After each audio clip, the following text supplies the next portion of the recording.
Alive. Painkiller already, episode 256. God damn. This episode of Painkiller Already is being brought to you by Dollar Shave Club. Shave time, shave money. Dollar Shave Club.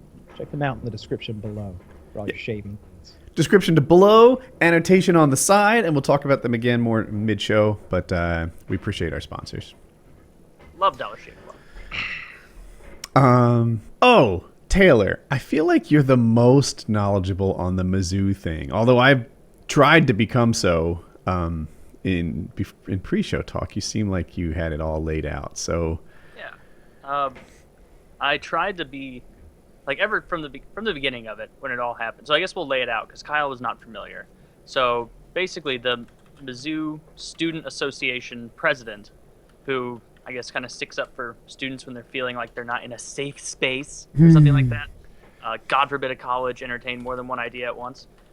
He said that some good old-fashioned Southern Missouri white boys were driving around a truck in Columbia, where Mizzou is, and yelling the N-word and offensive things at black people. And then later he was like, oh, and it didn't even have a license plate. This was all started by the fact that they said that someone had drawn like a shit swastika on the wall and written something, the poop bandit strikes again. They wrote a swastika with shit. With shit, yeah. It's they went all out. Did they specify human shit? I think it was implied. Okay. There's a different texture to like animal shit. It probably would have just crusted up and fallen off. You need that. You get some dog shit, I feel like, and get something done. Or cat shit. Cat shit. I feel like a bunch of pig shit. If you like rolled it up and made a larger turd, like you could. Almost like chalk. Yeah, like oily. That's what the cavemen used. It's true. Anyway, so he said that there were some country boys driving around saying racial epithets in his direction, and then after he tweeted this, a bunch of people were freaking out saying, oh, this happened to me too, and I can't even walk around my campus. I feel so, I've gone there for 5 years, and I've never felt safe walking around Mizzou, and, I've spent a lot of time there, and so, of course, I'm white, but I've never been walking behind like a group of black people to class, and someone just drives by, and I'm like, well, I'd never. Like, it just doesn't happen. And after this guy was tweeting about it and talking about it, he also propagated this idea that there was a KKK meeting, and that a bunch of students were like, oh, we shouldn't even go to class tomorrow. I don't even feel safe with the KKK on campus. And it was like, okay, well, first of all, there aren't meetings of the KKK out in the middle of a place where it doesn't show up on film. Like, you can't jack off and not hit someone filming something. I don't know. They got kind of a members-only policy, I think. It's not like... Yeah, they're pretty select. At this point, I would think that they're less members-only. They're trying to get anyone. Very unpopular group. The KKK, you say, not popular. Yeah, so, right. There's black people and Mexicans joining because they've really opened the doors. Yeah, brown power too, home. Yeah, so this student association guy was tweeting that the KKK was holding like a group like threatening the black students there that you better not come to school tomorrow. And I was looking all over the place for any evidence of this, like, because at this point in this day and age, if you can't find something that ridiculous, like, because if anybody had a sliver of evidence with their phone, it would have been all over the I want to note, there's no evidence of any of this. Even the shit swastika, there's no evidence that was happened. found out that was years ago. Come on. Shit swastika was made. Like if I encounter a shit swastika, I'm snapping a photo. That's a keeper. And especially after it becomes national news, that the entire campus, white and black, everyone was trying to get a glimpse of this purportedly red pickup truck driving around yelling racial epithets, or of a KKK, even a guy wearing something that could be construed as the KKK, like anything at all. People would be trying to find it, and there's no evidence of any of this.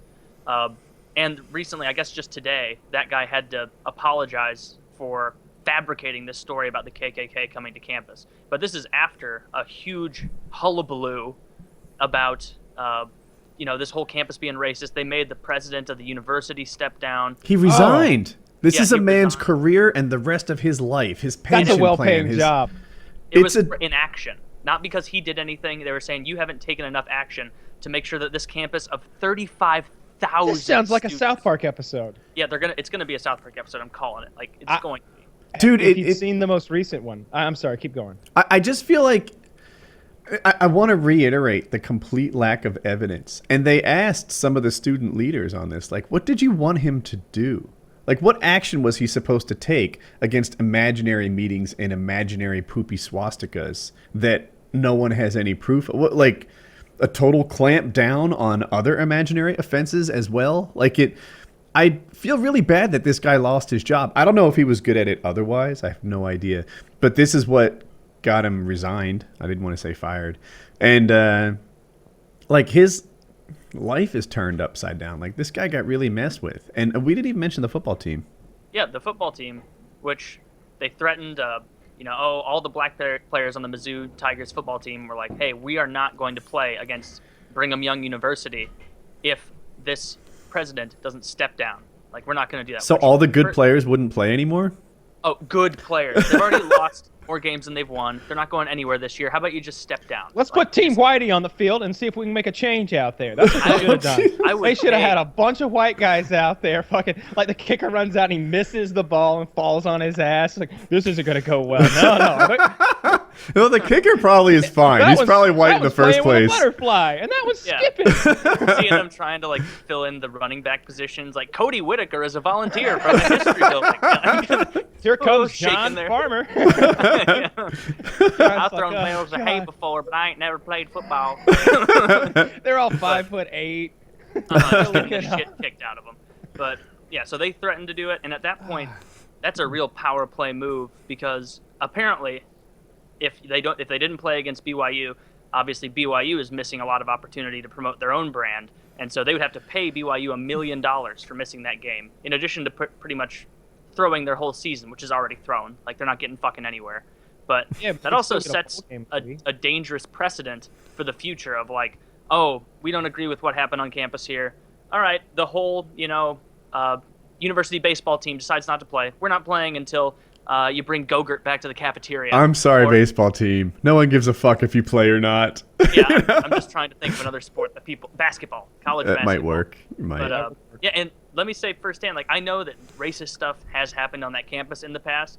When I was there in 2010, there's a Black Culture Center, and it was like all over our email of like cotton balls littered all over the Black Culture Center. Like a bunch of like racist pieces of shit took like hundreds of thousands of cotton balls that I guess they went to Walmart and bought inconspicuously and just strewn them all over the whole place. And of course there was tons of footage of that. Like they cleaned it up almost immediately, of course.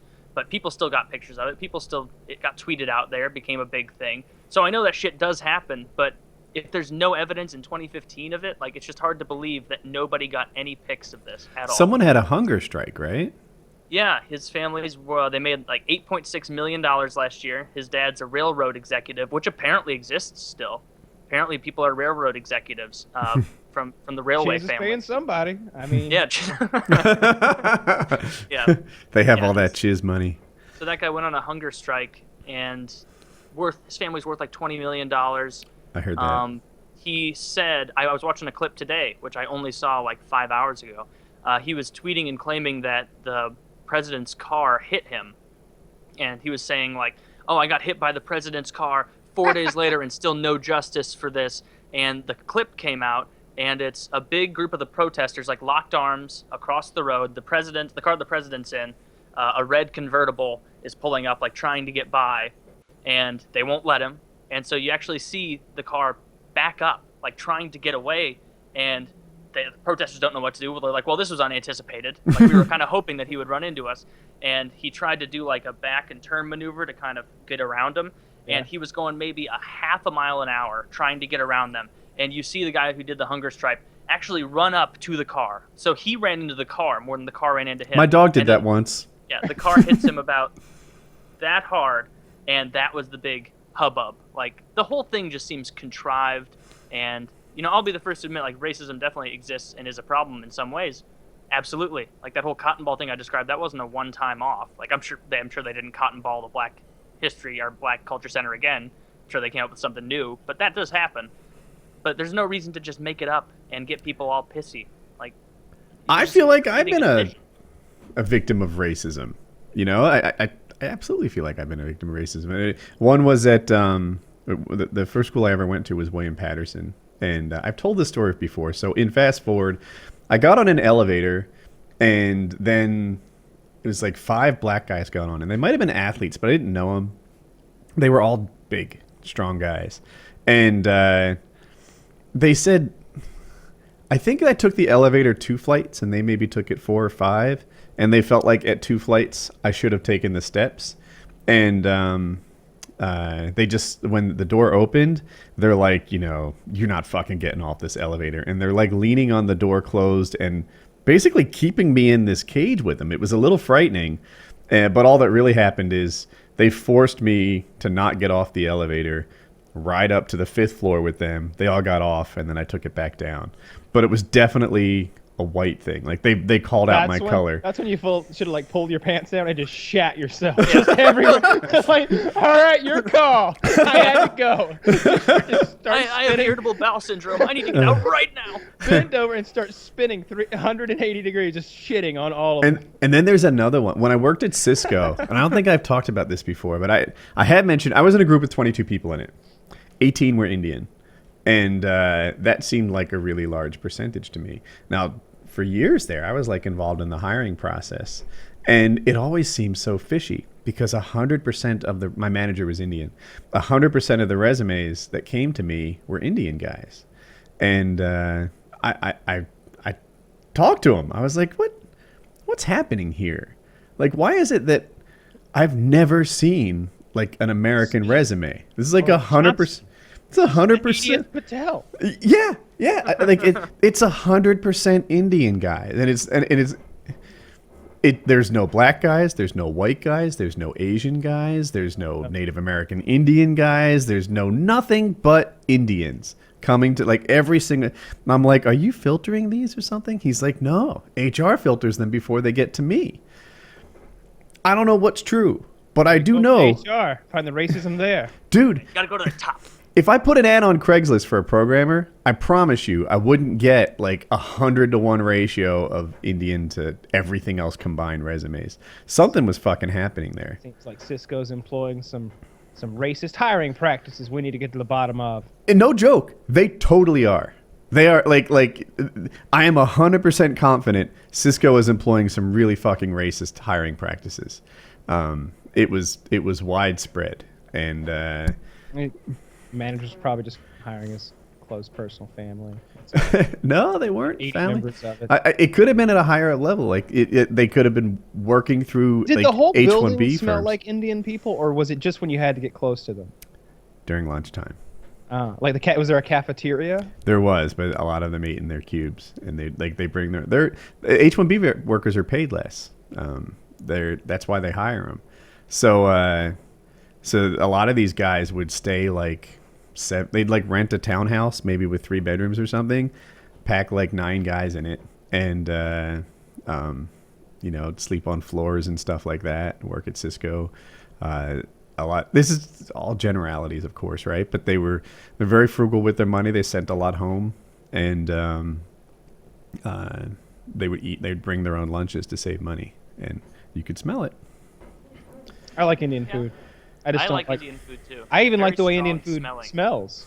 I like it as I don't like the way Indian people smell after they eat Indian food. I like it as a change of pace. Indian food, if you've never had it, like there's a lot of really like rich, heavy foods, and a lot of it's vegetarian too. But when you finish eating Indian, you are not hungry anymore. You have been filled up, and that's not always what I want for every meal. Yeah, and that's not just Indian people, Kyle. The way they smell after eating Indian food. Anyone.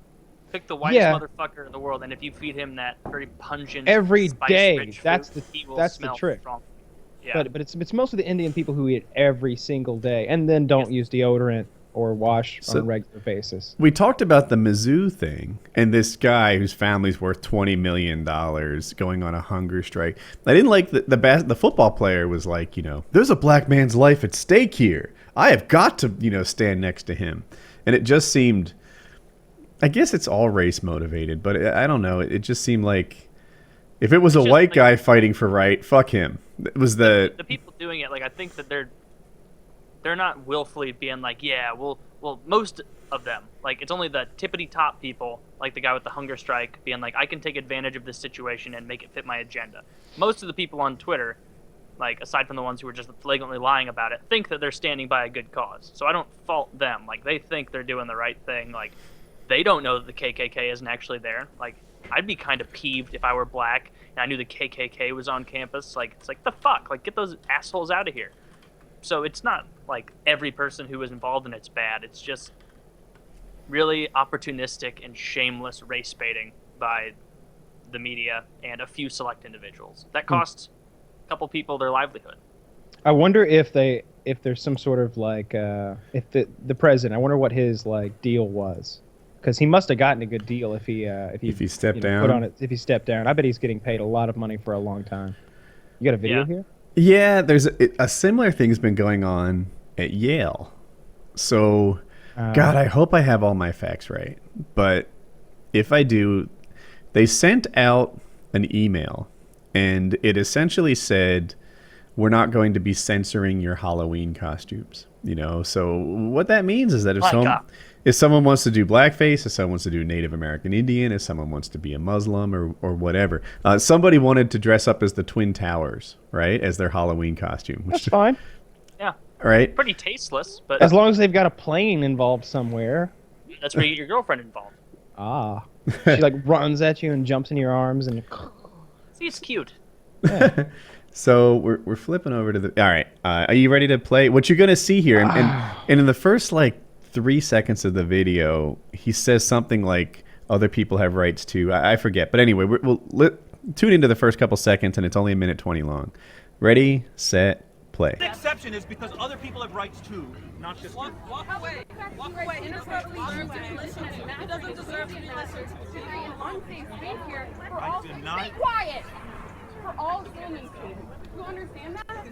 As your position as master, it is your job to create a place of comfort and home for the students that live in Silliman. You have not done that. By sending out that email, that goes against your position as master. Do you understand that? Then no, I don't agree with that. Then why the fuck did you accept the position? Because Who the fuck hired you? I have a different You vision. should step down. If that is what you think about being a master, you should step down. It is not about creating an intellectual space. It is not. Do you understand that? It is. It's about creating a home here. You are not doing that. You're supposed to be our advocate. You should be at the event last night when you hear a Franco say that she doesn't know how to create A safe for space. a freshman in Silliman. How do you Oh, this is hilarious. These freshmen come here, they think this is what Yale is? Just calling the school should be a home, a safe place, not a place of learning. Yeah. You should not. It's almost over. I hate these videos when you've got some obnoxious cunt just yelling at someone in the streets. There should be someone there to spray her with something, right? There's security guards. They popped out of nowhere. Like she starts yelling, and security guards came around. And it didn't look like it was a big like group of students for the most part who were like, "Yeah, you tell them, girl." Like, you're speaking the truth. A lot of them just had like that gritting their teeth of like, "Oh my god, this is gonna be online. I have a Yale shirt on right now." Dude, like, so the essence of her argument was because they're not censoring Halloween costumes, right? They're allowing almost anything, I guess. That's not too. I would guess you need to wear clothes, but because they're not censoring Halloween costumes for good taste, that they feel like it's not a safe space anymore. So, I read this article in the Washington Post. He went out of his way to not disagree with the students, but portray them as a crying wolf. Central to his description was amenities in the dorm, in which they live in safe, heated buildings with 2 Steinway grand pianos, an indoor basketball court, a courtyard with hammocks and picnic tables, a computer lab, a dance studio, a gym, a movie theater, a film editing lab, billiards tables, an art gallery, and 4 music practice rooms. But they can't bear this setting that millions of people would risk their lives to inhabit because one woman wrote an email that hurt her feelings. So yeah, let me do that one more time. 2 Steinway grand pianos, indoor basketball court, courtyard with hammocks and picnic tables, a computer lab, a dance studio, a gym, a movie theater, a film editing lab. This is where she lives. Billiards tables, an art gallery, and 4 music practice rooms. And she's saying that she's not safe there. What the fuck? I bet there's like 15 security guards employed at that building. That safe space is different, Woody. She can't have these ignorant people around her hurting her feelings. Her feelings are paramount. It should feel like home. It's Yale. And home is where everyone just, toes the party line and agrees. But can you imagine her at Thanksgiving? Like, God forbid you bring something up that she doesn't agree with, like the grandpa who's senile says someone something like a little that does racist. not celebrate Thanksgiving. They would go like donate their time to some Native Americans or something during Thanksgiving. No, they wouldn't. They would tweet about it. They would tweet about donating their time, which is the most bullshit thing ever. All these like co-opting other causes and tweeting about it. All that is like saying, oh, in the midst of this tragedy, what's really important is that everybody pay attention to what I'm saying right now. Like, don't forget, I'm the one who, like, look at the side I'm taking. Look at my strong stance. Like, this isn't all about those people who are victimized. This is, I gotta take 1% of the pie for myself. Like, it's just shitty. I wish you guys had seen the most recent South Park, because they're alluding that this whole season has a bigger overarching, like, secret storyline going on that we just kind of got a hint at in the last episode. The whole PC principle thing and the whole town becoming a safe place and politically correct. But it tackles police shootings, police brutality, ISIS. The last one is hilarious. It's really good. I won't spoil anything. It's really good. But the whole this whole season of South Park has kind of been making a mockery of political correctness, and I love it. Yeah.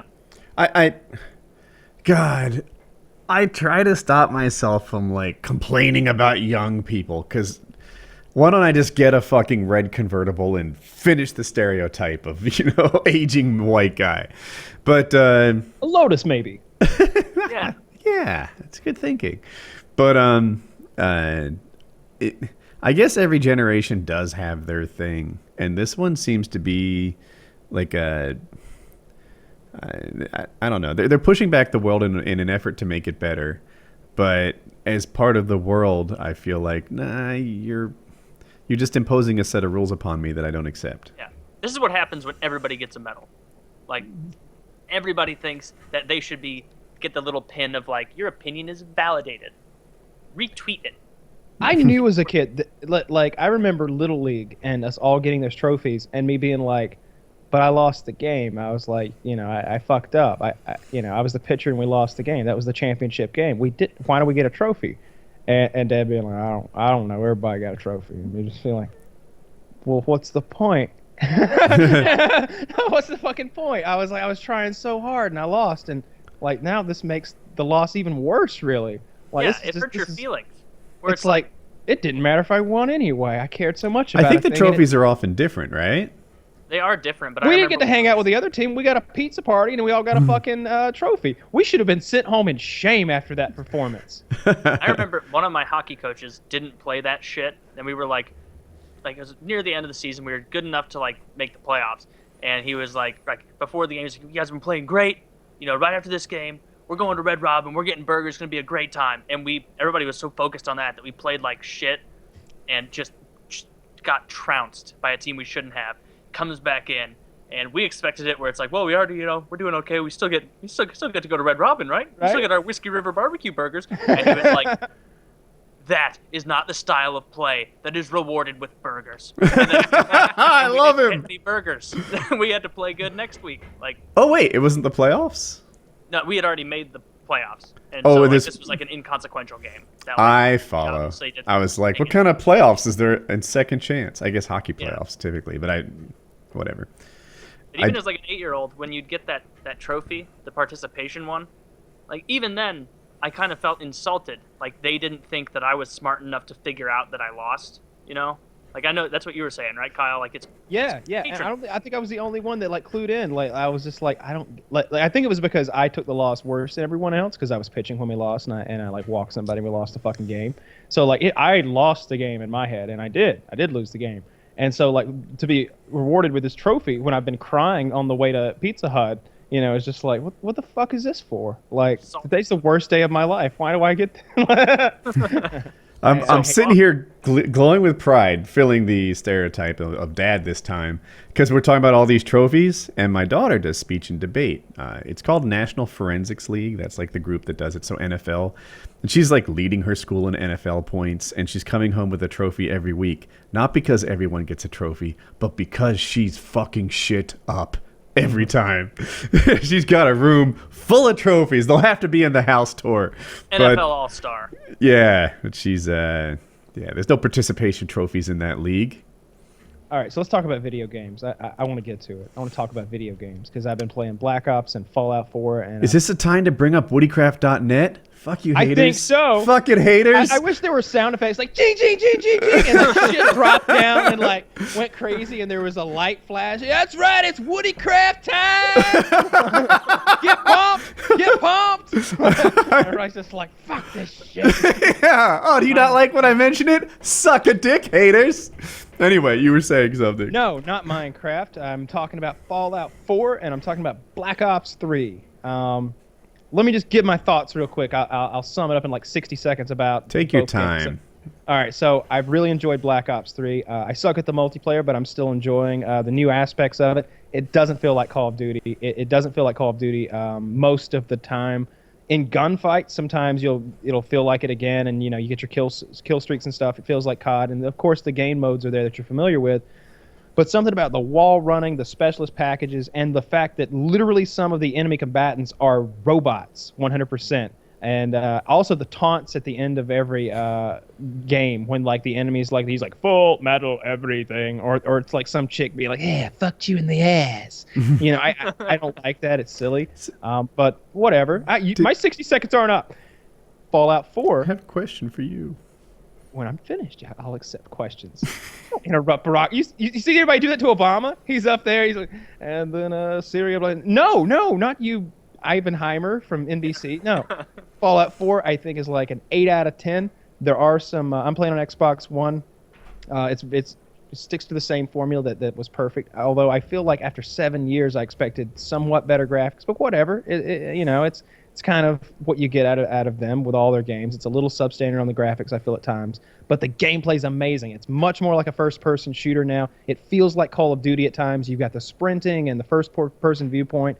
I switch to third-person occasionally for stuff, but most of the time I'm playing it like a first-person shooter. I still use VATS because I love VATS. I love what they've done with power armor now. It's more like putting on an actual big power armor suit. You've got your regular armor under it. And you got to power it with fusion cores. The base building and the settlement building is really freaking cool. I've experimented with it a little. I like that a lot.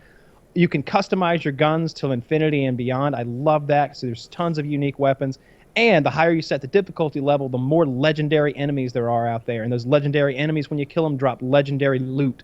So it might even be a legendary deer, but if you kill it, there's some legendary loot in it. And the legendary enemies are super hard to kill. I'm playing on hard, not very hard, but still, like most of the time when I'm walking around, I'm afraid. I'm afraid of what might be over the corner or around the bend, and I sneak around a lot, and I run most of the time. You're level 20 now, right? 21 now.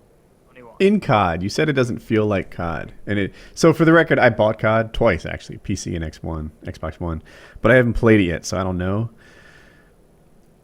Did you play Advanced Warfare? Because it has a lot of the same movement mechanics that... Yes, and they've improved upon them dramatically. The way you slide around on the ground and boost there, I like that better. And you're not jumping and flying around as highly. And they've changed the map so you can't get into weird areas or anything. It really feels conducive to the flow of the game. I'm not saying I hate it. I'm just saying it doesn't feel like COD. The boost is mainly vertical, too. Like in Advanced Warfare, you could rocket across the map. In this, unless you're wall running up in the air, like you kind of just float up with your boost. Like you barely go forward at all. But is it... And again, I don't have time in these games, but I'm stuck... I feel like it looks like Advanced Warfare, which, if you got 2 years in a row now, this is what COD feels like. But... I played Advanced Warfare. This feels different in a few ways. The weapons damage is much lower in this, and I feel like you got to hit a guy 4 good times to get a kill now, especially if there's any wounding him or hitting him in the limbs or a little bit more distance than your SMG wants to operate at, whatever. 4 or 5 shots sometimes. Sometimes I feel like with like a suppressed submachine gun at medium range, I got to shoot him 7 times or something like that. So That's the biggest change to me because I felt like Advanced Warfare, you were just getting lasered all the time by people and just insta-dead. Black Ops 1 was like that, I felt. Like I remember almost all the other CODs, if I see a guy at a distance and he's running across the way, I'd shoot him. In Black Ops 1, like if he's not standing still, or, like there's a lot of opportunities where maybe you just let that go because all you're going to accomplish is put yourself on the radar. Mm-hmm. Yeah, it's this game is like that. I feel like if there's a guy sprinting across the map, then you got to be a badass to get him running. You got to like stick on your target and get 3 good bursts into him. You're not going to one burst him like a COD 4 M16 or something like that. I prefer that though. You prefer the more bullets? I prefer more bullets to kill. And it's coming from someone who me and Kyle were getting our shit packed in the other night. Big time. Trying to just go positive, It was true. It was rough. But Zombies really redeems it for me because I love Zombies so much. And I played with Taylor maybe 10 hours of Zombies, 12 hours of Zombies. Yeah, a lot. We didn't get crazy far. We played Derize. I think that's not how you pronounce it. Derice, whatever. And we got to like 26 or something in that. But I don't know. That was like our second or third run that went anywhere. But we played the new map, the one with all the, the A-list celebrities. You got Heather Graham and Jeff Goldblum and what's his name from Sons of Anarchy? Ron Perlman. And that blonde hair guy who's a supporting actor and all, those guys.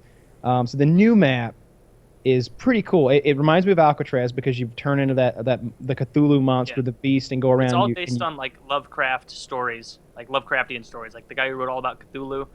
Like you turn into those monsters, they come and try and kill you. It's a really cool theme. I like that theme. I like it too. The other night, Taylor, myself, and his girlfriend, I think we got to about round 4, and we had been playing for an hour. Yeah. Right, because there's so much to do. You're probably scratching your head at that. But what we do is we leave one zombie running, and somebody keeps it busy, while the other members interact with the environment to get things turned on and to open doors and to interact with the environment, turning things on, smashing walls, completing this huge ritual you have to do. It's not that I think you're not moving quick enough. It's that I wonder if it's fun, right? Like, I like killing zombies. I like rape training zombies. I'm not great at zombies, but that's what I like doing. When things are going my way and I've got the right gun in my hand, maybe I've got an upgraded SMG, or I'm sorry, LMG in one and a laser in the other, which I'll use when I come rescue people. That's when I'm having the most fun. When I'm having the least fun is when there's one zombie and we're solving puzzles. Yeah. What do we be like? Fuck this! Round 5! And then like the witches come out and he's like, witches! And then the 3-headed Cthulhu monster comes and we all die. And I'm not making those things up. Those things happen. There are witches and there is an enormous Cthulhu monster with 3 heads that just and the wasps. rapes your shit. The big wasps are new. Yeah, instead of having dogs in certain rounds, like I'm sure you remember, like every 6 rounds, all those dogs with flames on it, or the monkeys, and then you get a max ammo at the end. This time it's like these yellow wasps that fly around, huge wasps, and they spit shit at you. They're really easy to handle. You just gotta strafe and pause for like a second and a half, and then strafe again, and they can never target you. Yeah, they're not too bad. It's just obnoxious because there's a lot of them. There are a lot of them. But yeah, I know what you're saying. That's when I like zombies too. But to do that in this, and keep in mind, we were learning as we went. There was like his girlfriend's watching the YouTube video and going like, all right. So now you're gonna zip up there and power this, and then jump off here and run down the corner and power that. Go. And then there's a lot of trial and error. But I think at this point, we got most of it figured out. Like there's still a few things we haven't got to pack a punch yet. Because honestly, we've been spending more time in Dare Rice than in the new map, just because we're talking most of the time. But do you remember the Alcatraz map, right, where you go into electricity mode and then you have to go around and do a bunch of shit? Mm-hmm. It's just like that, except instead of turning into like an electricity man, you turn into like a Cthulhu tentacled monster, and you have to like use your tentacles to like swing around the map like Tarzan and turn shit on and knock boxes over with puzzle pieces. So. Yeah, the more I'm describing it to you, the more you look disinterested. Like you may not like this map. Mm-hmm. Oh, I see. Yes, there's a lot of like boxes to check to even play this game, and my worry is that like you have to keep like, all right, you've checked all those boxes, right? You've gone through this pain in the ass. Oops, I got downed. Thank you for picking me up, but I don't have shit now. So I need to check 12 boxes to get my favorite 4 perks. Well, another addition is the gumballs. There is a gumball machine on the map, and when you put $500 into it, it gives you a random gumball back, and there's a lot of them. And as you play zombies, you unlock more of them, and you can customize your 5 gumball player slot. These are like your 5 possible gumballs that can come out. Some of them can be duds too, and some of what I'm saying might not be 100% accurate, but this is the gist of it.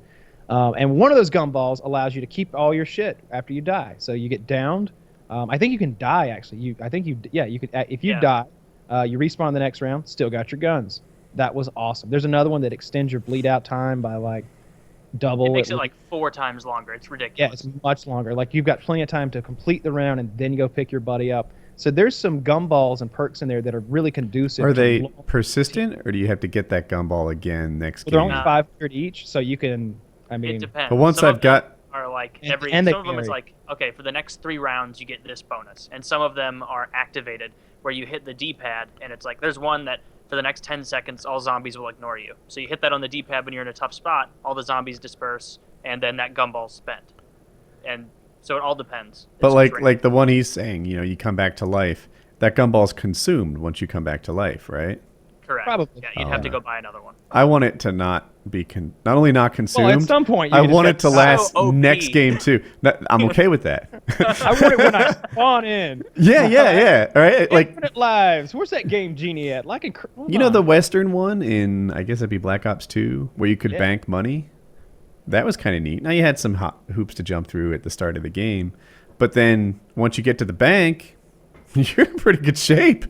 It's nice. I liked that whole concept of being able to store up to like 120,000 points. Maybe not that much because it ruined the fun for me. Couldn't you put weapons in a safe too or something? Yep, you could put weapons in there and get them next time. I never really used the weapon safe that much, but the points one was just retarded insofar as you'd play 1 round with pistols only, unlock it, and then get a crawler on round 2, and then spend maybe half an hour getting every single perk, hitting the mystery box 60 times if need be. I don't like that one. Like, I'll just pick through everything. I like that. And also I felt like, not that it was one of the easier ones, right? So I felt like I was good enough to be like, I'm going to go, wasn't the Pack-a-Punch by the witches? Yeah, you had to go through the house and through the hedges. Yeah, and I felt like I was good enough to be like, it's cool, guys. I'm going to, you stand here near the alley where you can make your stand. I'm going to go to the witches, and I'm going to come back, and I'm going to do it by myself, and it's going to be okay. You don't need a chaperone. Yeah. I need a chaperone most of the time. I like having and then I love, one of my favorite things to do is like carry people. Like that's one of my most fun things in gaming. And if you wanted a chaperone, I'd be the first one to raise my hand. Like, oh yeah, you need a chaperone? I'm in the chaperone business. We're playing to Rise, and clearly Taylor's girlfriend has some time into that map because she's in like the furnace room, and she has all of the zombies, and I think it's 20 zombies or something that she has with her. And Taylor and I are like, they're not spawning anymore, and she's not killing them, so she has them all. She has every zombie that the map can spawn, and she's fine with them. She's like, "Oh, you want me to kill them?" And then you see her points going, like flashing like crazy. We were getting a little pissy at it. Like, come on, we're bored. Like, she had them all. She had them all. And you didn't shoot her rape train, like, out of courtesy? Well, we were separated across the map, so that, we each only have to deal with a third of the zombies, or in my case, like a sixth of the zombies or something. Rape train locations are occupancy 1. I don't want any part of that. I don't want that giant rape train. One mistake, and they're just monkey whooping you down, and then the train goes right to where the people who are trying to save you are coming from, and then it monkey whoops them down. And rape trains are easy if you're in an easy enough spot. They've pretty much eliminated easy spots for kiting zombies in all the new maps. But that's the most fun thing about zombies, is when your 2 players or 3 players with you all go down, and it's still like near the beginning of the round where like even if you pick them up, they're gonna end up dying, and so you kind of put on your like, all right, like it's up to me, and then you get to save the day. Like that's the most fun, and you get like 200 kills. Yeah. Which that's the most fun about it. See how many kills you can get. Well, so Black Ops as a whole, I'm gonna give Black Ops a 7 out of 10. I think I think as a game on the in general, not just a Call of Duty game, but a game in itself. I haven't played enough the campaign player probably to even give it a ranking, to be honest. But from what I played, I enjoyed it, and I really liked how graphic the beginning of the campaign is. I played on the realistic mode for maybe a couple hours. That is Really hard? pretty hard. It's pretty hard, but like the way COD AI works is you walk into a room, the guy sees you, and then I don't know exactly what the times are, but let's call it 3/4 of a second. That's what it takes him to go between the time you see each other till the time he's going to pull the trigger on you accurately. So as long as you can shoot him before he shoots you, you'll always win. There's never going to be a bad guy who just goes bang like a human would. So it's once you remember that, and you always go into cover after 3/4 of a second. If you never spend more than 3/4 of a second out of cover, it's kind of hard to get shot. And I don't know, I played for an hour or two, something like that, and I got killed a lot, of course. Like there's grenades flying everywhere, and guys will just take you out in one shot if you make any mistake at all. But it was fun. I'd be down to play that in some cooperative mode. I don't know if it's 2 players or 4. 4 would be badass. Some of my favorite co-op memories are playing the Halo campaign when there were 4 of us just going in there and wrecking house. Even on Legendary, it seemed like we'd go in there and just fuck shit up. That was fun. I beat that in one run on a live stream. That's nice. That's impressive. How long? Was it like Which Halo? 10 hours? It was one of the more current-ish ones, like ODST or something. Oh, okay. Yeah. Maybe that... I'm not claiming to be a legend, but... No, I didn't think you were. I mean, not that you're bad or anything. You're fine at Halo. But the it's the campaign anyway. I love the Halo campaigns. I think I beat Halo 2 in one setting for sure. Because I remember, like, my cousin and I started at, like, let's call it 8 or 9 p.m., and the sun came up the next day, and we were like, gotta bring it home! Gotta bring it home! So we just played till 10 a.m. and beat it. I'm not a Halo guy, really. Like, I like the game fine, and I respect its, like, piece of gaming history. But I feel like when gaming was really peaking, like, Halo 2 and Halo 1, Halo 3 maybe, I was in school and didn't have time to focus on it. But where was I headed with this? Oh, Wings was not a Halo guy either. And you were on COD 4 too. Yeah. COD 4 and Halo 3. That's right. Yeah, they came out within like 10 or 20 days of each other. Uh-huh. When I started on Halo, it came out first. I feel like COD 4 is the COD that took the mantle of like lead game from Halo. And it did. I used to watch the most Xbox played game, which one was the busiest game. And I won't argue with you. I think it's the greatest game of all time. COD 4 or Halo 3? Yeah, COD 4. I haven't played it so long. Is it totally fucked still? Or if you get in? You can get it. You can get on and play if you want. So I'm not a Halo guy. That's what all that was about. But neither is Wings. And at the time we were like talking with Wings and stuff every day on Skype, and he pops in Halo and he's like, I'm gonna fuck shit up. I'm gonna be great at this. And Kyle, who had a Halo background, was like, dude, it's a different game. Like, you might be surprised. You might not walk into this and find yourself the best player. And he's like, well, so long as left triggers aim down sights and right triggers shoot, I'm all fine. And you're fucked then. Yeah. You're going to blow yourself up immediately. So then Kyle lays out the controls for him, and Wings is like, all right, I got it. And he pops in game, and he's like, how do I go prone? And Kyle's like, motherfucker, you're a 7-foot tall super soldier, and you want to lay on your belly? Pounds. You are the last Spartan. You are the greatest fighting individual there has ever been or ever will be in this universe, and you want to find a way to crawl on your belly, you piece of shit. No, you jump into rooms and wreck house. Like, you're a bad motherfucker. You don't get any better than the Master Chief. He's numero uno in the gaming universe as far as real life badasses who aren't like magical or something.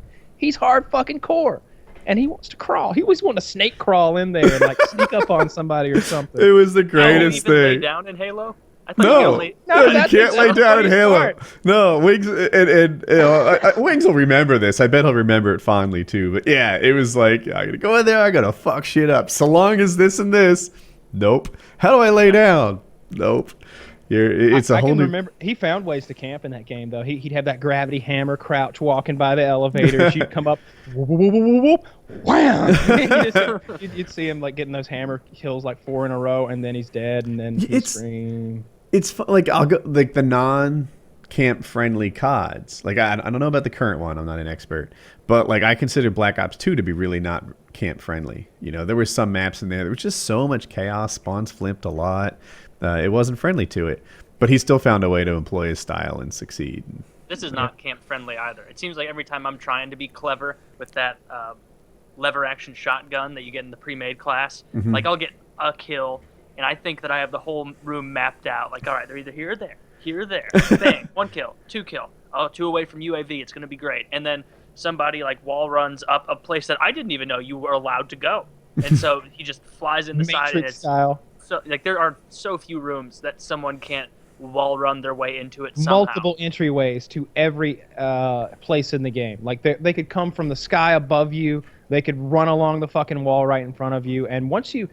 wall running is one of those things that's really easy to pick up and do, but hard to perfect and be like a master at. So I feel like once you've got your boost mastered, you'll be able to slide and strafe and change your elevation in ways, on both axes. You know, he could be anywhere in here, that you're just a hard fucking target. If you're good at, like, boosting and sort of strafing to the right as you aim to the left and stay on target, if you can do that, you're a badass in that game. I saw Taylor's free run video. He's a master at wall running. Like fucking Trinity from the Matrix or something. It was my first try. only He's 12 like, minutes. This is really the developer's fault, because Yeah. not possible. And I'm like, I could see you weren't supposed to be boosting that long. And then he gets to it. And so I've never even, I don't have 1 minute in Black Ops, or the new Black Ops. And he's like, probably all of you are like yelling at your screens right now because you knew that the mistake I was making.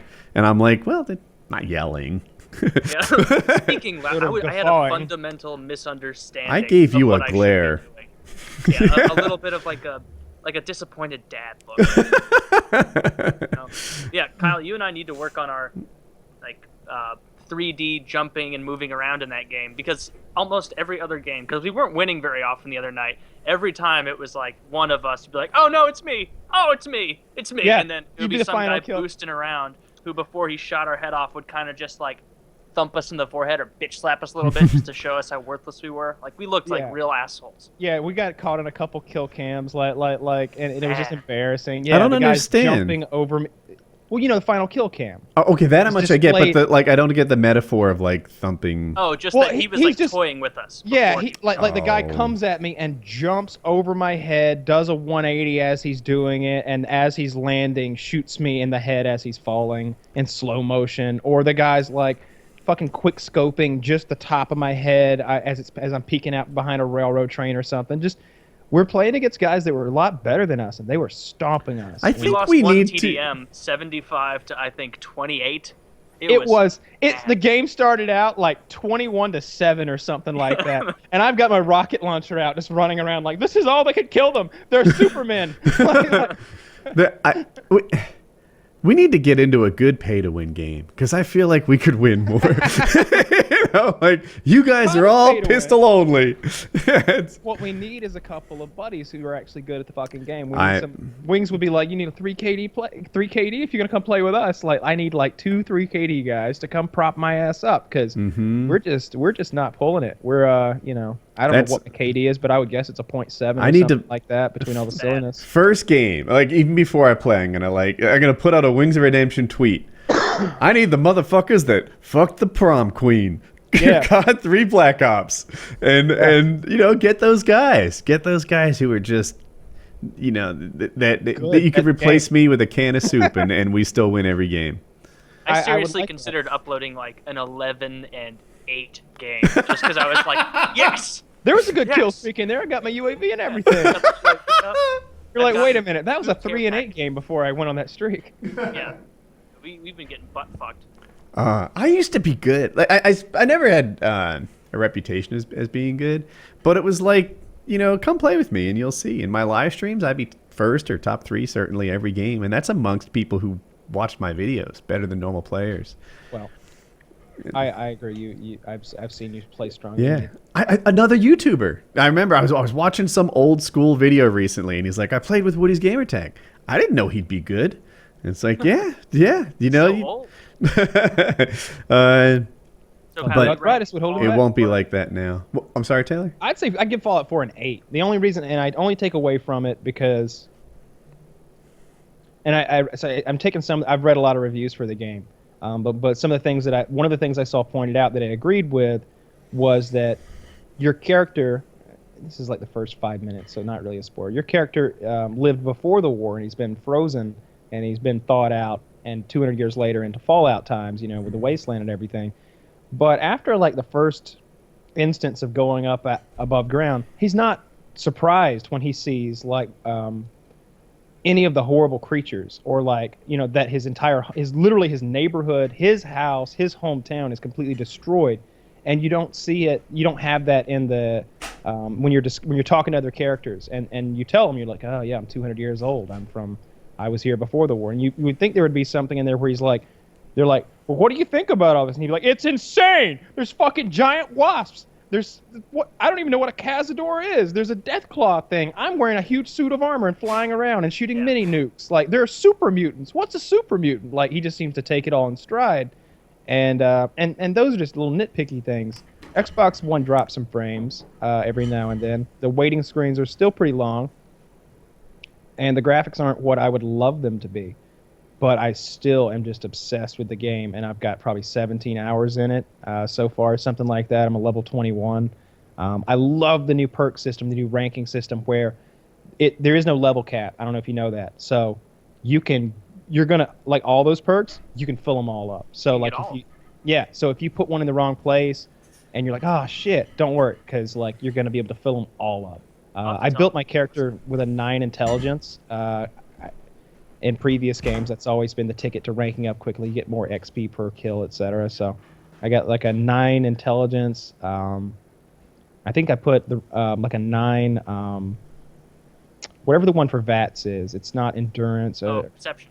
Perception, yeah, really high perception, and then like maybe 1 charisma, 1 luck, 1 strength. See, luck is way better than I thought it would be. Like, I haven't played it. Melissa and I are doing a Let's Play over on my channel, so check the link and watch that if you want. She's playing, and I'm making snarky comments as I do. And when she was making the character in the beginning, she put so much into luck that I'm like, well, fuck, this isn't going to be good. And one of the things in there is called, what is it? Like stupid idiot or idiot savant, where randomly, when you do something, you just get triple or 5 times the XP. And so we leveled like so quickly off the bat because you just kill one roach, and it's like, oh, well, that one gave us 5 times as much as the most recent one. Level up again. But yeah, I'll try playing it eventually. But so far, it's more fun watching Melissa play because she's just. There's a few characters that I've never. I always make a gun character, and usually a sniper character at that, which is kind of lame if you ask me. And then if I do branch out, it's like, well, we'll make it an energy weapons guy, and he'll have a Gatling laser. But what I really wanted to do, but I just didn't have the balls to do it because there's so much time invested once you make these decisions, was a melee character. I want a guy with a super sledge who just hits people and they explode and all that. I just feel like that's a hard way to play the game because there's so much range. Is that a viable option in Fallout? There's I think. They're like sneaky combat moves. You can sneak up behind people and like break their necks and stuff. I may be wrong about that. I saw a GIF and that's what it looked like was going on. But there's lots of melee super duper melee weapons that do crazy stuff. Super powerful weapons. And if you build your character to use them, then yeah, it's a viable option in close quarters. But my thing is like, what do you do at long range when there's snipers up on rooftops and your rifle's just barely affecting them on the harder difficulties? But yeah, there's lots of different ways to play your character. I wish there was co-op. I would love to be your melee companion, and like you could have different roles. Like if you get in close quarters, I'm the boss. I would love that. Yeah. You've got NPCs, companions. You've got the dog. The dog's cool. I like having the dog there. And I see everybody on Reddit's like super protective of their dog. They're like, you attack my dog, I kill you first. If you hurt my dog, you're the first to die. And that's how I am too. Like as soon as somebody like starts beating my dog up and they're like stomping it and hitting it with pipes and stuff, and he's yelping and he'll get hurt and be all fucked up, and I'm just like, you have to waste a stim pack on him. Don't do that. He'll get up after 10 seconds. Get the missile launcher out and wreck some house though. I love the weapon mods that you can do now. Like you'll get some shitty ass missile launcher, and I'm like, let's put a quad barrel and a night sight on this thing, and and after a while, you've built some badass weapons. That's like you in real life. That's right. You give an AR-15, he's like, you know what this thing needs? 3 more barrels. A Pepsi can launcher. It's like, they're trying to. I heard something about those can launchers. There's something about they're trying to call them a destructive device. So we'll see if there's a new ruling on those. Damn it! That might have. They're anti-fun. You really can't launch a Coca-Cola. Come on. There's nothing confirmed there. That's what I was hearing pretty recently. Some murmurings about some redefinition of that launcher. I know the guy who invented it. I know I've known him for years. But those things are cool. He showed me his grappling hook, and it's really meticulous the way the thing folds out once it's launched and everything. You know, it has to like fold together to go in the launcher, and then when it comes out, it all comes out and locks into place so that it's got hooks that'll grapple. You know what else he needs? And maybe he has it. Does he have a net? Yes, he's working on that as well. Yes. Is that... it's supposed to shoot nets, the grappling hook, the cans. It'll shoot the mini cans or the full size cans. Custom projectiles that you could make yourself. If you could take the can, you could take an aluminum can and carefully cut the top of it off so you don't warp it, and then just fill it up with Bondo, which is like or fiberglass resin or cement. Cement probably blow your gun up, but it's probably a way. Have you fired it? No, I haven't. I was going to ask you about the recoil, because it, like, as you know, like, you shoot something light, like a regular American bullet, the 223 or 556. It doesn't really kick back very much because it's a very light thing you're pushing. It is an equal opposite reaction, right? It's pushing against your shoulder with the same amount of energy that it's blowing out. If you're shooting a can, like, that thing could potentially really push back on you. It's not shooting it very fast, and it's using a blank cartridge to do it. It's going to be negligible, just like a thump. You think? Yeah. Are you shooting a can full of soda, or are you just using a soda can to hold other shit and then shooting that in the... Either or. You can put a beer right in there and shoot that thing like a couple 100 yards across the field. And I've seen people, shooting... They'll take your launcher and shoot the beer up in the air and then shoot the beer out of the air. So does it come in too fast that, like, I could stand on one side of a football field and I'm way ahead of you. Mark it up, and I could, like, catch a Pepsi out of the air? That's the plan. Yeah, that's part of my video. It's gonna be, catch it. Yeah. Can you explodes all over? Now, is that video trickery, or can it happen? I think it can happen. I'm not sure yet. It doesn't look like it looks like it's a big arcing lob, like a couple 100 feet per second. It's probably going 50 to 100 miles an hour, somewhere in there. But it's gonna slow down by the time it gets across the field. If you give the guy a baseball glove, then suddenly I think regular people could do it. Pussy. Yeah, I can see that, the intro to that for Kyle, like, today we're going to see what we can do, and like stand there and wait for it, and then the next clip is him in a cast, like, very much underestimated force of Ken. Not a bad Russian accent.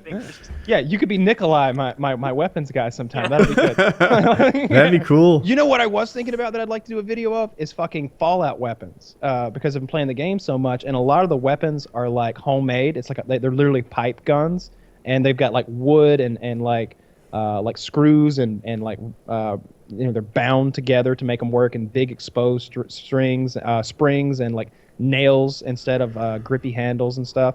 I could make that stuff. I saw a Fallout tip online. You probably saw it too, because it sounds like you caught up on Reddit. But the guy renamed all his guns to start with the caliber, so he could easily compare the guns and I guess know what ammo he needs for them, which is nice. Because the gun was called like the Equalizer or something, and you're like, I don't know anything about equalizers. That's a laser rifle with that modulator on the front. Is it from the Brother of Steel guy? I think this particular one was a 308. So he just named it 308 Equalizer. I'm like, oh, that's a good idea, because otherwise it would mean nothing to me. Kyle, have you gone back to the beginning of the game? Like, when you're leaving the vault for the first time and you see that really dope weapon in the safe? That's like I'm advanced. going back. The cryo weapon, yeah. I'll go back when I can unlock it. I gotta... You know how you can build I'll go get it now. Thanks for reminding me. In Fallout, not right now. In Fallout, you can have a base of some sort. Lots of them. How do you get to it? Like, you build it yourself. There'll be there's you build a whole community, really. You just go out into the world, and there are places where you can do it, and you use this like workstation to construct various things you need, like walls, generators, power lines, lighting, wiring. It's a bit like Halo Forge, the way you interact with it, and you can build. There's going to be some crazy stuff built. Like with my limited. Go ahead. With Fallout, New Vegas, the one I started to play, one of the issues I had was all the walking. And I feel like if I had a base, but that base involved 90 minutes of traveling, I wouldn't. Fast travel. Oh, okay. Yeah. So you just know where it is. One thing that's really intimidating about Fallout, and I think it could turn new players off, or at least players who are watching the videos online, is the Pip-Boy interface. And I hadn't played Fallout in maybe 6 or 8 months when I got on the other night, and I was rusty at first. But once you get it, you've got it, and you're good. It takes maybe an hour, and you've memorized this new PDA that's strapped to your arm all the time, and through it you interact with everything. It's your fast travel, it's your missions, it's your inventory, your medicine, your weaponry, all that shit. But once you've got that, like, fast traveling is really quick, just zipping around places. There are loading screens, again, like I said, for Xbox One. They're probably better on PC. But the base building, you'll have settlers in there who are farming it. It seemed like there was like a Farmville aspect where, like, I was reading the ratio of like how much corn each settler needs or something like that. You don't have to do that if you don't want to. It's just another thing that's in there to extend the life of the game. I haven't really gotten into it that much, but I am aware of the tools and the things you can do. I'm wanting to see the guy who builds the mega base, the gigantic like Minecraft kingdom in Fallout, because I don't know what the limits are on the size of those things, other than resources, which you can are limitless themselves. I don't know if they did it in the old games, but I like I'm sure they did in the old games, which is why Melissa's playing in our Let's Play and I'm not, because I don't fucking know. But I like how you can pull the PDA thing, the Pip-Boy, up in the middle of a fight, and it pauses everything, and it doesn't just like set it in slow-mo. Because when you do the VATS thing, apparently in the old games, it was totally stopped, but now it's slow-mo. But you can still pull that thing up, and you don't have a panic attack trying to like fiddle around, get what you wanted to use before it. Yep. They get too close. I like that. Yeah, that's like a regular occurrence. Like that's just part of how I play the game. There's probably some purists that would say that's not cool to do, that you should have everything hotkeyed, but I frequently press B and I'm like, okay. I look at my girlfriend and I'm like, so that's a legendary super mutant brute. And he's got like 6 other guys with him. And I could probably handle one of those if it were just me and one of those. But there's like 7 of them, and that main guy, he could soak up 2 mini nukes in a row. So it's like, I take all my medication, get all drugged up and crazy, slow time down and everything, and start launching nukes. I've been playing that game a lot. I would like to make videos of it. What I'd really like to do is live stream it, but I don't have the capabilities here to do either. But many times I'm playing and thinking like, this would be entertaining content, because it's I'm just and it's mostly the game, because there's just so much epic stuff. And I know Woody didn't like the walking around in New Vegas, but to be honest, comparing this game and New Vegas is a sparse wasteland, and this game seems to be like littered with cool shit. Like, I'm standing on a hilltop and just like I start rotating 360 degrees, just showing the world to my girlfriend. I'm like, every one of those buildings and like satellite dishes and towers, like, that's a mission, if not 3 missions. Like, every one of those needs exploring and like, looting out, and it's dozens of them in every direction. It seems like there's a place to go and a thing to do. Are you staying like with the main mission pretty good, or are you branching all over the place? I'm pretty far into the main mission. I'm at the part where I need to get some technology together so that I can get inside of the Institute. But I've stopped there, and I've started doing Brotherhood of Steel quests, and I've already done some of the Railroad quests, and a bunch of the Minuteman quests, and I don't know. How many hours have you put in so far? 17 and a half, 18 hours, something like that. I got my T-60 power armor. I got my nuke launcher all upgraded. I got a pretty cool Brotherhood of Steel companion who just wastes people with a laser. I can kill just about anything. I've killed some legendary Deathclaws and stuff. I'm having a good time. And I think I mentioned it before the show, but the way they're doing like the ranking of the leveling of the enemies, if you're a level 20, in previous games it seemed like the highest thing you would encounter would be a level 20. But now the farther you go from your starting point at Vault 111, the more scary the creatures are. So there are level 50 creatures, which is the level cap. When you're a level 1, they're just really far away, and you'll never get to them because the level 7 creatures will kill you before you get to the level 10s even. But I like that, because now as a level 20 character, I can load up with a lot of big, powerful explosives and stuff, and I can go kill some of that level 50 stuff if I'm really got my A game on. But it's not easy. I'm loving the game so far, though. I'm completely immersed in it when I play. Hours will go by and I won't notice, and my girlfriend is really upset. Just really feels like I'm neglecting her badly. She's going to have to understand that that's how November goes. Not enough. She's like, there's not enough sex. There's not enough attention. And I'm just like, I'm sorry. So sorry. You're just saying, what? They got my dog, honey. They got my dog. I've known you for years, and this game's 5 days old. I'm sorry, baby. But, Yeah. Those motherfuckers kidnapped my son and murdered my wife. I got business to take care of over here. And I really, like I am kind of concerned with the story mode. Like, I'm like, they got my son. I got to get him back. So it's got me immersed completely. I'm loving Fallout. If you're a Fallout guy and you're on the fence, which I can't imagine why you would be, it's definitely worth the $60 and the inevitable 40 more for the season pass that I will pay. And I'll probably do the same thing for Black Ops, right? So I can get all those zombie maps. Yep. But yeah, 2 great games came out this last week. I love them both. I like Fall for completely different reasons.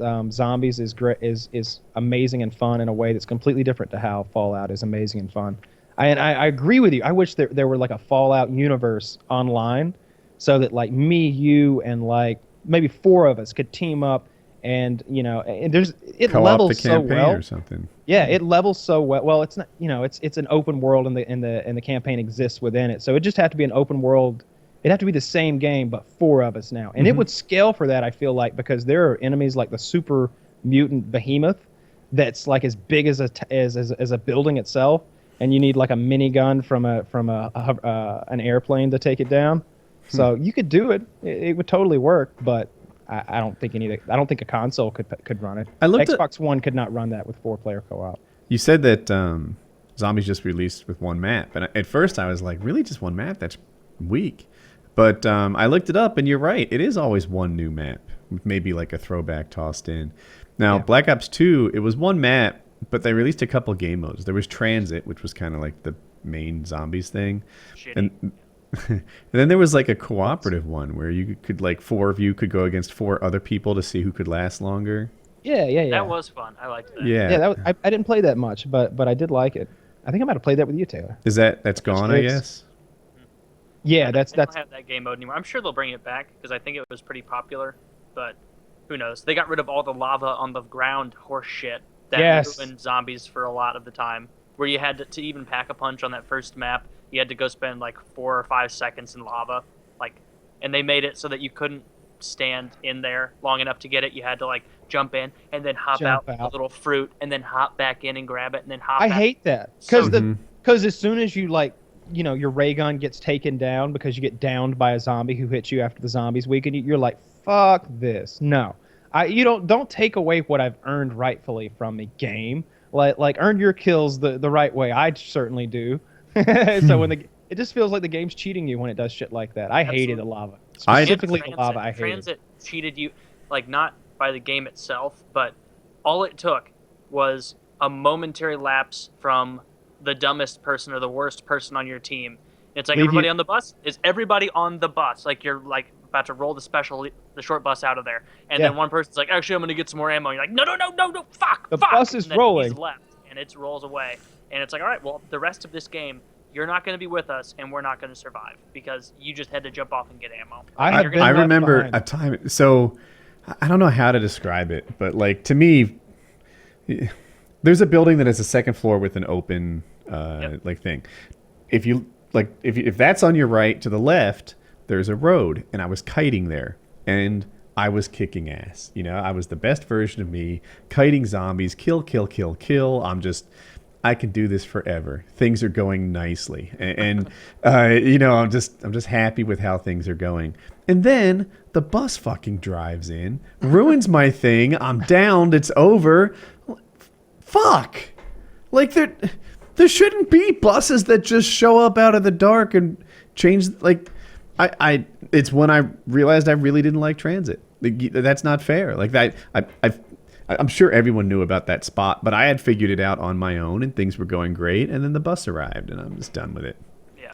I never liked transit. For the same reason. To be honest, I don't know if I like this new map, but just looking at it, it seems like there are lots of places to kite zombies. I feel like that square area where all the carts are and that watery area down below, I feel like are both great for kiting. And there's teleporters that warp you away. I feel like there's lots of ways to run that map into later levels, but first you got to get Pack-a-Punch and Jug on, and that takes a bit of know-how. Well, I think tonight after the show, tonight is the night. I'm where down. We get Pack-a-Punch for the first time because it is enraging. Oh, we got so far. Like 3 nights ago, we did all of the rituals. We got everything done. It was me, Melissa. Yeah, Kyle, you can say. So you need 4 slugs.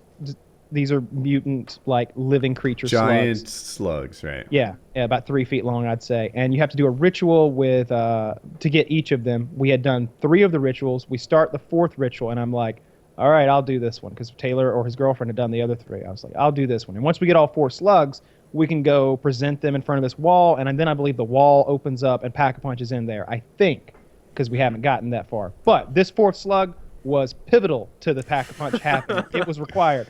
And so I hold the X button to begin the ritual, and I disconnect. Oh, no. And the worst part is, I have one of those 3 slugs that we've already acquired in my inventory. So so Taylor and his girlfriend are still there trying to make it happen, and I'm like, guys, I've got that 3rd slug with me right now.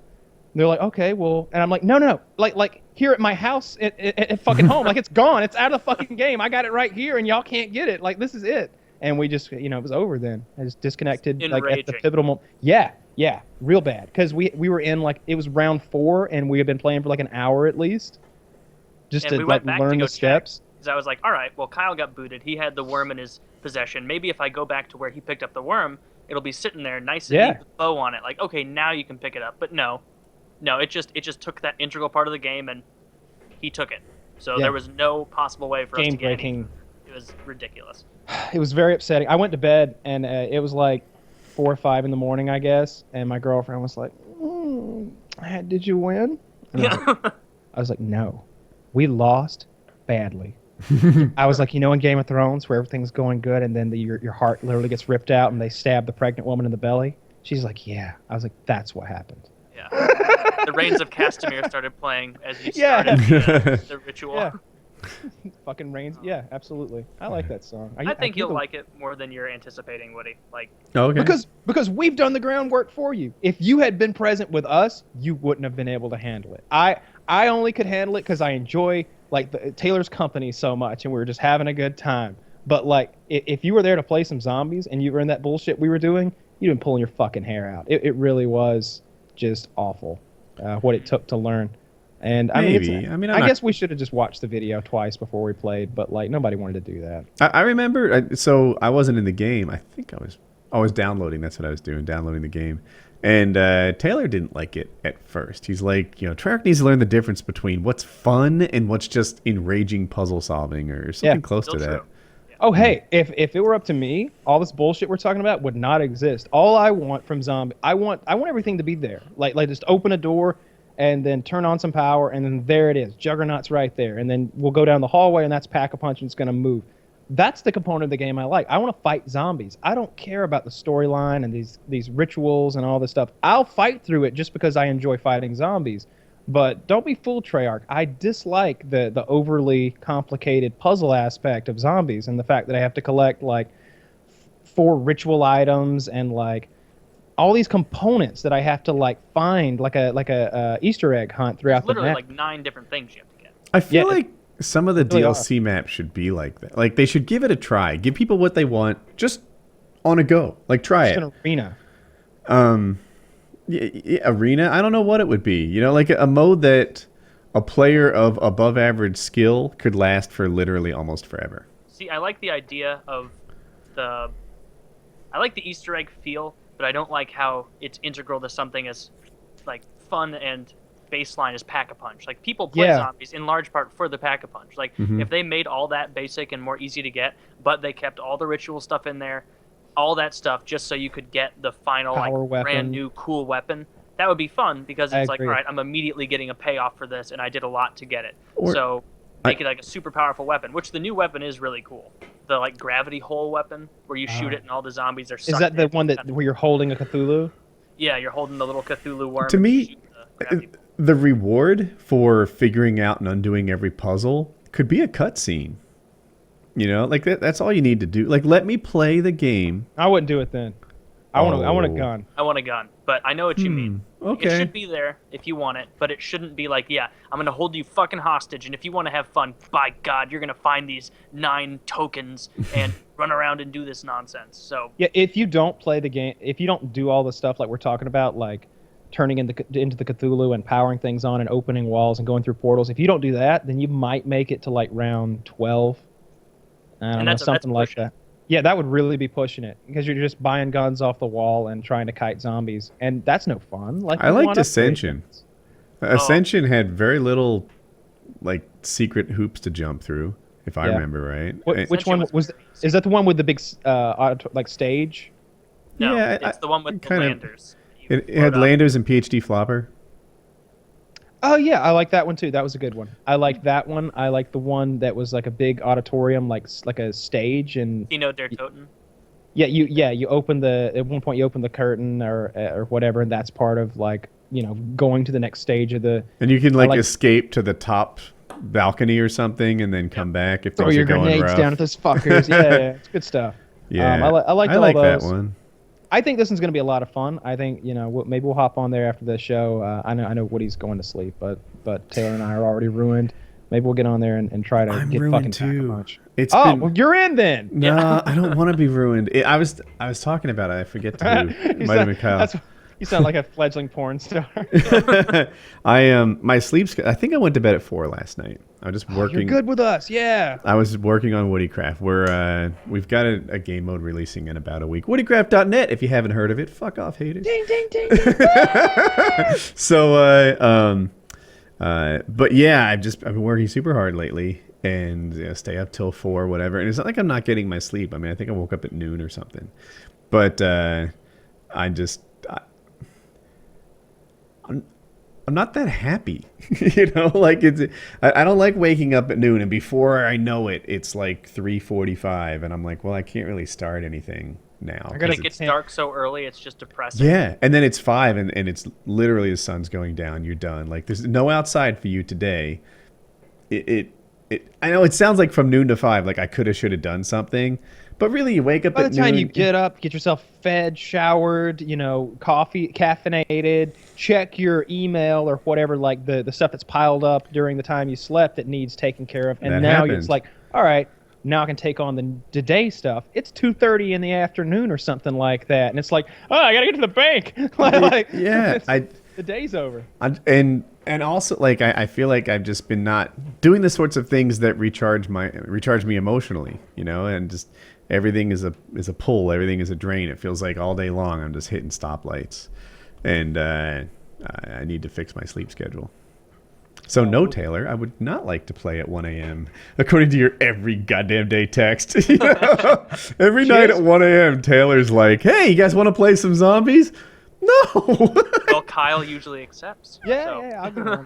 You're all messed. Doesn't it mess with your happiness too? Like you're sleeping in, you're not doing other things. Like I got up today. Sometimes. I went to sleep last night at like 4:30, and I woke up at 10:30. So that was six hours of sleep, and I did some. I had stuff to do today. I did some stuff with you, and then I went out and went to the post office, and I had to go. I got my stuff done, and I don't think it messes with my happiness any more than I feel I'm the same happiness level as always. I'm doing okay. I do miss the sun sometimes and like doing stuff in the sun, but it's not. I got lots of sunny stuff to do next week, so I'll just do it fucking then. I'll recharge then. I feel like I'm getting a little paler maybe, but that's okay. That sun's bad for your skin anyway. So I'll just keep playing Fallout in my bunker. What did you say, Taylor? I said he wants to stay looking young. He already doesn't look 29. Like I peg him as mid, maybe even low 20s. He's gonna be. Maybe I want to go backwards. I want to look so young I can fuck kids. You still can. How does one do that? Right? Tell me more about this plan. If I could keep turning back my hands at the time, I could get with some of those 16, 17-year-old chicks that are just smoking hot. I think you're doing it too early. I think you should Hello, continue. fellow young people. You should continue to age until 35, right? And then start rewinding the clock. Die at 70. I like it. It's a little Benjamin No. Button action, huh? I'll be See, a that's fetus. fun for the first 20 years, and then it starts to get really demented as you're like losing basic motor skills, just like you would if you just grown the normal way. You're like 5 years old, nobody's taking you seriously anymore. You have all these complex thoughts, and people are patronizing you. But think until of this: eventually you just disappear. the way you die now is also kind of a deteriorating process where no one takes you seriously. But you're like getting cancer, and it's painful and it's scary. The alternative is you die as an orgasm. No, but you, as somebody At else, some point, they're going to have to jam me back inside of my actually 112-year-old grandmother. All right, Granny, here's Kyle. You'd be little, but I guess you'd be baby sized. Yeah. I know what I'd be. I'd be 8 pounds and 15 ounces. Enjoy that, Mom. You're a big boy. Your 80s are going to be rough. in that situation, wouldn't euthanasia be the same thing as abortion? Ooh. Yeah, nobody months wants old. that. It's easy coming out. It's hard going back in. Did you see that? I tried to talk less about politics, partly because some people don't love it, but partly because I feel like the shows don't age well. But Jeb Bush said that he would go back and kill baby Hitler. Yeah, I saw that. And then Carson was like, no. They rephrased the question a little bit, like, would you abort Hitler? And he's like, nope. I wouldn't abort anybody, not even Hitler. He was born to kill him in his cradle. I feel like that's the Republican way, right? Yes, yeah. Before the kid's born, he gets all the protections of the world. But once he's born... No, they'd wait till he was 18.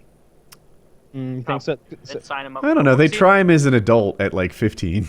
You wouldn't be a hero. Or Like 12. Jeb Bush was thinking. thinking. Handicapped. Yeah, Jeb Bush was thinking like, oh yeah, I would kill baby Hitler, and then I'd come back to the future and be like, wow, you're that guy who killed baby Hitler. But really, it would just be, what the fuck is wrong with you? Like, why did you go back in time and kill a baby? Like, because they wouldn't know Right. what was going to come, or it would have. I wouldn't trust him. If Jeb Bush was like, no, trust me, that guy was terrible, I'd be like, you're part of the establishment, the elite, this untrustworthy thing. Like, you want to run NSA. For all I know, that guy was like the person who would have won this year's election. Maybe little Adolf cured cancer, and you just wanted to save that money for big pharma. Like, you wouldn't know what to think. I would be very, yeah. I don't know if the United States would be in as advantageous of a position as it currently is without Hitler. I feel like, he fucked up Europe and gave us an opportunity to flex our muscles a little bit. Absolutely. If anything, I would go back in time and accept Hitler into art school. Oh, Because then you don't have to kill someone, and it probably would have panned out better. that's what he should have said. That's the ultimate. Like that's what Bernie Sanders would have done. It's like, I think if we could have gotten to this Mr. Hitler a little earlier, we could have curbed these feelings he's having. Yeah. He needed mental help. We weren't there for him. I think people would have really pegged me as a Democrat if they talked to me a year ago. Right now, I don't feel like I have a home. I'm not excited about hardly any of the candidates anywhere. Libertarian. I don't even know who our candidates are, but we have a don't give a shit kind of attitude, and I like that. Very Yeah. cavalier. I'd No, say I- Rand Paul is probably the best of all the Republicans. Rand but Paul, nobody's you gonna say? take him, yeah, nobody's going to take him I seriously. feel like, so Rand Paul and Kasich, for me, both say things I really like. But I feel like if you really shined a spotlight on them, I'd learn things about them that were showstoppers. That's totally true about every one of the candidates. I just feel like Rand Paul has less of those showstoppers than the rest. It's like that old South Park episode. You're choosing between a douche and a turd. That's the political system we have. So you've just got to choose a douche or a turd. So I'm just checking the fuck out and enjoying the show. It's not like my vote's going to matter. I don't vote anyway. I recommend that all of you do, though, so your voices are heard, but I'm not. I recommend you guys vote the way I tell you to when I figure it out. Right? That's what I would like. I don't know never how voted, this. and I don't think I'm going to start. Like, I've don't like never anybody. missed a vote. I make every vote, and I usually make every midterm vote as well. And I'll vote this time, but I haven't figured out for who yet. I don't fucking know. I don't know who of these. So it's easier to. We should wrap this up. We've had this talk before. Yeah, I was about to enumerate the candidates and why I hate them all, but Yeah. Changes for who's in the lead. Is it still Trump and Carson? Trump and Carson. Dude, I got a personal message from a Patreon. I wonder if I thought I bookmarked it. Wow, what a handsome fellow that guy must be. Probably really smart too. I found it. Let me. Oh, here it is. So this guy's a Patreon, and he wrote, "I'm 18 years old and I'm from the UK. I paid for an escort, but during the fun, she couldn't turn me on. I really don't know what the fuck is wrong with me. She was good looking. I just didn't really connect with her. Is this normal? And thank you, Woody, for helping me through all those couple of years." So this is the guidance that I provide to people. I help them work their way towards prostitutes. Yeah, that's normal. I think I had a hard time getting it up with the hooker that I had sex with, and it was just because it was a weird experience, and she was like making me wear a condom during oral sex, and it was just so. Ugh. Yeah, right. And I had to like really go into like Vulcan boner mode to like. Did the condom have spermicide on it? Like, I've never had a condom that seemed appropriate for oral sex. None of them are appropriate. Well, they make flavored condoms, but in any case, there are no condoms that are What a farce that is. good for oral sex. Is a flavored condom safe for vaginal penetration? Yes. Because I do know this. Edible underwear? No, it's the flavored wet platinum. So they sent wet platinum to me, and I'm actually changing my mind on wet platinum. We'll turn around to that. But they sent flavored wet platinum. We had so much, we ended up giving some to our neighbor. She used the flavored stuff for vaginal sex, and it gave her a yeast infection. And my wife was like, "Yeah, you didn't know that? That's not a thing that you can use." She's like, "Those things have sugars in them and such, and that'll give you a yeast infection." That was news to me. Then what's the point of it? It's terrible lubricant. Any of those flavored, like I like the wet platinum, just the regular The black stuff. one. The black one. That's the good stuff. It does what lubricant's supposed to do, and it never gets sticky and tacky afterwards. Like I've used those other lubricants. It sounds like a pitch, but like I don't know how people are using them. Like Astroglide, KY, like both of those aren't even. And those are in two totally different camps of quality, though. Both of those. Which one do you put higher? Astroglide way higher than KY. Yeah, me too. I feel like they're both like a 2 out of 10, and wet platinum is a 9 out of 10. Like the only thing about wet platinum is it's a little hard to get off afterwards. You've got to go get some soap and water and a dry towel and sort of Here's the thing. remove it. So They make special soap for removal, just so you know. that's good to know. So anyway, here's the deal. KY, I would recommend just moving on elsewhere. It's not my lube of choice. Astroglide is some good stuff. Now, the thing about Astroglide is if it's an extended session, you might want to add more, somewhere along the way. Just be cool with that, and you're okay. Now, wet platinum, on the other hand, is good for like 3 years and 30,000 miles. But the problem with that is when you're done, you're lubed until tomorrow. That's your deal. You're going to walk. Smell like it. Like your hand. A little. You might be right. I don't. But to me, like I'll spend the rest of the day a little lubed. You can feel it on your dick. That's on your your deal. hands, Yeah. It was. Yeah. And so wet platinum is good stuff, but it's just Industrial grade sexual lubricant. exactly. and I'm coming around to like, you know what? I might prefer Astroglide with a reload to wet platinum. That'd be good tomorrow, quite frankly. That's better if you have places to be, like quickly. I feel like the Astroglide leaves a tacky residue there. Like it's a happy reminder of what you did earlier. I don't care for that. The wet platinum, I feel like you could take a washcloth and dampen it and like scrub a little bit, and it'll you're clean again. You just there's just more to it than like dabbing the area with a paper towel. It's on there. To me, Astroglide comes off with water. I think it's water based. There's a bad tacky residue. I don't like that though. It shouldn't be. I find that there is like if you took the Astroglide and you just kept rubbing it between your fingers, after like 30 seconds, it would be like. And it's like, wow, what the fuck is this? Effect. I disagree, but that's thank you. Good. Thank you. It's like fucking Elmer's glue, like you use the kid and the stick to like put your fucking cardboard paper bullshit together with. Whereas wet platinum, you put that between two pieces of paper. Now those are zero friction pieces of paper. They could hover over each other. You could make some sort of a Rube Goldberg machine or something with that shit. I've used it as gun lubricant. I've had like a squeaky door and put a little dab of wet platinum on there. WD-40, we'll keep a door in order for like a month and a half. Wet platinum, that door hasn't squeaked and it's been 2 fucking years. It's smooth as it can be. I told you, that's it. And for door lube, that sounds fantastic. But when I put this stuff on Frankenstein, I get the pump bottle. then sometimes it's like, I just don't want to be lubed all day. It's right at $50 a bottle with shipping. I think it's like $45 plus $5 That's so shipping. much for lube. It's so a big container. It's this much of it, and it's like a tall bottle, and it's got a pump on it, so that like when you want something, just over the nightstand, cook. All right, we're ready to go, bitch. You're all lubed up and ready to roll. There's no like opening the cap and like getting a dollop out. Like, oh god, there's so much. None of that happens. You get exactly what you want when you want it. You want that pump on there.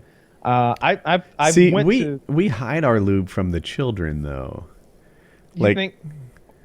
Okay. Yeah. So I got it. So I used to do this. Just at my ex-girlfriend's house, what I kept was I went to like Target and I got a little pump jar, and it could be anything in there. You could put moisturizer in there, anything, and it was just black ceramic, and I filled that up with the lube, and it was over there. And it's even that way. Guests come over, whatever, they don't know what it is. They think it's hand sanitizer, and they're like, God damn it! It never goes away. You're clean now. But that's what I would always do. I'm behind that lube 1,000%. I've never run across any. It has to be what do you call it? Silicone-based lubricant. Like that's the only kind that I want any part of. Is it latex safe? Can you use it with a condom? It depends how long you're going to be having sex. As long as it's not more than say 45 minutes. No, I think it is safe. Not the answer. Let's. I have seen my condoms be degraded by my lubricant after 30 or 40 minutes. It takes a while. What if there's like a more subtle degrading that before you see that? Well, I mean, it'll hold cum. I mean, that's all you need it to do. It's not like you're holding back radiation or anything. All it takes is one free spirit. So here, I looked at their FAQ, and it says that all wet platinum products and furthermore all silicone-based 510K medical devices are safe for use with condoms. So, I don't care what they say. They are not fucking as long as I am. I will bring a used condom next week, and I will show you what happens after a long fuck session with wet platinum on a condom. You know what? I will take your word for it. No, not me. I want to see it. The condom literally degrades to the part where it'll pull apart like I don't know. So like does it get like sinewy almost? It's like it's been slightly dissolved in some way, and so the complete structure of it is degraded, so that it'll tear apart, pull apart, all that stuff. I swear I've seen this. This is a latex condom you're using, not like a sheepskin condom or something like that. It's not sheepskin, but I would like you to try a sheepskin condom and tell me how that works with the wet platinum. It's not latex Have you ever used either. one of those? Yeah. No. I use the skin, SKYN. If I'm those are the non-latex condoms. The sheepskin ones don't stretch in the same way, and they're like cold almost when you put them on. Yep. They're kind of yucky. That's awful. And knowing that it was part of an animal that, if you got that sheep from Scotland, then very likely your dick isn't even the first to be in that section of intestine. Someone else has used that. That's just, I don't know. It's a weird, gross thing. That's like medieval times. I'm proud of me for perfecting this and taking the sheepskin out of the condom before I fuck it. Yeah. Yeah. I don't really use condoms anymore anyway, but sometimes if you're, say, using a sexual toy on a lady, then you'll put a condom on there to easier clean up for your sex toys or whatever. So, and I've definitely seen it. I've seen this thing happen. It does happen. Wet platinum does degrade certain condoms, and not the sheepskin ones. Well, we shouldn't be using sheepskin condoms anyway, because it's not 1460 and plastic and rubber. And that's just gross. Yeah. Although you'd eat a hot dog that was the same thing, right? It's big intestines. I feel like women are more comfortable with like tools and accessories and stuff like that because they menstruate. Like, from a young age, there's, tampons and pads and all this sorts of whatever feminine products. Feminine products in one way or another, potions and shit that they got to deal with. And so maybe for us, it's like sheepskin. Whoa. For them, that's just like, that's just one more tool in a whole arsenal of bad shit that I deal with. What you add what? And it's just another thing? Sheepskin condoms. Oh, okay. Yeah. Oh, yeah. I don't know. Right? Like it's yuck. And for them, well, it's the last thing I would do is like, check this out, honey. It's a sheepskin. It's sheep intestines. Let me just put this on my dick now and fuck you with it. Like I don't think I'd say a word. I just put it on and like Just like I don't want her to know that it's a They should sheep put intestine condom. backstories on him. Like his name was Cody. He was Aw. free range. He grew up in southern Scotland. Never been exposed to Taliban, so No. this is virgin sheepskin condom. What if you got an STD from your condom? How ironic would that be? Oh, that'd be terrible. Sheepskin condom's not as good at protecting against STDs. You should Makes try one sense. of those this week, Kyle, and come back with a review. I have no interest in wearing any sort of condom, much less one that's made out of a sheep's intestines. That's just that's a Well, I no. know you don't. It was about my interest. Well, then you should Dare go you rip on it. go get your own, motherfucker. I've done it before. You prefer it over a normal condom? Is Two it? thumbs down. They have their Oh. pros and cons. I would say that a latex condom doesn't seem as cold. Maybe it just retains less room temperature or something. Like I'm having a hard time choosing words here. Warm it up first. You know, maybe put it in a saucepan. I put mine in the microwave for 6 seconds. So there's that. It's less stretchy, the sheep. Like a latex condom would, you could fill it up and put your head on it or something if you really Totally. were motivated to. Enormous. A sheepskin doesn't do that. There is some stretch to it, but I don't think you could like fit 4 fingers. Like You you'd couldn't do those pranks that people do or whatever, where you like not pranks, but like you put it over your head and then blow it up with your nose. Like you couldn't do that with that kind with a sheepskin. Yeah. I would guess it pulls till, I'm guessing, I've never broken one like that, but it would pull to like 50% larger than the stock size and kind of cut off there. And when you make it its full length, like that's kind of the length you get. Like that's all there is to it. But on the other hand, I feel like latex more quickly converts into some like moisture absorbing, friction creating like terrible thing. Whereas sheepskin pretty much forever, it's almost like your own skin or something. Like, it just requires less lube to be effective. I want to see if there are any benefits to this. Like, the sheepskin? why are people still doing it? I would guess the number one thing is people who have latex sensitivities. They make non-latex like regular condoms, though. Like skin, right? That's what you said. Yeah. Oh, that's what that is? Skin? SKYN? Yeah, it's a brand. Or What, it's Trojan. It's a offset. It's Trojan skin, I think. I don't know. I don't buy a lot. What's of it made from if it's not latex or sheepskin? I don't recall exactly. Maybe that's why fucking vulcanized. it doesn't rubber. work well with wet Maybe. platinum. Maybe wet, because they say it works with latex condoms. I just assumed that. I didn't know there were more than 2 varieties. Several, I guess, or at least 2, at least 3, when you count the sheep intestine ones. It says one of the benefits is that lamb skin can be used with oil-based lubricants, unlike latex, and not degrade. Oh, that's right. I've had condoms degrade with coconut oil. I think maybe. I think that's pretty common. And then it says they're biodegradable. If you're just like really weirdly, the only person who's self-conscious enough about worrying about their condoms biodegradability Biodegrading. is someone who's a vegan and they're not fucking with part of a sheep's intestine in the first place. Like if Yeah, they're not going right. to eat it, that's a big insult, big middle finger. Like I won't. Like, eat all right, we're big done. shots. Waste But not, fuck. want not. Yeah. You can get a free sample of skin on their website. I'm just looking at it now. Howard Stern was saying that he uses condoms with his wife. He still does. They always Just use in case. condoms. I mean, I think it's because his wife won't let him fuck her without a condom on. Is what I think. That's weird. I think that Howard Stern has a super hot wife who won't let him fuck her without a condom. That's really pathetic. Do you think that That's what it's a trust issue? I have no idea what that could possibly be, but the guy uses a condom and he's like 60 or 70 or whatever he is now, and his wife Beth is just gorgeous, super hot, but something about that is just weird to me and bizarre that this guy is still using a condom to have sex with his wife when like there's got to be something else they could do. Maybe he has herpes and Oh, I mean, you're not always contagious. I don't with know. herpes, only when you have an outbreak. Like Only during a flare-up. yeah, only a flare up. The commercials say that you can still transmit it, not during a flare-up.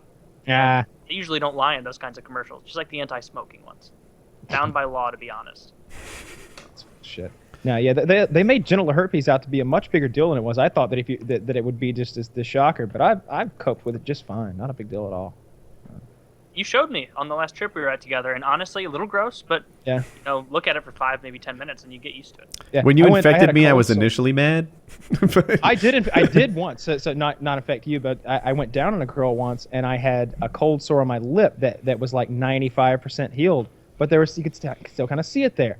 Gave her genital herpes, and it was just an ordeal. She was sitting on ice bags, like she had this full on, like her pussy was just fucked, and it That's only very happened. different Yeah, than genital herpes. Like everybody has that. Like when you're about to get sick, that's when you get like cold sores because your I don't have sick. that. you only get I've it if you gotten have cold sores. herpes. Then that's what Oh, I that know. is. It's a kind of herpes. Most people are born with that. And it's just Yeah, there's two types, but inconsistent. and it's a bit convoluted at times between the two types. And what I still don't know is that if my type 1 can jump on your vagina and become type 2, or if you just have vaginal type 1 or your dick, whatever, if it's a crazy night, what have you. But what I'm wondering is if now you have that for life on your genitals, because she just had the one flare up the one time, never again. After I think they're very different kinds. Like I don't think your coughing and not getting enough potassium sore is going to cause that extreme kind of herpes in someone. I think you're wrong about this. I could be. I don't know. I just know the only what's he time r- I get them is when I'm Well, like I think getting this. sick. Well, like I said, there's two types of herpes. I think, and one's the kind that's more commonly on your mouth, and one's on your genitals. But I know for a fact that the mouth kind can jump onto your genitals because I've done it. But that doesn't make it the second more extreme kind. If it gets more extreme than that, then you just have to amputate the vagina. Like it was a very extreme flare up. Like inside the vagina there were sores, outside the vagina there were sores. She could not sit. She sat on peas the whole time. It was awful. And it lasted for like a week or something like that. It was crazy. And I started reading it and like, yep, sure enough, that's a thing. I've never experienced that, but that sounds really terrible. Yeah, I wouldn't want any part of that either. I get the cold sores probably 2 or 3 times a year, and I actually take the I don't remember what it's called, but whatever the prescription medication is that you take orally to get rid of genital herpes. I take that for my cold sores, and it knocks them out like really, really quickly without them turning into a big crazy thing. Yeah, there's nothing worse than having to go like meet somebody or talk to somebody and having a big canker or cold sore on your lip. That ruined my first impression with my college roommate.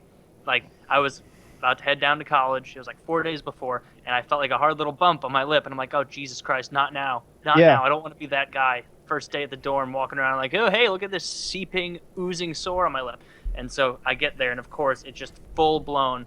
And the kid and his parents meeting me, I can just tell they're like, oh hey, nice to meet you. like, oh yeah. God, you need a Band-Aid? You need to take you to the hospital? Mine gets so big, and I just remember I remember this old man one time being like, oh, well, somebody popped you in the mouth. What happened? And I'm just like, it's cold sore. Yeah. Like what do you want from me? I know it's there. I try not to go out in public. Like now when I get one, I just become a hermit for those 5 days. I don't want anybody to see that fucking thing.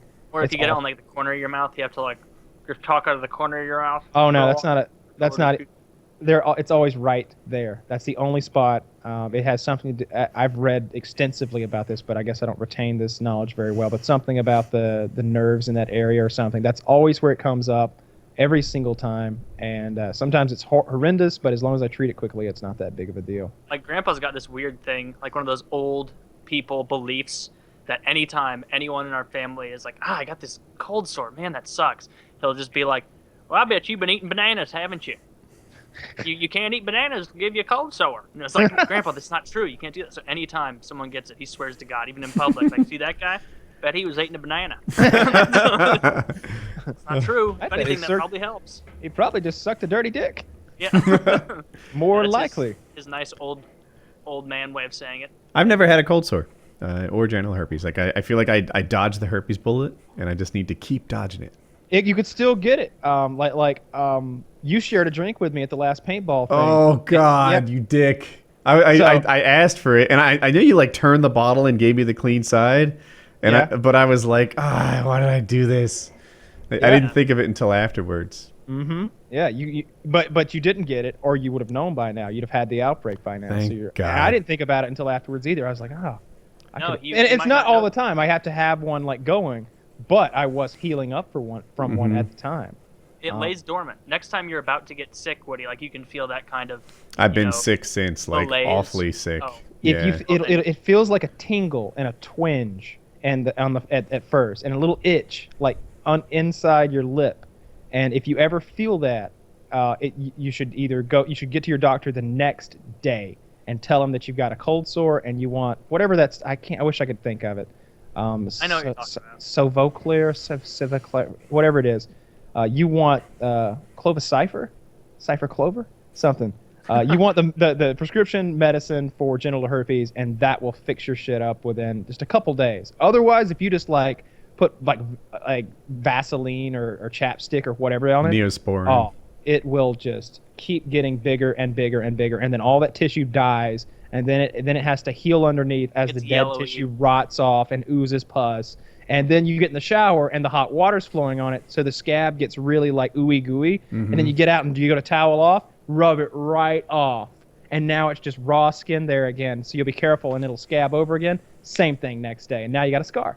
So and everything that you have to like, aside from those pills, to put on it to make it better is like, all right, you're gonna want to apply this every half hour, and when it looks really shiny and like it's fresh, a fresh wound, that's how you know it's working. Where it's like, all right, how the fuck am I supposed to go out in public looking like this is an open wound on my face? I keep like when I didn't have the pills and I had to like apply a cream, or I found this stuff that comes in like an eyedropper bottle that was much better. That was like drops that seemed to get hard once you applied them. If that makes sense, like you applied it, they'd evaporated and left like a hard shell.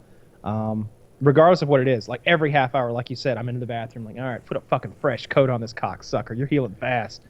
But still, it just turns into the most ugly, nasty thing. And if your kids share a drink with some motherfucker, that's how I got it, by the way, as a child. I shared a drink with some dirty motherfucker at school, brought it home, gave it to my dad, gave it to my mom. We all shared drinks, you know? It was just, as a kid, like we shared drinks. Apparently, I just, let me have some of daddy's tea. Let me have some of mama's Pepsi.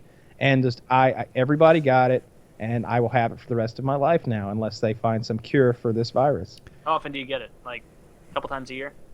If I'm really stressed out, that's when it's going to come. I get it at least once a year, sometimes 3 times a year. Yeah, I usually get it in chains, where like one will come up, and then it'll be like almost gone. It's like, all right, I can finally go back to life looking like a human. And then out of nowhere, you know, round 2 pops up in the other corner. It's like, are you shitting me? Like, never had I have that. to go for a solid 2 weeks looking like an asshole. But, yeah, I've never had that. That sounds awful. But I get the one, and then I got to deal with it. And it takes probably 2 weeks to heal up from start to finish if you don't have the prescription oral medication. Herpes talk. Yeah. Wow. I looked it up. Cold sores can cause a genital infection and vice versa. But then there was like 6 paragraphs of explaining the relationship and the difference and whatnot. And I didn't really absorb it. I couldn't absorb. Like, I've read what you're looking at least twice, and I still don't understand the exact specifics of it. What I want to know is this: if I go down on you, if I go down on you and you get a genital outbreak, will you have then recurring genital outbreaks ever? Or here's the other thing: will it give you the genital outbreak and then later you'll get an oral outbreak because it was the oral type that I put on your genitals? Will that happen? Now that seems far-fetched to me, but I would need to ask the question just to be sure. I don't know the answer to that, but what I definitely know, it appears that if I'm reading this correctly, even though you gave me a genital infection, I still have type 1 that will reoccur as an oral infection. Interesting. If I understand this right. So you'd have an initial genital outbreak followed by recurring oral outbreaks from the genital contact with my lips. And vice versa. Okay. So there's a whole like... Yeah. That's an if I were to give you type 2, which is the genital kind, it might show up on your lip and reoccur on your junk. On my genitals. I've got it now. All right then. Yeah, Good to know. If I understand it right. It's possible I don't, but that's well, that's good. Because I would hate to think that I had given that poor girl some sort of like lifelong genital herpes, but apparently it's just the oral kind, which she already had. Oh, okay. Well then, no harm, no foul. No harm, no foul, except for having to sit on those peas for a week. Oh, so circling back to the gentleman who couldn't get hard from the prostitute. I guess That's no sweat, huh? Yeah, it's. I had a hard time myself. I had to really focus to like make it happen. I think I'm lucky in the cock department. I've only ever been me, so I don't know what's normal. But I hear of these other guys who lose an erection while they put a condom on, or they don't get an erection from here. Or like, I don't know. My boy's always sort of done what I asked him to. Well, you've never tried to fuck a $200 prostitute in a hotel room, so. Fair counterpoint. Yeah. Yeah. Fair counterpoint. I told a story of a guy a couple weeks ago who had that prostitute, and he, no leche. No leche. No leche. No leche. Yeah. That's great. Apparently that's Spanish for milk. Yeah. And it wasn't going to happen. Yeah. I could probably understand something like that. A bad prostitute. She should be good at it. She's always part of a prostitute sex act because she is a prostitute. So by now she should have figured this whole thing out. Oh, how to make him accomplish his goals? Yeah. She should be used to guys being nervous and concerned that they're paying for sex and all that. Part of her skill set should be setting you at ease and turning you on in a realistic fashion instead of just like, all right, yeah, this looks about right. Get your pants off. Yeah. I imagine a lot of prostitutes are actually pretty bad at that. Just guessing, but I've only had the one prostitute, I think. The thing is, I watched a documentary on Netflix, I think, and it was about Thailand, and these people would come, and they were all like, the girls were never giving the guys enough attention. Like, they were prostitutes, but they would stay with them from for a couple of days in a row, and they would be at this resort, and the girls always scurried off. Like, in their dream scenario, they earned this money without earning it. So they're whatever, like at the bar or at some other room or whatever, not next to the guy being his girlfriend. And it just seemed like they were all bad, and they all had to be like hounded on to actually do their thing. And one of the customers was fat, like way too fat. Ugh. And but that's how the girls were reacting too. Like, I don't want anything to do with this guy. And I'm thinking, like, you're a prostitute. Don't expect, a stream of hotties coming your way.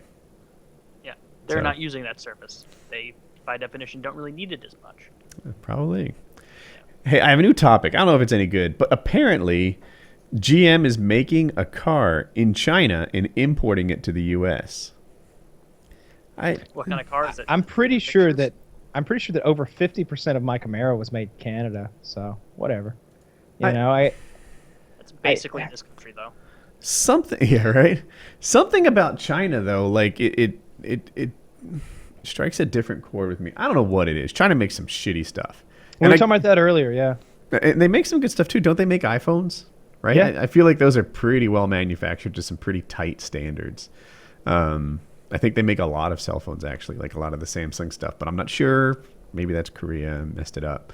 But China makes some good stuff, but by God, they make a lot of garbage. Yeah. I watched a Reddit GIF recently where the guy got these bricks from China, and he could just break them with his hands. Like building bricks? Yeah. The That's red funny. building bricks. It's like, what the hell? Yeah. The brick... You know, These are Play-Doh. American bricks are either solid or they have like that sort of pattern to it. This looked like it had maybe 6 holes in it, 3 and 3. And yeah, he could literally just crack them apart with his fingers and break all the bricks, and they were awful. And I feel like that, I want to say America would never do that. And someone will be like, no, they would. It'll happen, etc. But that shit just wouldn't leave the factory. They wouldn't ship that product to somebody. Americans would be... Oh, my browser just crashed. Americans would be embarrassed of that kind... Of a lot of the products that come out of China. Or some other company would figure it out and be like, oh, well, this company's making shit-tier bricks. This is a pretty easy opportunity for us to shoehorn them out of the market. Yeah. We'll see where these cars fall on the spectrum, whether it's the next iPhone or... absolute fucking garbage. Well, I think General Motors is the company that's going to be there ensuring the quality. You're just going to be using Chinese labor. You know what I mean? Like those Chinese companies, like we were talking about earlier, it's like an Alfa Romeo, but it's like just a Chinese knockoff. You know, those are shit tier quality. I've watched things about those before, and they talk about how they have issues with them. And there's lots of like basically just completely ripped. Like they make a model of the Lexus. They make a Mercedes knockoff. They do that for all the cool cars, and they are poor quality. It's my I'm sorry. It's my understanding that Japan started out as the China of yesteryear. And if something came from Japan, it was just absolute garbage, and everybody knew it. And then over time, Japan developed a reputation for quality. China could very well follow that route, but god damn, it doesn't matter what it is. If it's a tool, if it's a ball bearing, if it's a brick, if it's a car, if it came from China, there's a very good chance that it is shit. That's true. Is this a whole new GM car that they're making just in China, or is this just they're moving factories over there? Kyle, do you know? I don't know. Oh. Sorry for interrupting. What were you saying? It's a Buick, it appears, and it looks like it's a new car. I'm not certain. Can't wait to get that Chinese LeSabre in my garage. Oh, don't tease me. That's gonna turn heads. Yeah. I don't know. God, it's not like I don't own anything from China. I guess there are some cases where price trumps quality. You know, every so often you're like, yeah, I get that it's total crap, but I don't need something good for this task. Yeah, it's definitely true. Sometimes a disposable item is just fine because it's a disposable task, and it's fine to get something that's awful made there. But and I just don't like all the knockoff stuff that comes from there. Apparently, like a huge percentage of the Chinese production is just knockoff goods. You know, it's fake Louis Vuittons and fake Rolexes. And I feel like there's no level of shame. Like, so again, I'll talk about India because this is a thing that I know better. When I worked with Indians, I remember I bought my IDE. It's an integrated development environment, and you typically use these, computer tools to write code for you. And it was IntelliJ, and I bought it. I wanted it. They had a trial version, and I used it. I loved it. I bought it. That was the thing. I was very impressed with it. And the Indian person I was working with was like, "You bought it?" And I was like, "Yeah, they totally earned it. Like, this thing is it's the greatest thing I've ever used." And she's like, "Yeah, it's a difference in culture because Americans are proud to have not stolen their software, right? Like the things that didn't you buy Sony Vegas? Yeah, me and White Boy. Yeah, I bought it too. And and there's a certain pride. Like, yeah, I paid for my Sony Vegas, right? But she was telling me, Indian people, and I heard this from several Indians I work with, like, it's almost an embarrassment. Like, you're stupid. You bought it. You paid money for it. You're so dumb. Don't you realize you could steal? Like, there's a stealing option on the table. You just seem foolish. And I feel like with quality, like, there might be a cultural thing there, too. Like, we make rip-off Louis Vuitton. Like, we make, like, a shitty version of something someone else thought through. And I just... If that was what I did... You feel bad. I feel bad. It's a lot of money, though. It's a huge market. But I mean, you just wouldn't have any pride in your job if your job... I feel like if I made fake Louis Vuitton purses all day, I would feel bad about that. And don't make it purses. Let's say I made knockoff cars. Like, it looks like a Mercedes, but it's a piece of shit. Like, I would feel bad about that, too, I feel like. But I don't... It's just a cultural thing. I think it's well known that when I make something, it's the best in the multiverse. I've heard that somewhere repeatedly. Yeah, I'm doubling down. Fuck y'all. Not you guys in the call, of course. But. Jeez, mention it again. I don't mind. Do your thing. All right. I had another topic. That one went quick. Des Bryant. Oh, Taylor Swift. So did you guys see that she was being sued for the lyrics in Shake It Off? No. Apparently. So I hadn't heard this guy before, but shucks, that's a good question. It's a pretty old song, isn't it? Like, that's not one of her new ones, right? It's pretty new. I want to say Shake It Off is this year. Yeah, within the last 18 months or something to me. Oh, here it is. The guy's name is Jesse Braham. Braham? I don't know. Jesse B. And he had a song. It sounds totally different than Shake It Off. Like, it's not a pop song. It was like a slow rap song. It wasn't my cup of tea, and it wasn't popular. But in it, he included the lyrics "haters gonna hate," and he mentioned that players gonna play. So when Taylor Swift came out with her song, which was like, a little upbeat pop thing, her song is like, haters gonna hate, hate, hate, hate, hate, and players gonna play, play, play, play, play. Yeah, I'm talented. And he's suing her for $42 million, saying that, all her record sales and stuff are attributed to him. Now, haters gonna hate to me is not a phrase that he coined. Like, that's everywhere. Players gonna play, potatoes gonna potate. Like, there's a million of these. And he's suing her over 2 words. 4. 3 words. Gonna. Playa, yeah. gonna play. Haters gonna hate and players gonna play. Yeah. So well, she says it like 4 times each, and that's just the chorus. So like, those add up. Double digits now. He says that if he had never written his thing, that she would have never written hers, and that she owes him $42 million. Well, it's a good thing he lost, because that seems like bullshit. Dude, he didn't just lose. Oh, but they make him pay fees? Here's the thing. The judge wrote his like his judicial opinion on it. And oh god, I hope there's some Taylor Swift fans in here. But it goes like this. At present, the court is not saying that Bram can never, ever, ever get his case back in court. But now we've got problems, and I'm not sure if Bram can solve them. As currently drafted, the complaint has a blank space, one that requires Bram to do more than just write his name. And upon consideration of the court's explanation in Part 2, Bram may discover that a mere pleading Band-Aids will not fix the bullet holes in this case. At least for the moment, defendants have shaken off this lawsuit. So he included like 6 different Taylor Swift songs in his like judicial decision. Surprised he didn't say anything about Bad Blood or anything like that. yeah, right. Like I wish he called him mean, but that to me is the peak of this whole topic. The guy included a bunch of Taylor Swift lyrics in his decision. What a douche. He's awesome. I completely disagree. The guy suing. I misunderstood. Yeah. The guy suing. What an asshole. Like, you couldn't... That's just so frivolous. 3 words. 4 if you count haters and hate as different, which is a stretch. So, it's just... in $42 million. Like...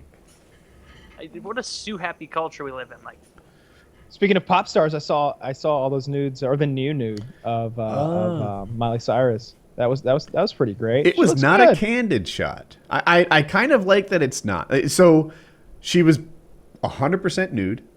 She was sitting in a chair, and her legs were crossed, but you could see like the racing stripe on her vag hair, I guess, and or her pubic hair, I should say. And anyway, and she saw the camera. And she like did this is kind of the pose. She's like this, and she's like, oh, like that.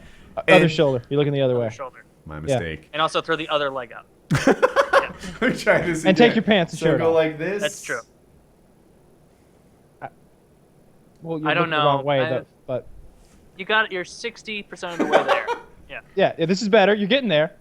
Yeah. There you go. Cool. I feel like this is like when we had Kyle doing bench presses. No, you only got it on that last attempt. That was the correct one. All right. But yeah, I looked at it for a few minutes. I'm sure you guys did too. I studied it, and then I looked at the color-corrected version so that I could get a better feel for what it would have been like to be there.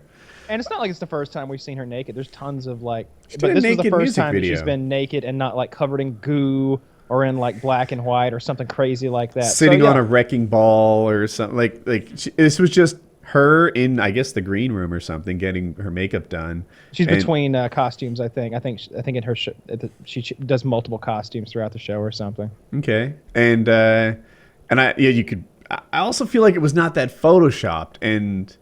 No, I felt like that was orchestrated. Like just a cell phone photo that was just uploaded to her Instagram, I think. And like I tell you, so there's people who have like pride in their bodies and stuff. She's really committed to this. No shame. And typically no shame means you really should have had some. But with this case, she's just, if you have a problem with nudity, that's going to be your problem. I say good for her with that. Yeah, she looks. I think she looks great. I think she looks really good. I've always said that. Like everybody was giving her shit that thing when she was dancing on Robin Thicke. She had that bad She had fitting. latex underwear on that were super tight, and her butt looked flat. Well, of course it does. It's like her butt's like being. Squished. I feel it wasn't just flat. It was hanging out the bottom because it's being squished. Yeah. It was malformed. It looked very lumpy. I mean, latex. It's latex. It's not some sort of breathable fabric. She's literally wearing. Like, it should have had a better cut. It wasn't flattering.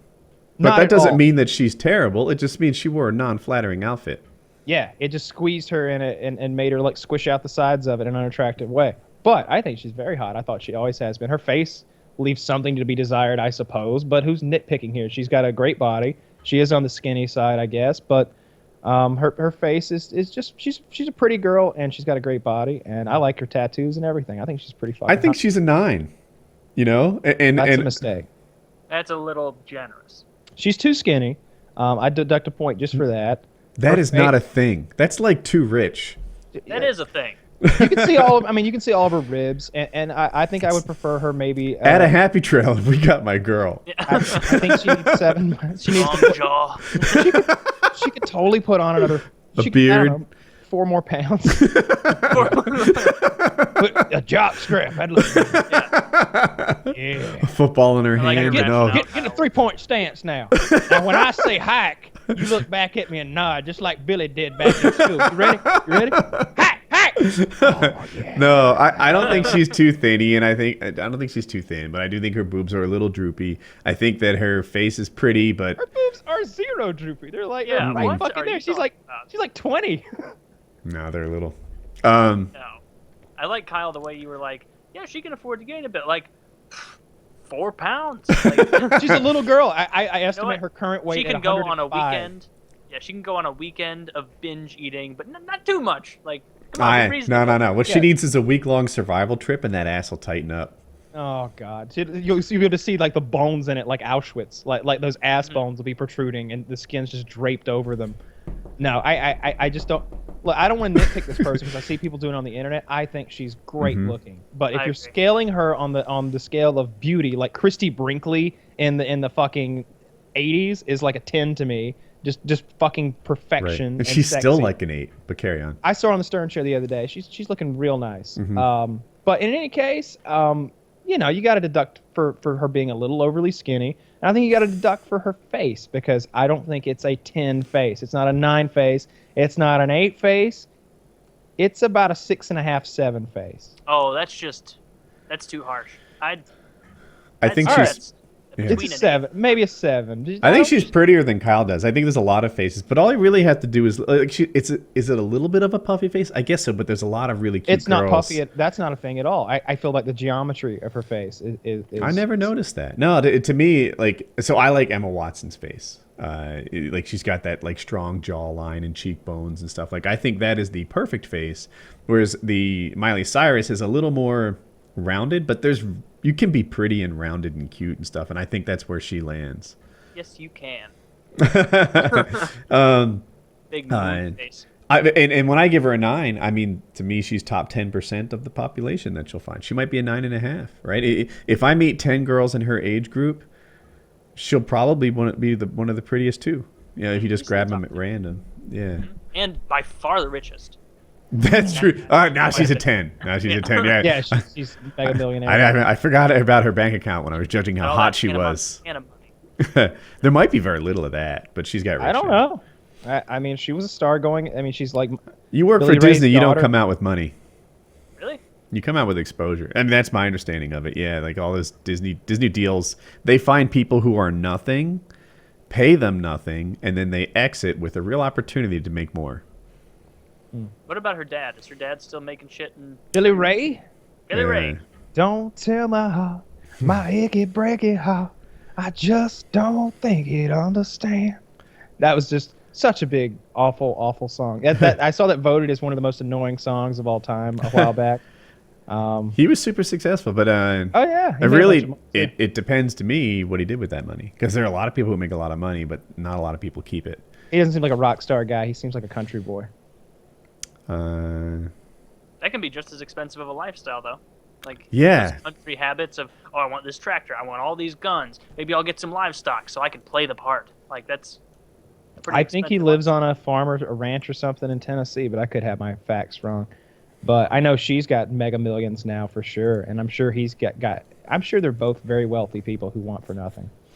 The other thing about being in their position is I feel like you can snap your fingers and earn the kind of money that most people work really hard for. Like, you know, if she could make a limited run T-shirt, tweet it, sell 25,000 of them, and earn 40 grand, and like, or she could show up at a birthday party for probably a $25,000 to $35,000 appearance fee, and or more. It's way more, yeah. I don't know what birthday parties. Yeah. Like, well, is she going to perform or is she just going to hang out? I assume to perform, right? But yeah, if you're going to get her to perform, I bet you got to pay $100,000 at least. I bet it's less, but I don't know. I know that. Who's that fucking rocker? Who's like real? It's not. He's an older guy. He's all washed up, but his appearance fee is $45. He did his own thing. Bach, right? Is that his name? Blonde hair? No. He's like really outspoken conservative guy. Ted Nugent. Ted Nugent.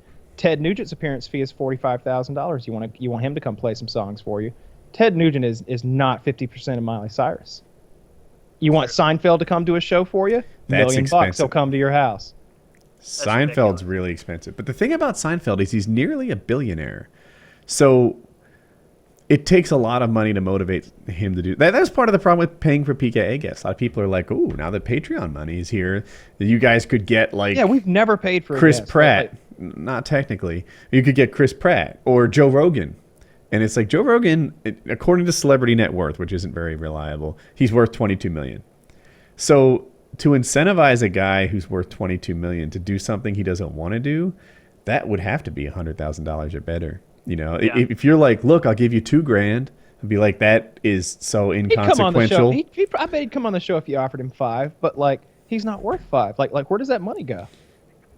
Like how do we rebound $5,000 of expenditure to get Joe Rogan? That doesn't make any sense. I bet it's. I bet it would be more than that. He probably would say no to it. It depends what you want from him too. I bet he's gonna charge a lot.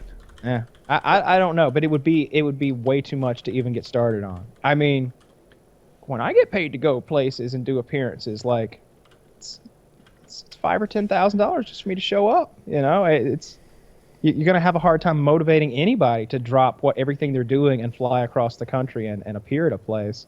So when I hear that, I feel like you'd have to really pay some money to get Miley Cyrus to come. It just so happens Miley Cyrus has been listed on a couple sites for one of the most outrageous celebrity appearance fees, and it's $1.5 million per private show. Bam! Pay up, motherfucker! Yeah, so I don't know how many Will she do the whole album? Do you want her to?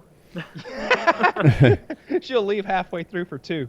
I would have thought it was a lot less, but $1.5 million. If she gets naked, then that could be a thing. Like if I'm promised nudity, then maybe we could work something out and sell tickets to this thing. Here's another site. That's another billionaire thing that Kyle and I could do if we had the billion for entertaining.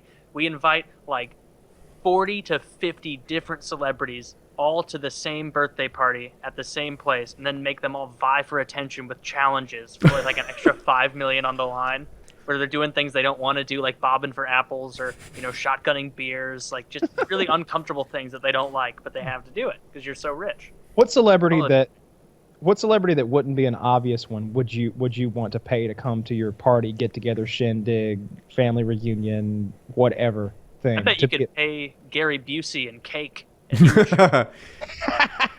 I'd like to get Sage Northcutt on the show. You guys probably don't know him, but he's had one UFC fight. He's 18. He is I'm gonna go so gay here. His body is like an action figure. Like I've never seen anyone this fit before. Oh, backflip guy, right? Backflip guy. Yep. He's the backflip guy. Yeah. And he's been doing like martial arts and stuff since he was a little kid, and his personality is super bubbly and innocent. And he's very religious, so I don't know that he like really fit in on PKA, but I'd love to try it anyway. And I don't know, something about him is interesting to me. He's been thrust into a world at 18 that very few people would come out like well-adjusted and happy from. And I would love to catch him right now. I'd love to have him once a year and watch this guy evolve. Dude. Watch as the tattoos slowly begin encroaching. He is so good looking and so popular right now. He could fuck almost anybody, but he would never, because he is so like straight-laced, good guy, religious, straight edge. I feel like I'm using some of these terms wrong, but they're both. He comes from a super supportive, together, tight-knit religious family, and his sister seems like equally like super kid, like perfect, pure, good-looking, whatever. And I swear I want them on the show throughout the years, not to corrupt them myself, but to watch the process. I'd rather have an already corrupted UFC fighter who'd like done some awful shit and was married to a porn star now and like was like breaking fingers now to make ends meet or something. I've got just the guy, but he's in jail. War machine. Well, the way it usually goes, he'll be out soon, I guess. Dude, Ronda Rousey's book, she's guilty of domestic abuse, maybe. But apparently her boyfriend that she was with took pictures of her naked. And I wish I could find it so I get my facts really right. But she beat she beat him. She's like, I hit him with the left, I hit him with the right, I gave him a hook, my thumb was hurting, so I just started like rabbit punching with the left. He curled up into a ball, so I got full mount and started pounding him some more. Then I went out to the car and he chased me down and I beat him down outside. And it was like, dude, you reversed the genders on this? And it's a bad news story. Should have taken those naked pictures. You're true. Would you take a naked picture of Ronda Rousey? I would avert my eyes immediately. What's she doing without her clothes on in front? Yeah, they were dating. Yeah, they were dating. But in my case, I'm imagining some accidental nudity, like the wind blows and her top flies off. I'm just like, oh, let me help you, Mrs. Rousey. Here's your top. Don't hurt me. That's ridiculous. I saw that you can even talk about that and like explain your move. Like, can you imagine if that guy who like beat? So I got her in a headlock, because no upper body strength, and I had to start working her with these right hooks into the face. And after 3, she was limp, but I gave her 2 good ones more, and then she dropped to the floor, and then the stomping started. It wouldn't go over too well. I saw she endorsed Bernie Sanders. That was all over the Bernie Sanders subreddit, where I like to go occasionally to see the hope. They're really full of it over there. The hope. What's gonna happen when he doesn't get it? Sorry. Oh, there's gonna be a lot of. They're not gonna be burning anymore. Here. They're gonna be real sad. And hey, can I read this? Yeah. After discovering that he had taken nude pictures of her, she confronted him. She called him Snappers McCreepy. That's the only name she gave him. She slapped him so hard that, quote, my hand hurt. I punched him in the face with the right, then a left hook. He staggered back and fell against the door. Fuck my hands, I thought. I can't hurt them before a fight. So I slapped him with my right hand and he still wouldn't move. Then I grabbed him by the neck of his hoodie and I kneed him in the face and I tossed him aside into the kitchen door. Then when the fight ended, I walked out to the car and he jumped in the passenger seat, asking me to hear him out. I walked around the car, pulled him by the neck of his hoodie again, dragged him into the sidewalk and left him there while I sped away. That's the scene. What a Seems like monster. she should be in jail. Yeah, what a monster she is. Yeah, that's a real piece of shit move. Rousey has... It's a piece of shit move to take pictures of someone without their knowledge, but that kneeing someone in the face, like... You know how teams never have personality clashes while they're winning everything, right? But you take those same people and they lose and it just comes like the locker room has issues and such. I feel like that's... Ronda's right now that champion team. She, like... There are all kinds of problems around her in her life. Like her personal life is a bit of a mess. She's dating a guy who was just accused of beating his wife, and now he's separated, but there's some question as to whether they were dating while he was still married, like actively Maybe they married. beat wives together. Maybe that's what. Maybe they're the Right. wife beaters. Her coach is dealing with like FBI and IRS investigations because he doesn't pay taxes and there's some sort of shady thing happening there. He declared bankruptcy and said he's like never made any money and doesn't have any assets yet. His wife is doing this or that, and like there's a shady thing happening there. And I don't mean to take shots at her, but she comes from So her father killed herself, and then she grew up with that kind of trauma, on her record. And I'm sorry, what? He killed himself. Did I say it wrong? Okay. Unless he was transgender. In which case. Okay. Yes, I was a bit confused. So his father killed himself, and then that was something that created a lot of emotional trauma for her growing up. And I just feel like this is a woman who internally has a lot of baggage and trouble, but because her life right now is just hitting every green light, it all, like, she loses one fight and this train derails. Well, I think she fights on is it the 17th? That's the number that's in my head. She real fights 5 days I from think now. it's yeah. I think so. If this goes up Saturday, that I think she's blonde fighting chick with tonight. Is that blonde chick with the strong jaw and the ponytail? Maybe Pretty is that girl. She's fighting? Holly Holm. Yeah, this is gonna go. It won't go well for her. I don't think there is any. Ronda? For Ronda's, I don't think there's anybody that can beat Ronda, and I think that's the story, right? She's the first female who's like not only talented but motivated and goes at it 1,000%. It seems, and she's been in martial arts since she was a child. It's a real perfect storm for a female athlete, Olympic level athlete. Yeah, I mean, it would be the real cool thing would be if Ronda was 180 pounds.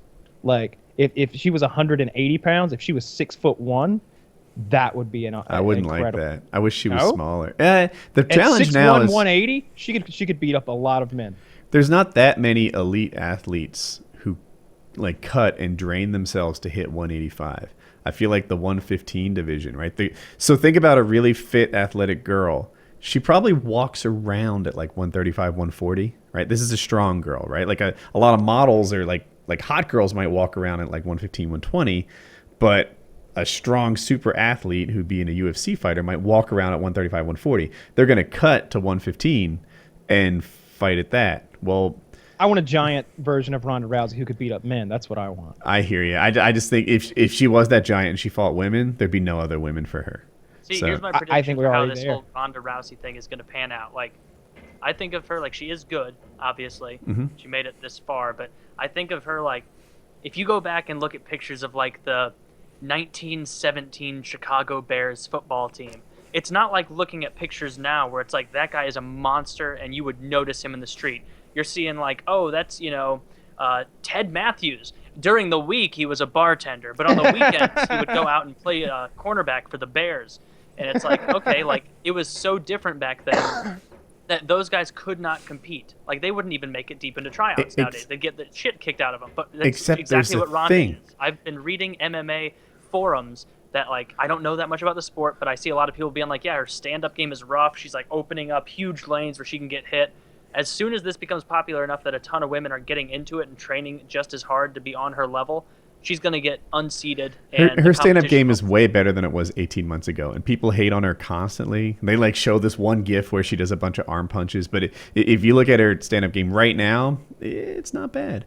See, And that's the sport is in its infancy, though. This is the way sports always go. I feel like Ronda is Barry Sanders back in that 1913 Bears team, like holy fuck, like that she came from the future and then just dominated all these girls who were like, waitresses at night. And Do you remember that girl who was at paintball with us that time who was Yes. very muscular? Yeah. Yep. And she was good looking, and I think we all thought she was good looking. That was about 4 years ago. You should see the pictures of her now. She got into bodybuilding and never stopped. And I was watching her. She had dumbbells in each hand, and I'm going to guess that each dumbbell was 50 pounds. And she's lifting them over her head like this from a seated position, and the coach is behind her like, lift! And like, so like, if you, like on my forehead, like you can see that like this part is like sort of more, it's a like a It masculine exists. forehead Right, trait right. More thing. pronounced. She has that, and she's going, "Ah!" And dude, she is so ripped. She would whip my ass and your ass at the same time.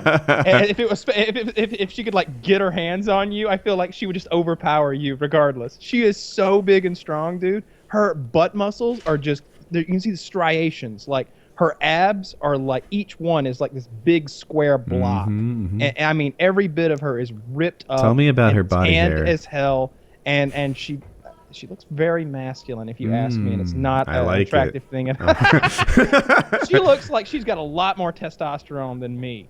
Like steroids? That's, I think, what he's implying. I'm not implying anything. I don't know that. I'm just saying she looks fucking huge. You should. Kitty knows her. Get Kitty to like show you some pictures of her at some point on Skype or something. On the Ronda fight, so here's the deal. I could make an argument for and against Holly Holm. She's a huge underdog, so it'd be dangerous to say she's going to win this thing, but she might. Historically, grapplers don't dominate in the UFC, like at least not currently. You know, now if you look at the top guys, like Weidman's a great striker, Anderson Silva was a great striker. They all have to have some ground game, but Jose Aldo's winning through his striking. Conor McGregor's every champion hardly goes to the ground. Those guys have big head. Just a man that has a heavier hand. More knockout, I guess. I don't feel like she's hitting. Maybe I'm just wrong. I don't feel like her competition is hitting hard enough to knock her out like one of those fluke knockouts. What like happened the guys in the guys division is when they all learned takedown defense, the guy who's like working the takedown takes so much damage and spends so much energy to make that happen repeatedly, you had to start having more effective hands. Because I feel like takedown defense is easier than takedowns.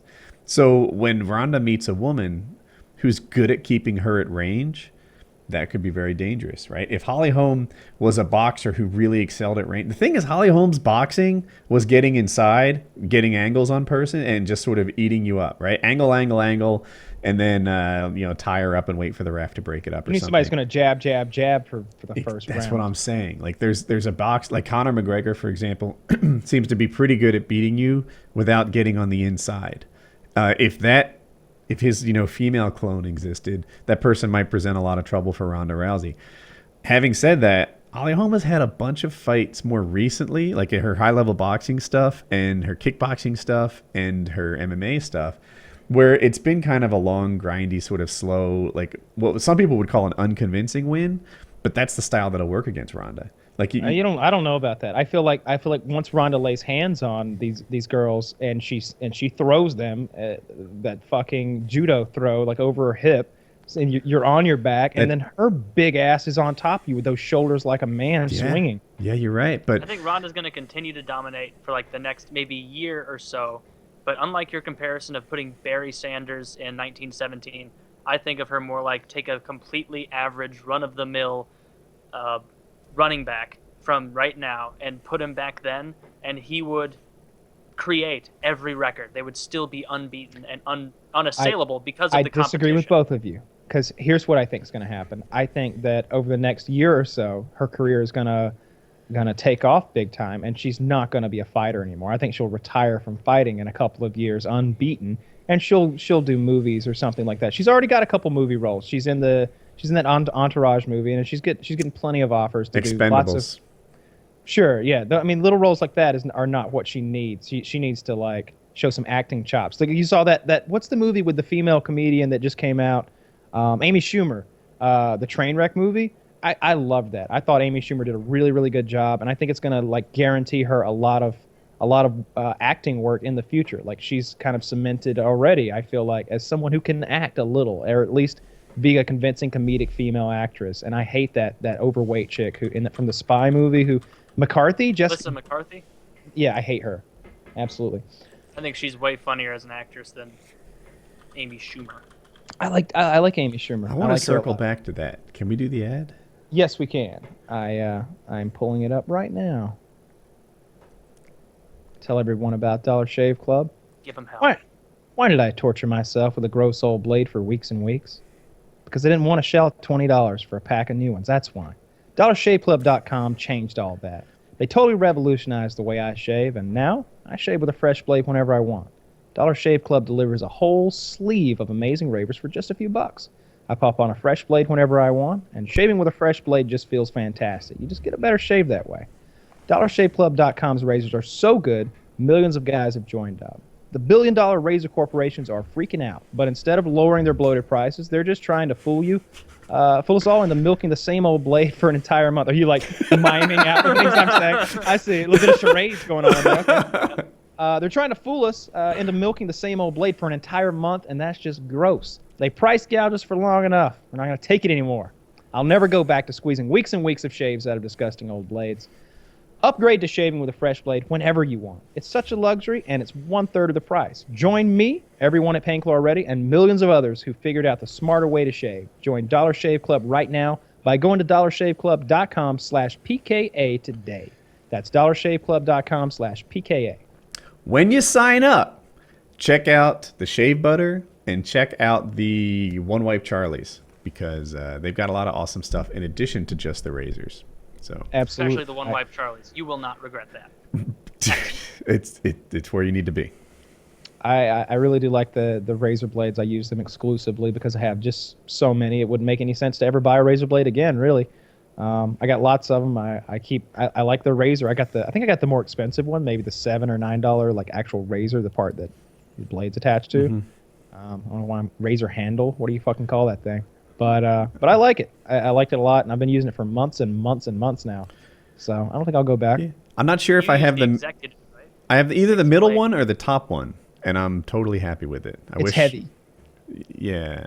I like that. Yeah, it's definitely not like a Plastic piece of shit that vibrates. You ever have the one that vibrates? No. I've tried that. It's fucking horseshit. It's nonsense. It doesn't help. It makes me anxious that I'm going to cut myself. Like maybe you can't feel the contact as well as you could before, and you're just like, and like the blood's just flowing like it's like a predator. Parkinson's simulator. Yeah. That's just what you want for shaving. Michael J. Fox shaving experience. Back to the Future. That's a great tagline. Oh, he totally should have done that. The Back to the Future like Bic razors, and then they're just. He was on a vibrating one? a TV show. I forget which one it was. It would be yeah, but when he did it, it would be perfect because it's counteracted. he handed a soda to like Larry David or something. I forget who it was. And it like exploded all over him. He's like, "Did you shake this?" And he's like, "I don't know. Maybe I did." I like how he just embraced that and made it so funny. Man, he had such a great interview with Howard Stern talking about like he got that Back to the Future money, but he was still doing the TV show. And then he follows it up with Teen Wolf, and he talked about how embarrassed he was by Teen Wolf and how he didn't think it would stand on its own. And then he gets the diagnosis at like 29 years old or something like that. And they tell him, but don't worry, you got 10 good years left, something like that. And he's just like mind blown. And like he feels like that really derailed his whole career. He felt like he went into this disaster mode where he kind of stopped living his life and stopped working and stopped doing the things that made him happy because he was so afraid of this diagnosis that had just been handed to him. It was cool hearing his retrospect on the movies, the disease, all that stuff, and Stern is great with those interviews. I feel like I'm missing out by not hearing more Stern. I love it. A lot of these I bet are available on YouTube. There's a YouTube channel that seems to upload every day. He doesn't do 5 shows a week now. It's 3 or 4. I'm not really sure which. There's so many reruns like mixed in that like I don't really care if I'm watching a new show or a show from 1993. I like the Stern show. Because he's too smart to talk about current stuff. No, he does. And I love that. Like, yeah. You go back to the O.J. Simpson trial and like listen to him talk about that. Go to like the 9/11 show, like the day after 9/11 or the day, like they're doing the show live as 9/11's going down. And they're like, people calling in, they're talking, at first they're kind of making light of it a little bit. Like, maybe something silly happened. And then it starts setting in what's happened and it gets more serious, and then they come back and they broadcast there in New York. They come back in the studio the next day when so many people are afraid to work, afraid to go back into Manhattan. And I don't know, all those old shows are like classics to me. I want to talk about 9/11 for a second. So on 9/11 that day, I think I worked from home and then drove to work like while 9/11 happened, while like the first plane had already hit it. So I'm listening to the radio as you did back in 2001, and I'm like fully informed on it, and it's no big deal. I don't know that it's a terrorist attack, but I know that a plane hit the World Trade Center and that it was on fire. I felt like skyscraper fires were not a common thing, but they happened.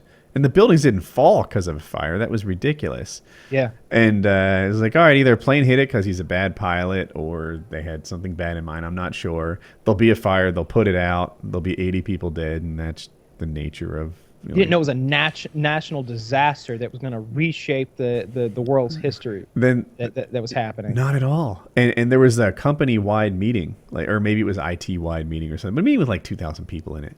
And you know, I'm attending that, and none of these people know, but I do, because they all got to work like before it started, and I know about it. None of them know about it, and then they start talking about it. And from my perspective, I'm like, yeah, you dumb fuck, like, so. You know, this is 9/11, so, and they like canceled the meeting and everyone went back to their cubes. And at this point, they're gathering around. Every website is overloaded and can't handle it. Like CNN is effectively down. Yahoo's, which was big at the time, like Yahoo's kind of down, etc. Slashdot worked, and it was the place where people would exchange their like current thoughts. One guy would get like CNN to work on their computer, so everyone gathered around that cube and we watched it until it would freeze. My wife called me and she's like, it fell, the tower crashed. And I'm like, no, like, what do you mean by it fell? Some chunks fell off. Yeah, and I was impolite to her, you know, like I thought some chunks fell off or something like that. And she's like, no, it fell. And I'm like, okay, how much is left? And I'm expecting her to be like, oh, like 109 stories now. I'm like, how tall is it? And she's like, I don't know, like maybe 1 story, maybe 2. And that's when that was like the second I recognized that this whole fucking thing crashed. Somebody on Slashdot said that they're like, all right, I'm going to get my numbers wrong, but like there's 60,000 people in the building and it's 120 floors.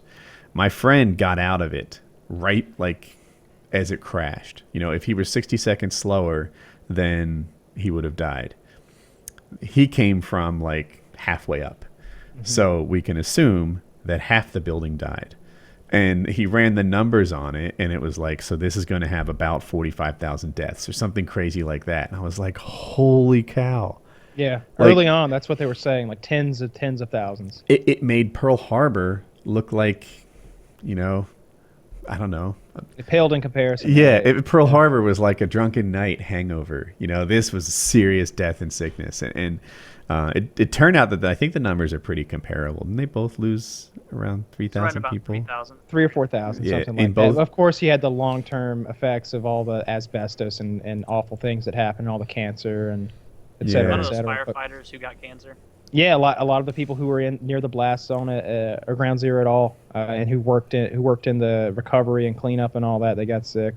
I was in driver's ed, so like we were listening to the radio, and we couldn't have gotten the news any sooner by radio. I don't think like we got it. And I remember my driver's ed teacher being like, I bet it was it, Osama bin Laden fella. Like really? I swear to God, he called it right there. He was the baseball coach / driver's ed teacher, and right there he was like, bet it was that Osama bin Laden fella. In my head, I was like, no, it's not fucking Osama bin Laden. He's not cool anymore. When's the last time he did anything interesting? Like, what did he do? Like bomb a barracks like 8 years ago or something? Like, nah. And sure enough, you know, it turned out they blamed it on Osama bin Laden after all. So it was really Bush. I got the rest of the day off school, and it was just like, I could tell my parents were like shaken up about it, but I was like 11. Yeah. And so for me, it was kind of just like the teacher, my 5th grade or 6th grade teacher, 5th grade, like brought like one of those wheelie do TVs in, yeah, and was like watching it, and was like, this was like right as it was happening, and everybody still thought it was a fire or some kind of mishap with gas or some kind of leak. And then as soon as like the second one hit, it was like, all right, turn that off for all the kids not to be freaked out, and was like, all right, well, we're contacting your parents, and they should all be here shortly to come pick you up. All right, boys and girls, today's word is jihad. Yeah, today's word is jihad. Yeah.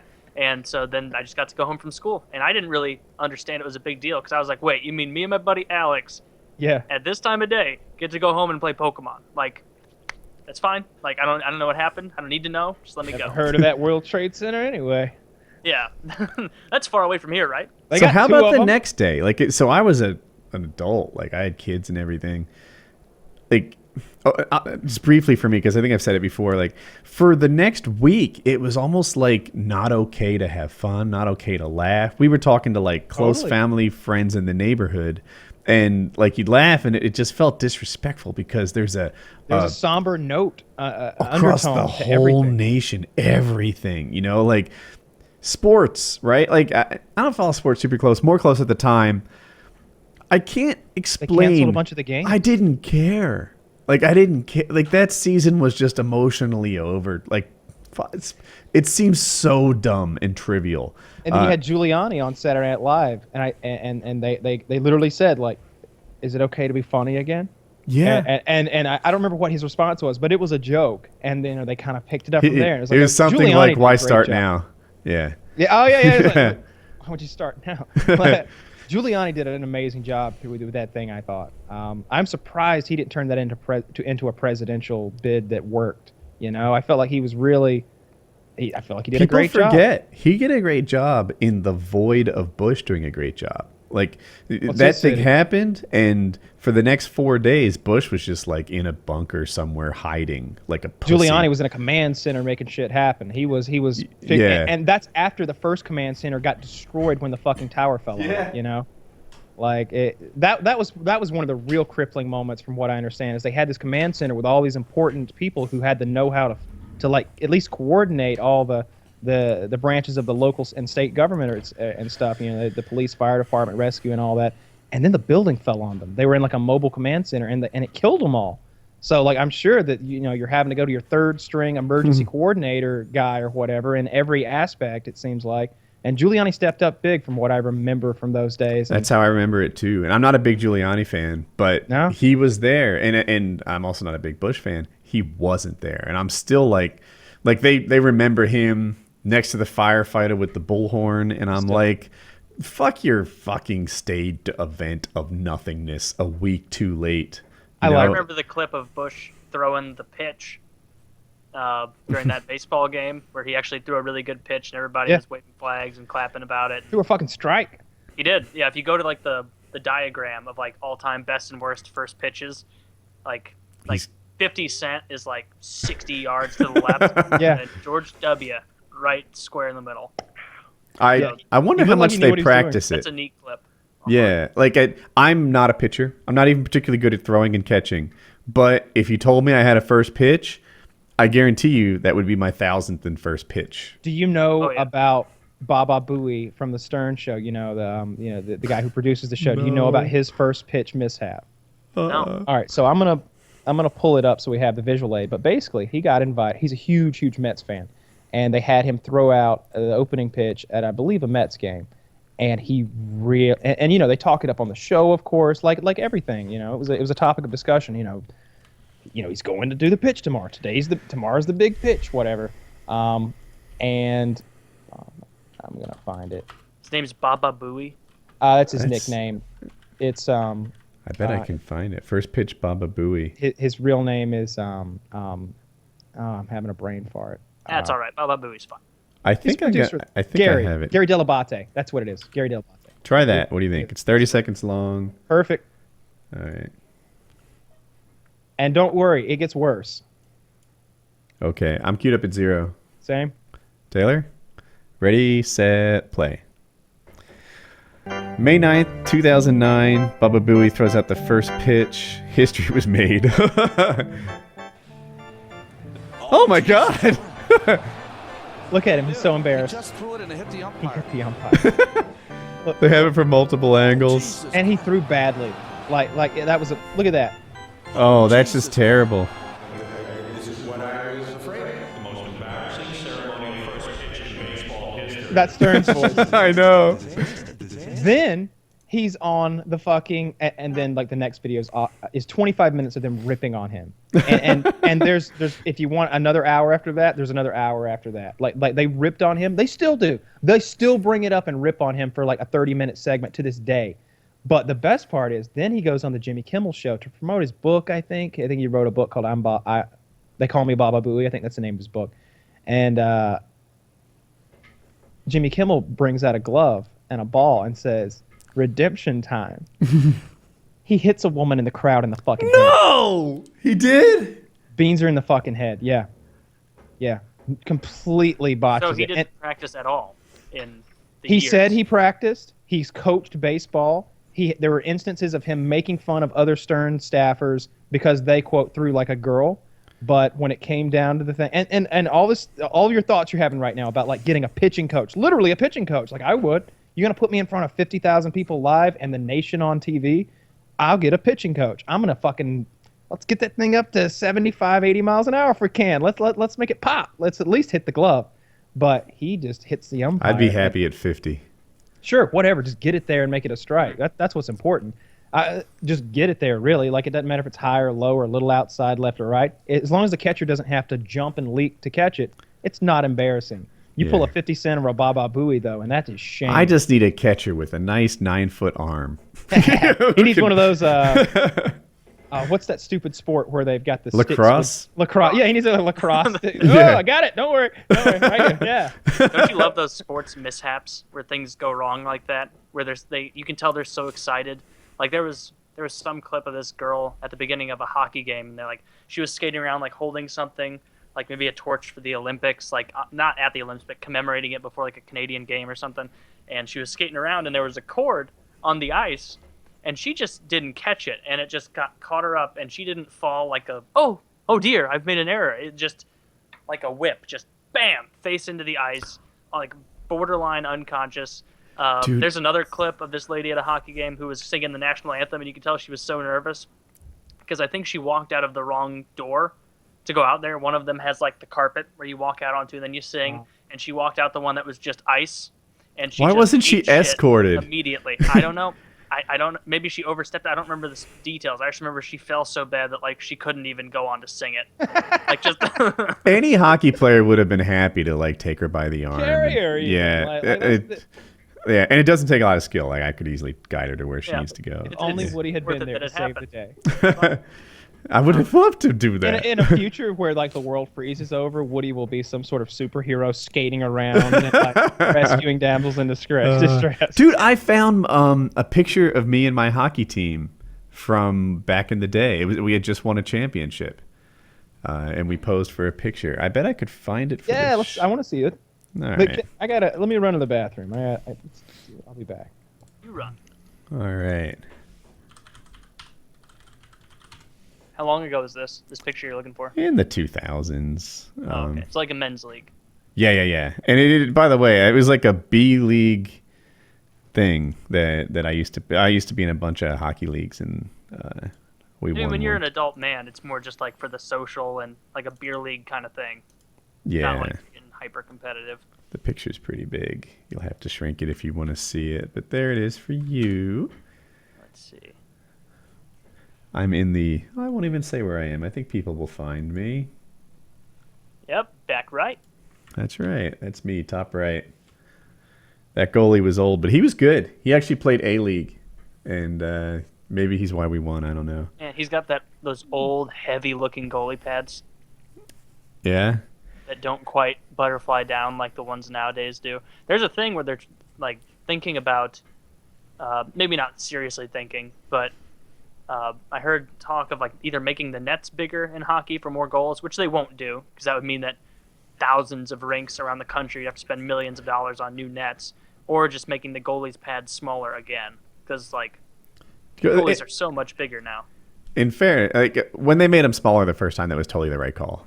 Yeah. They had gotten silly. Garth Snow in particular, remember he had not shoulder pads, but like, yeah, he had like little billboards that went vertically. Like he had shoulder pads with like, I don't know what to call them, like perpendicular boards that came out of the top. And then his jersey, of course, would go over them. But you could tell there was like, it looked like he looks like a hunchback with his shoulders this high. Yeah, and it just made his shoulders go up to his ears essentially. And it's another thing that he just enlarged his whole self. This is one of the hockey teams I was on. Probably not even the best one. But yeah, if you can't tell, I wore pants, Hartford Whalers style. Oh, I do not like that look. I love it. I couldn't tell you were doing it. I don't like it. I like the nice matching socks Okay, as a look, I like what most people do, which is like the matching socks and stuff like that.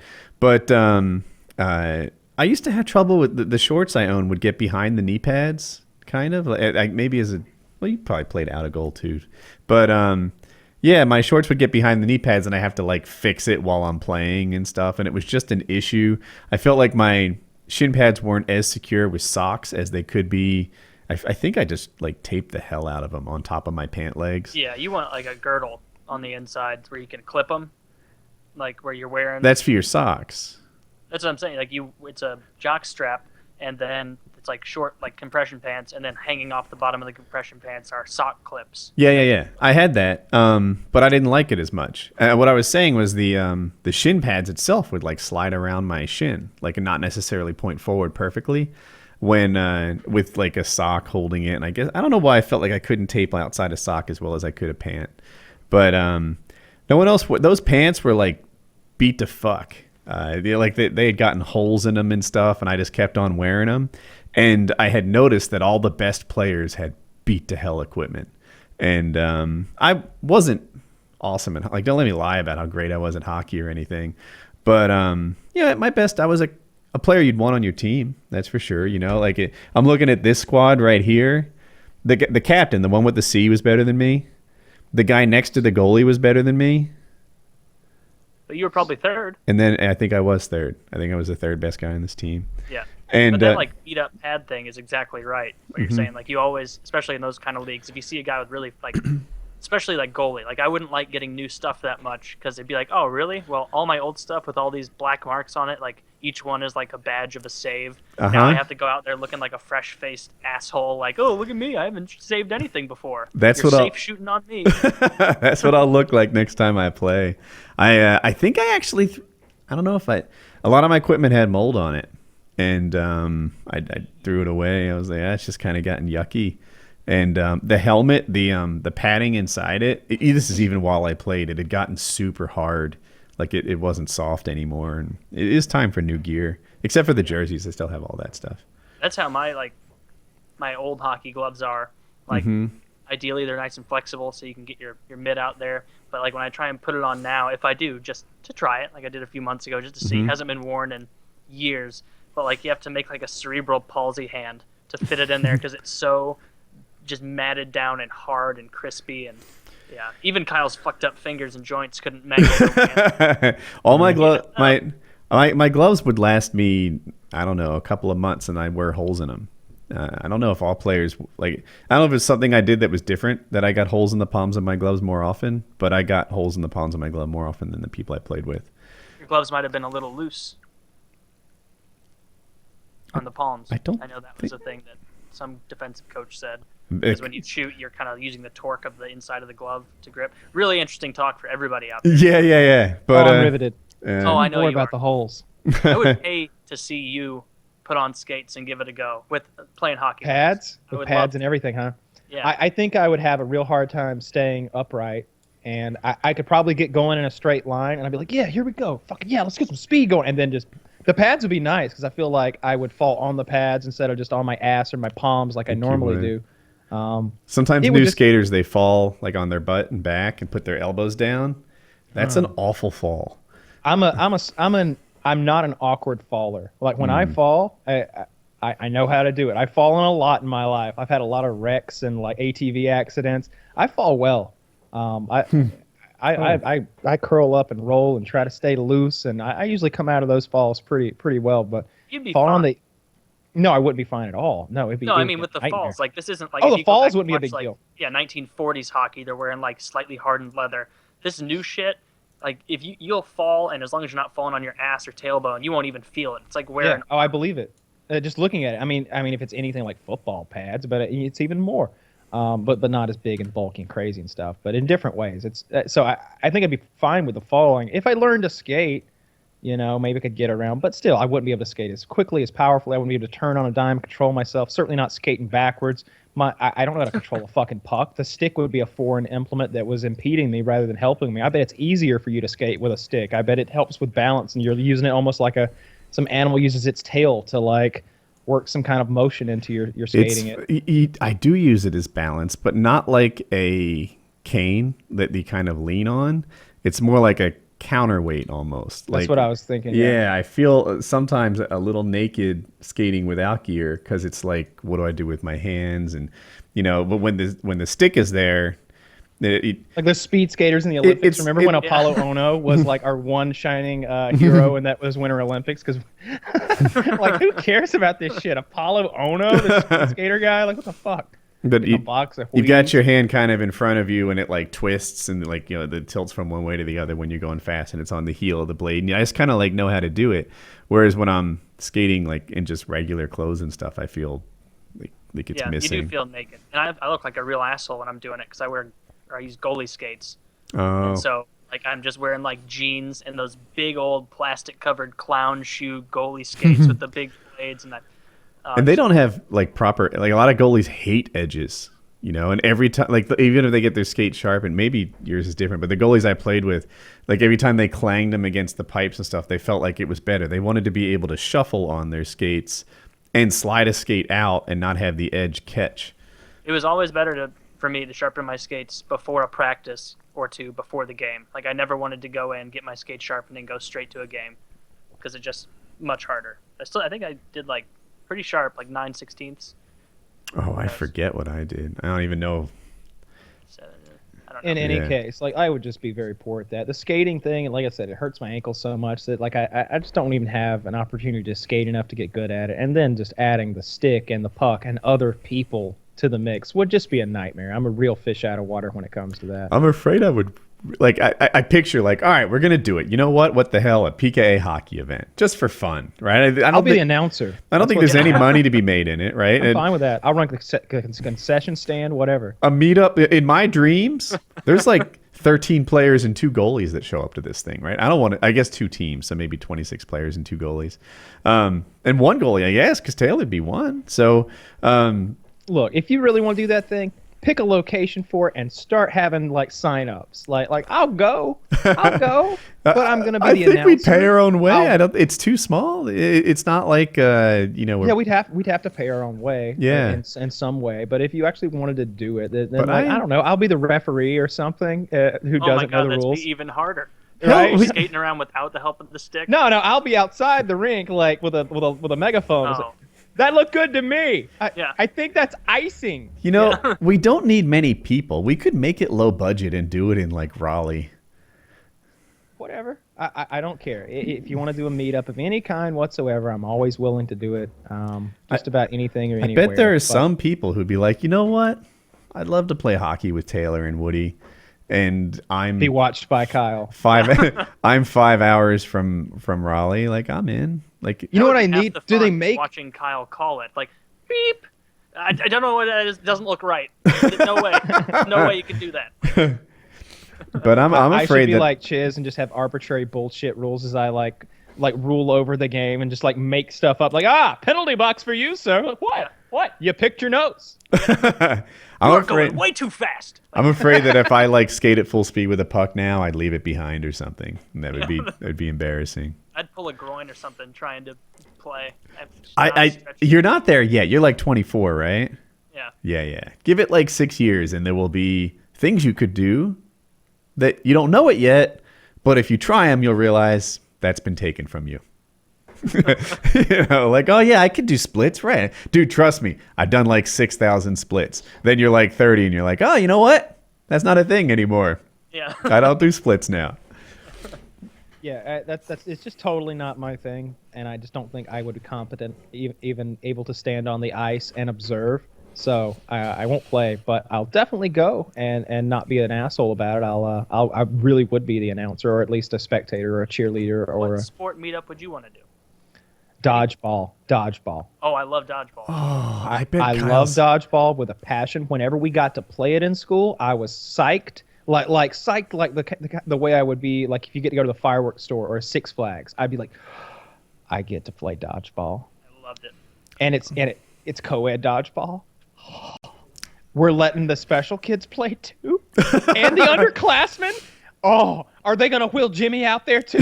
Oh fuck yeah! Oh yeah, where's my talcum at? Yeah. There's a little. Some of those cocksuckers special gonna kids pick. have got cannons, though. Gotta be careful. I would fucking sling that thing. I'm sprinting towards the line, sliding and grabbing a ball and trying to get 2 people off the break. I love dodge. We played dodgeball at the MMA gym that I went to. Like some nights we would have dodgeball, and they used these really dense foam balls that you could sling.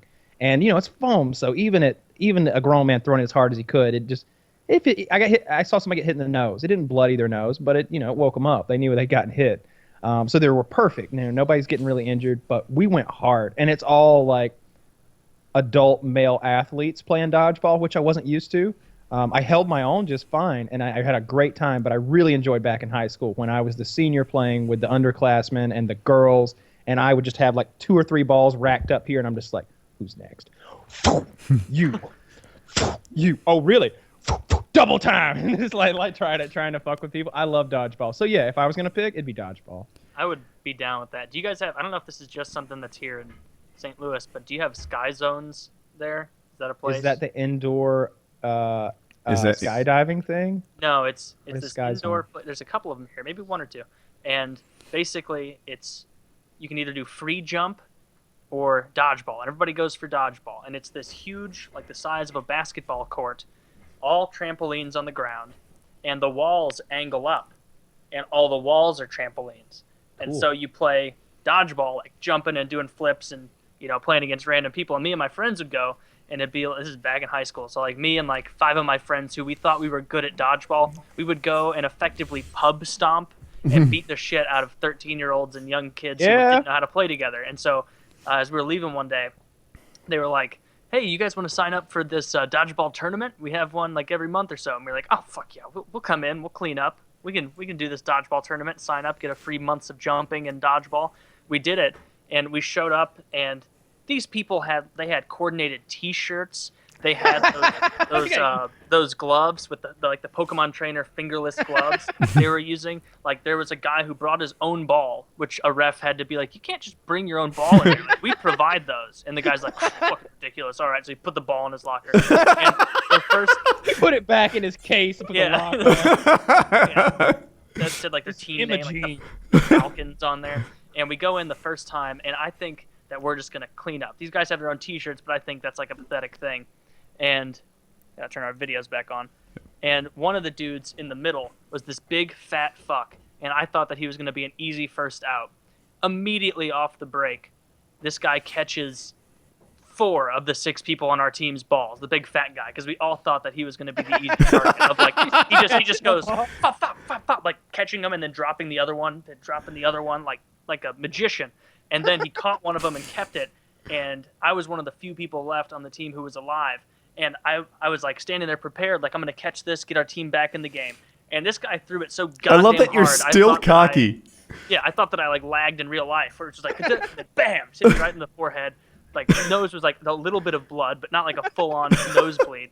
And we just got 3 in a row against these guys and the other 2 teams, just butt fucked. Damn. I think we got 4 people out the whole time. It was so demoralizing. Like our friend was there. One of our friends and my teammate's girlfriend was there, and she was up on top, like taking video of it. And we went back and watched it later, and it was just a bloodbath. Yeah, so humiliating. Yeah. Let's restart the call. I feel like the camera's not coming back. Do you guys have cam? Yeah, it'll just be super quick.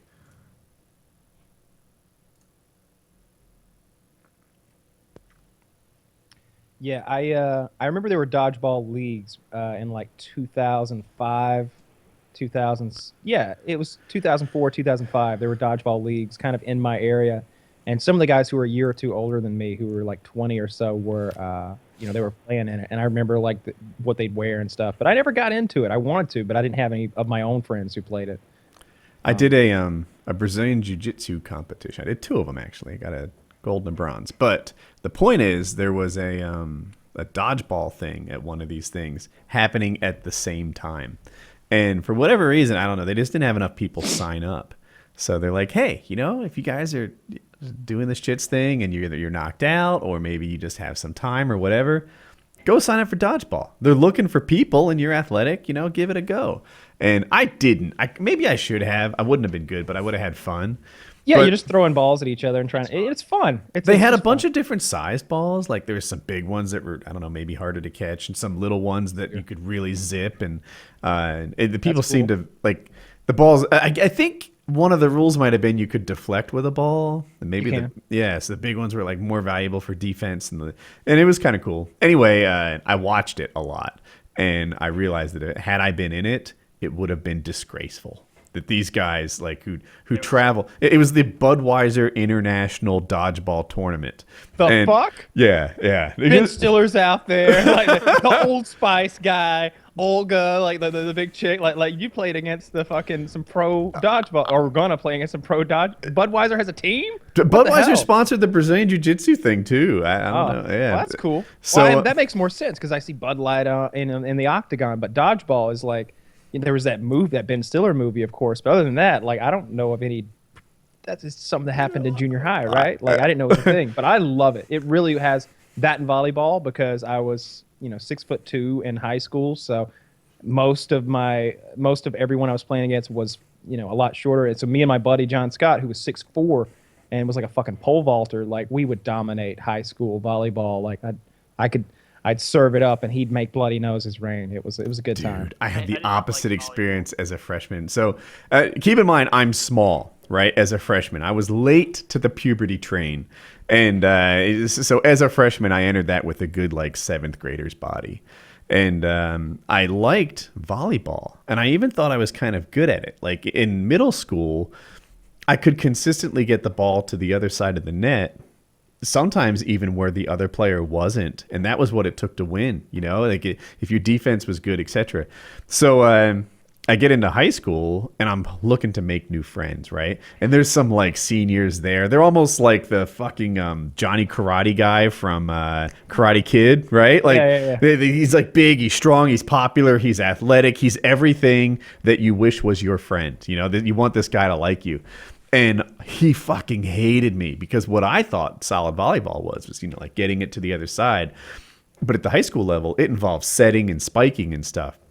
So I was, hit it back. And then the other team was just like, raining down, crushing our side. And we played a low net because everybody was so short. And I'm no super athlete, but I could jump high enough to touch the rim on a 10-foot goal, whatever.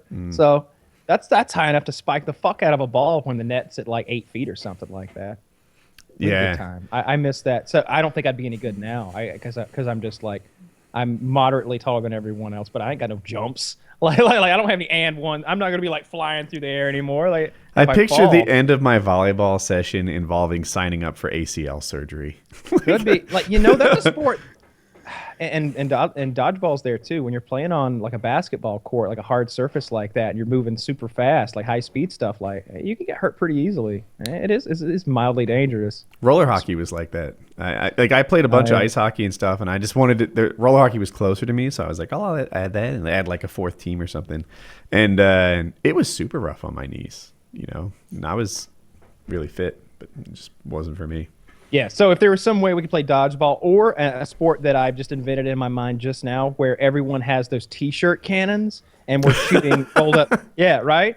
And we're like shooting T-shirts at each other at like, 100 miles an hour and like muzzle loading these things in the back or something like that. I'd play that. And the T-shirts have really derogatory things on it like, douchebag or like... cocksucker, and if you get hit by the shirt, you have to wear it until you hit somebody else with your shirt. That's how we'll do our merch kickoff. Yeah, like T-shirt back. I want one of those T-shirt cannons. I like anything that's like shoots things. So like that. There's a gun in Fallout. I don't know if you've gotten it yet or noticed it, Taylor, or your girlfriend has. But it's like a junk cannon. You just fill it up with junk like. Beakers, rocks, pieces of metal, scalpel, screwdriver, teddy bear, oven mitt, and then it's like a gasoline engine when you're holding it. It's big. It's like and you hold the trigger down and it goes and when you let it go, it shoots the junk at your enemies. And so you've got a never-ending supply of ammo because the wasteland's full of bullshit. And every time you hit reload, he just kind of reaches, opens the top of it up, and it goes to your inventory, and you just put more fucking shit in it. That'd be It sounds cool. like fun, and it actually puts an incentive to be like, oh, maybe I do want this shard of glass. Yeah, or right. this You do. Beer bottle. Sweet. There's dirty syringes here. Who knew? Yeah. In the Prepare past, for death in 30 to 40 years unless you got some Magic Johnson abilities. in past games, there were a lot of junk that you might want to pick up so you could craft something. Like in Fallout 3, there was some crafting. The shish kebab was a cool weapon. But for the most part, there was a lot of junk that you just would never pick up because it's virtually worthless. It weighs a lot, and you can't do anything with it really other than sell it for 2 caps. But now you can break down all of those. Every piece of shit you pick up can be used as a component to build something, or it can be stripped down to its base components like plastic or glass or screws, and then used as further weapon improvements or armor improvements and stuff like that. So I pick everything up now. Like everything that I find, if it's a piece of glass or a crystal, like you never know. That could be the focusing mirror and some sort of night vision optic. And it is actually, I think. So like, I love the new Fallout. It's great. I have to tell Melissa to start picking up shit then for that gun. All the shit. Dude, I'm looking at the AMA questions from the Patreon guys. And we had used this doc once before, but didn't go through all the questions. So it was like a thing. And I'm down near the bottom, and it says, am I an asshole for copying the link from Painkiller already and interjecting my question into this document that I shouldn't have access to? I fucking love it. That's funny. Yeah. I say a little bit, but that's pretty inventive. Wait, that guy watched the show, saw the URL, copy pasted, went to our doc, and then edited his own question into it. Yes. Hilarious! And by saying it out loud, you've opened us up to that. We need to finish this doc today. This doc is done. Do not join on this doc. Yeah. Seems like fuck Kyle in one block letter. I would say not an asshole because he didn't do anything destructive. He just added a funny thing. Good job, dude. That's very inventive. You are the only one out of the 150,000 people or whatever that saw it that did it. So exactly. Good on you, smart guy. But now I don't know which ones of these to trust. Maybe that was his, red herring of a question to make us think that that's the only one. Do we really remember? When someone cracks into your computer, like you pretty much just throw everything out. You don't know if it's been rooted, if he's left some open door for him to come back when he wants. Like you can't trust it anymore. And that's kind of where this doc is, according to him. It kind of is. Good for him. Creative. Are there any more games that are coming out this year that are Star Wars? Yeah, the Star Wars one. Star Wars. I already have that pre-ordered. That's going to be sweet. I think this is I think that us playing Battlefront might be more entertaining than us playing any other game. I haven't played Battlefront. I haven't played any Star Wars game ever. No, but I've watched a lot of the videos from from the beta of Battlefront that was a month or so ago, and I was in love with it. I love every aspect of how the gameplay works. I love that you've got like Vader and Luke Skywalker that come in. I guess you get like powered up or get enough kills points. Yeah, how do you become a hero? I think it's like a kill streak basically. I think that you get enough things done, that you get enough points accrued or something like that. You get on a hot streak and you get to become Darth Vader and go on like a killing rampage for a limited amount of time. All the Darth Vader clips look awesome when you get to play as him, where people are shooting at you, you're deflecting all the lasers back, and you're not just. It's not like a Call of Duty kill streak where it's like, fuck, I just got 3 of them. Like, oh darn, maybe my next Harrier will be good. Every clip is this guy. He's just like 9 opponents. He's just mowing through everyone. My only worry is that it's going to be really hard to get that, and so I'm going to be getting shit on by Vader a lot more than getting shit on with Vader. On that map in particular, the ice planet Hoth, it seemed like it was really slated towards the Empire, the invaders winning, because they've got those tats or at-tats. Everyone said that. At-ats. Yeah, and so apparently without not only a large amount of communication and teamwork, you also had to be good, and the other team might even have to be a little bad for you to win as on defense. And that, to me, was very interesting. It was like, well, that means every game you go in, you're like, all right, guys, we're fighting an uphill battle. Like, we win about 1 out of 3 of these. So let's see what we can do. And so when you win one, it's like, yeah, we fucking beat the Empire. We did it. We fought them off like against overwhelming odds. Literally, I like that because it's always been balanced. You know, do you win just by knocking down one AT-AT? Is that how? Yeah, kill them both. And there's 2. I think there's more to just than getting those things. I think you've got to maybe shoot down some air support, but it's definitely killing those two things. And from what I saw, like they're just almost impossible to destroy without getting.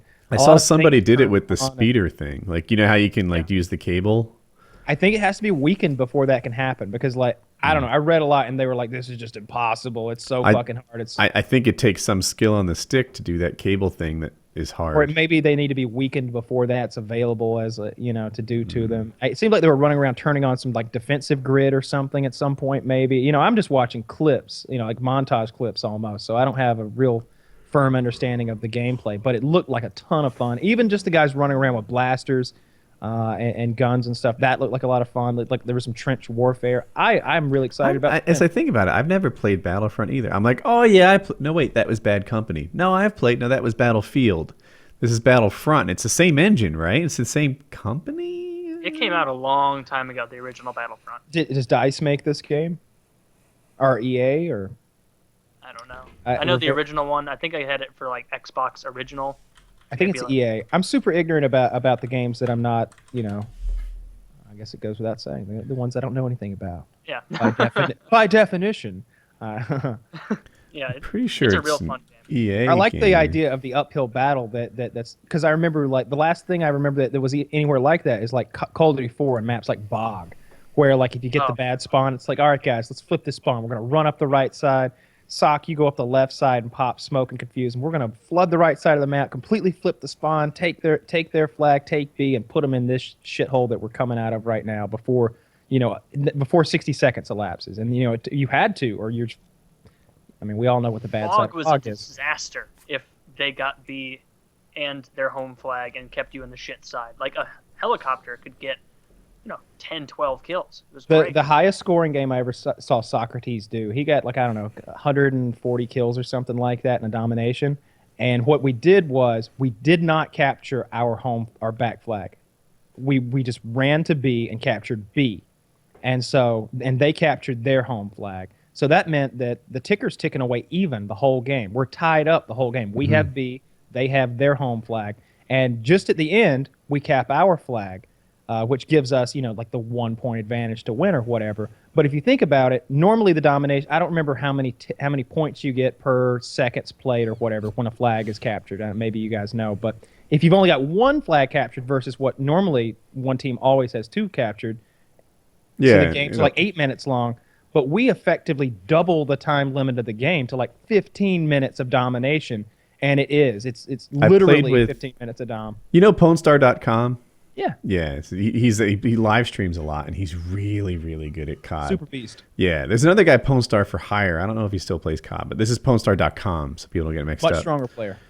Yeah, and anyway, Pwnstar.com, when he plays, he'll lay it out, and whether you're allowed to capture the home flag or not. And, I'm playing with him, and I'm not on his level or anything. So I'm just following the rules, trying to, keep up and not embarrass myself. And he'll be like, all right, time to capture the home flag, because they just want to, have predictable spawns and stuff. And he has it wired out for every map. That's a new game now, but I'm sure he does already.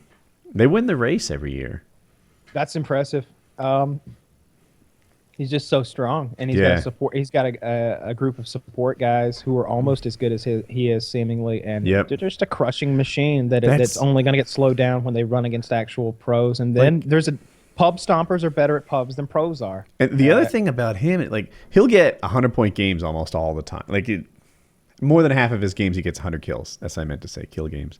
But if you look down the lobby, someone else will have 80 kills, and someone else will have 70, and another guy will have 60, and that's super impressive. I remember some guys, I don't want to name them because it sounds like I'd be trashed on them, but all 5 players or all 8 players on their team would be required to support him. Throw your these are the streaks you're allowed to run. I get the killy streaks, you get the supporty streaks. I want you throwing flak jackets at me. I want you doing this. He's like Bukkake in these flak jackets, as they're all throwing it on him. And they would get big numbers, but when Pwnstar.com does it, he's not having that same experience. They're all playing under the same rules. And yeah, if anything, they're probably trying to beat him. Yeah, I was. I mean, I wasn't doing anything that would hurt him, like not capturing flags or capturing flags when I'm not supposed to or something. But, I was also trying to go as high as it would have been really neat to me if I ever finished higher than him in the scoreboard, which never happened. But yeah, I know what you're talking about there. I like playing that style. Like it was always nice to have friends who were really good. And like I would play with Socrates in Black Ops 1, and I still remember like he'd run UAV counter UAV Blackbird for me. And his I remember one time we were playing on a snow map in Black Ops 1. I don't remember which one it is, but it's kind of like a square building facility. Like there's a courtyard. Oh yeah. But it's snow, and then there's this outside it's area like where Dish or something, or Array. I forget. Not Array. It was a smaller map than Array, but it was snowy in Black Ops 1. In any case, I just remember the first 7 kills of the game were Socrates, and they were his Blackbird. And so the game starts out, and I'm just like, all right, let me see if I can get into this building. Blackbird overhead. I'm like, fuck yeah! I just got in the building, and he had went in the other building, cleared him out. So now they're spawning at my building, and I got my Blackbird up, and I would do very well as a result of his recon. It's a mix though. Like sometimes when I played with him, I felt like I had a hard time getting the traffic I wanted. Because he'd be so aggressively up there. He'd often have the best spot, like say high rise, for example, right? There's one spot kind of in the middle that's getting the bulk of the traffic, or maybe to the left. And they're all pushed in the building trying to get out. And I'm like, well, I can't stand next to him and share that spot. Like that's kind of breaking a politeness rule. You can't go in there and get in front of him because that'd be flipping the spawn, and Taylor's an expert in that. So you're just stuck with the downstairs spawn or something, and that sucks. So and he would live a long time, so he would operate. I remember in Call of Duty 4, like he would get on the trash pile, or not. He actually didn't like to work the trash pile. He'd push past the trash pile to on the front of the bus, which is the left side, and there's some trash cans there that were bulletproof, and he would get right there and he would shoot into the fruit market where they were spawning, but every now and then they'd spawn behind the bus, so he would just run behind the bus and machine gun them all, and they would spawn back in the fruit market, and he'd take his spot back up behind the trash barrels, and it was just a never ending, like it'd be an 8 kill streak, and then chopper, and then a 9 kill streak, and then a chopper, and just. Do you ever talk to him? No, I haven't. I got him on. I think I got him on here somewhere. What's he doing now? Well, if we play multiplayer later, we should see if he'll come and pull us out of the shitty depths that we're currently inhabiting. Because I'm tired of losing. I've got I have Impulse and Socrates on here actually. I got my two buddies from like 5 years ago who were. So I played Borderlands. The first one was Socrates, and as the second one was coming out, he invited me. He's like, dude, are you getting the next Borderlands? And I'm like, yeah. He's like, we should play together. I had so much fun with you when we played it the first time. And I'm like, Socrates had fun playing with me? Me? That's so great. It was cool. Yeah, he's I've always enjoyed playing with him. He's just really strong player and really laid back and chill about the whole thing. But then sometimes he'd get angry and he'd curse people out online. That was always fun too, because if anybody could back it up, it was him. And it was always fun to see him like get into a cursing match with some guy who thought he was good and was good, but Sock was legitimately pretty great. And then just watch him just mop house with the whole team, and he's talking shit the whole time. He's, yeah, you like that? You like that? You like that? And it's just like, holy shit, the kill feed's feeding up with his M16 over there because they pissed him off enough to use one. I played when I was new, and I don't know how good this guy was. I wasn't even good enough to evaluate people. But someone was like, whatever, getting their headshots for some shitty weapon like the M44 or something.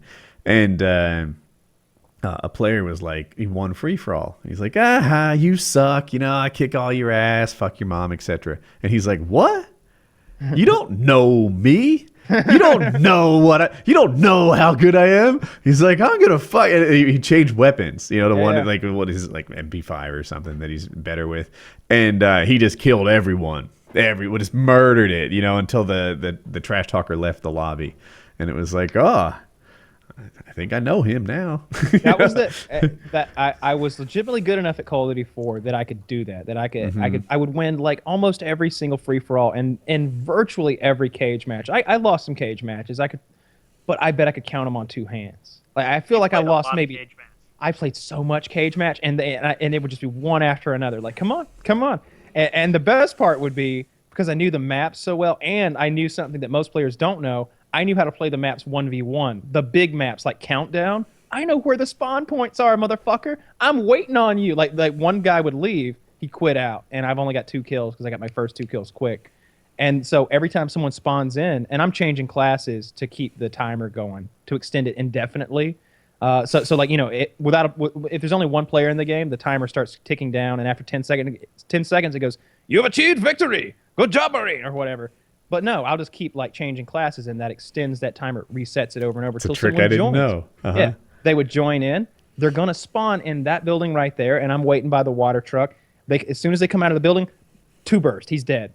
Spawns again. Same UAV. Place, same place. Yeah, oftentimes, yeah, there you go. And the UAV's up, and they just got in the game, and they would just quit.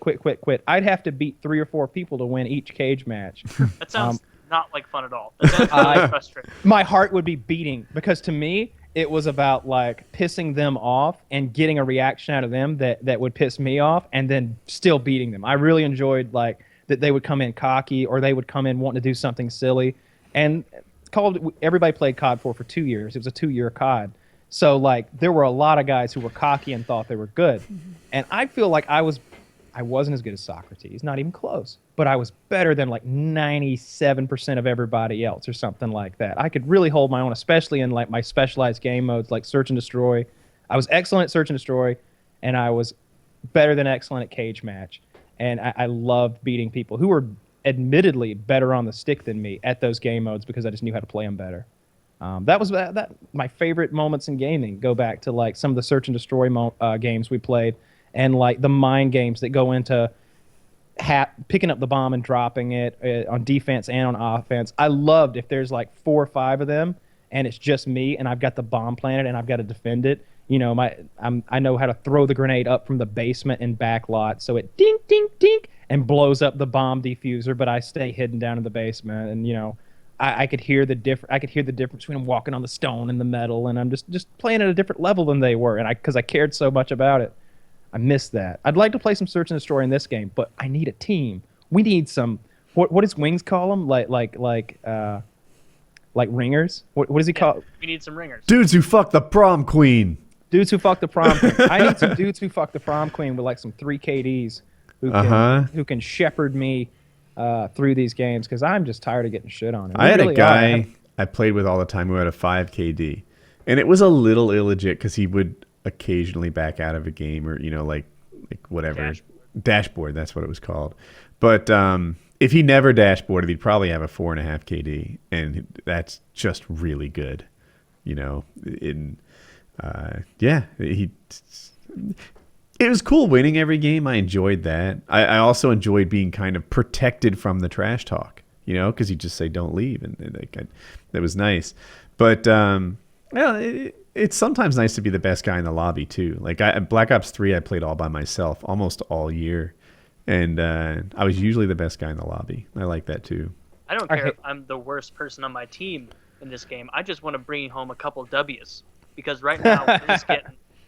Is it that bad? Oh, there's this kill streak. I'll be talking to Kyle, and like it goes both ways, so don't take it wrong. Yeah, like, I won't. I'll be like 3 and 7, and I'll be like, oh man, this is rough, and Kyle will be like, yeah, not going too hot over here either, and I'll check, and he's like 2 and 11, and then the next game, same thing, except he'll be like, oh, I'm doing bad, and I'll check, and I'm 5 kills less than him with 2 more deaths. It's just bad. Like we both had some really atrocious games that night.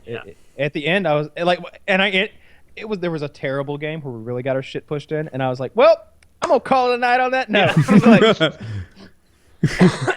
There's this kill streak, Woody, where the balls. The balls. There's this big ship that comes in, and it's got like 4 propellers that are facing upward. So it's like I think that they can go like a vertibird and follow. I think they can face forward and fly like a plane, maybe, but I don't know. But it hovers over the map, and it does at least 2 drops. It does a drop and then changes position and does another drop, and it might even keep doing it, but I'm not sure because I usually try to shoot the fucker down. It takes 4 or maybe even 5 missiles to take it down. Jesus. Dude, it drops these balls onto the map that are, I'm going to guess, about waist high tall. And they look like spiky balls that just roll around and chase anything. And when they get close enough, they fucking explode. And there are a lot of them. Can you shoot the balls? Yes, you can shoot the balls. To no avail. Your missile, yeah, they take a few shots to detonate. Like, one bullet doesn't do it. Missile launcher will actually lock onto them, and you get 50 XP per ball you shoot, so I'm always trying to rack up that way. Every little bit helps. But like, when I see the balls coming, I'm like, oh, God, let me get my quad fucking missile launcher on so I can try to kill this thing. Because I've got a perk that makes them, like, glow red, so you can see them through buildings and stuff. It's like the same perk that would show a mine or a like claymore. tactical, it used to be called, or something. Yeah, like that. and so I can just see these fucking they look like Langoliers from that Stephen King movie, just rolling around everywhere, and you just see them just kill feed lighting up with them. It sounds like the gameplay is similar to what dogs were.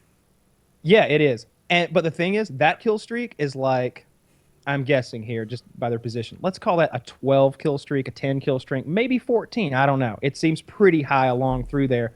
But there's another kill streak that I don't even know what it does, called the Mothership.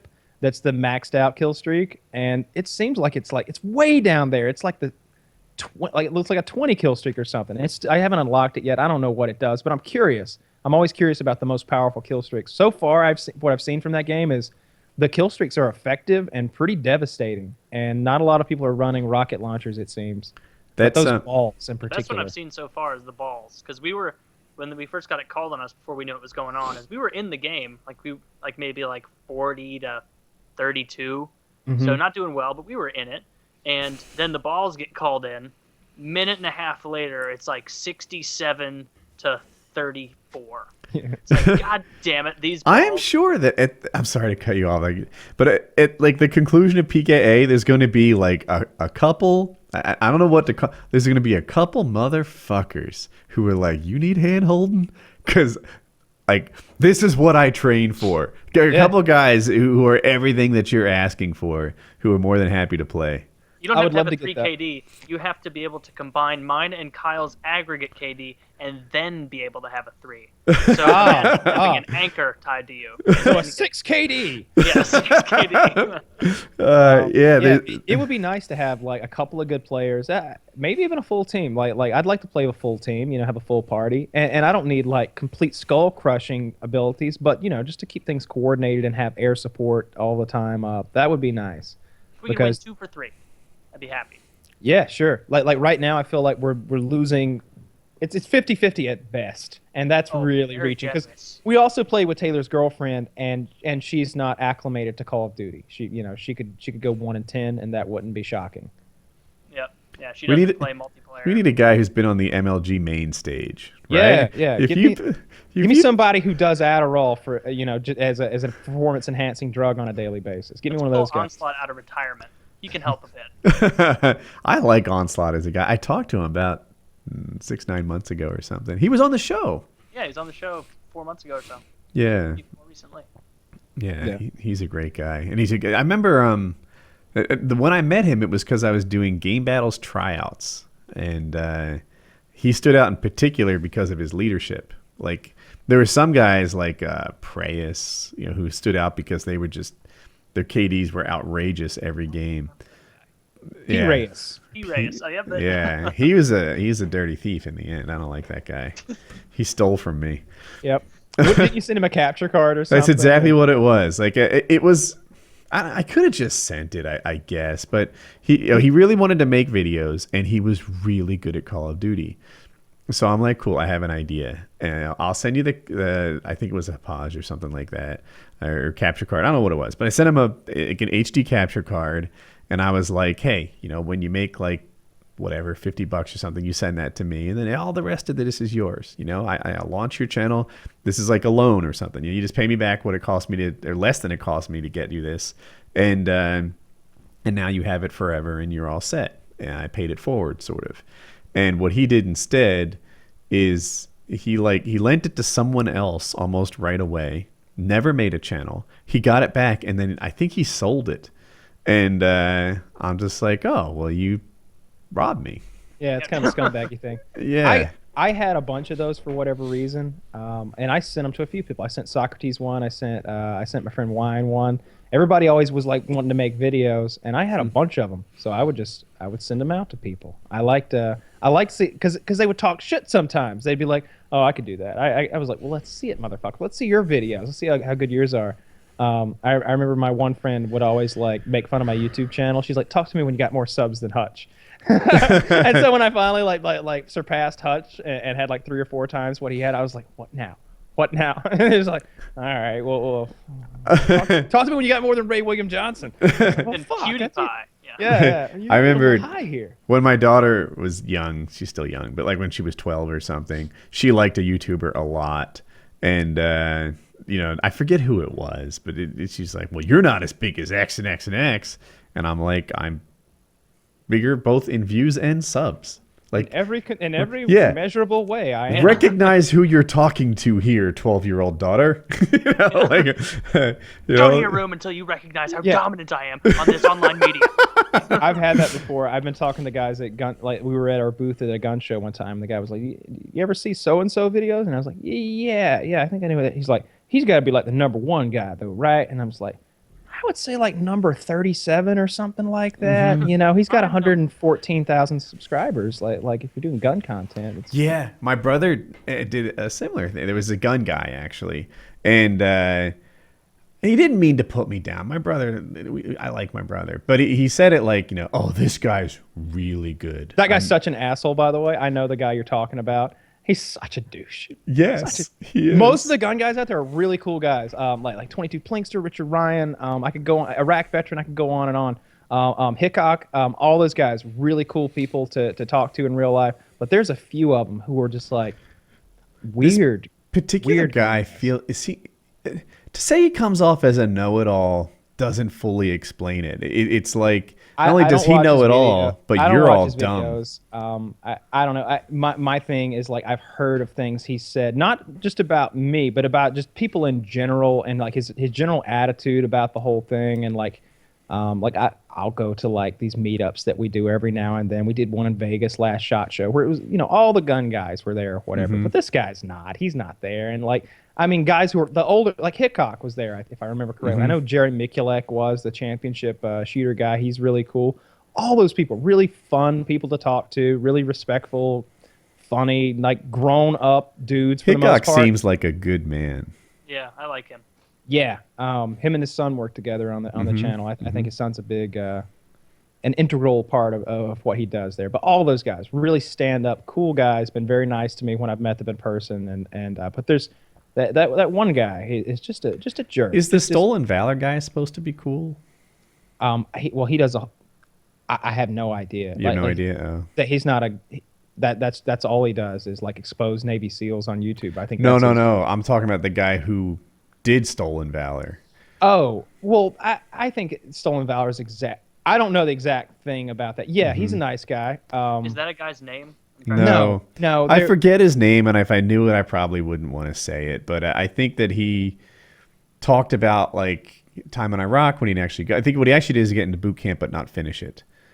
Yeah, he made a video explaining it. I don't know anything, and I certainly wouldn't want to accuse somebody of something. I've hung out with him probably 3 or 4 times. We went hog hunting together. I hung out with his girlfriend, and seemed like a real nice guy to me. Yeah, I like that guy as far as a guy. And I like what they do over there on their channel and everything, but I don't know anything about that Stolen Valor or silliness. He was accused of saying that he was doing that thing and that he explained it in a way, and like I wanted to just take his word for it and be like, oh, maybe it was just a big misunderstanding. Because it seems like if you're in the public eye like that, you wouldn't make a claim that could be easily, let's say that you did something overseas when there's military records and such. And that's just it. Like there are a lot of people who are very excited about exposing anyone who's doing well. And, that exposing isn't even always on target. So, it might have been off target in the first place. I honestly, I don't know one way or another. But all my interactions with him were real nice guy, down to earth, just liked shooting. That's it. There are very few. I rarely run into guys who are just scumbags, but there's a few out there who are just really not nice people. And that or they're just odd.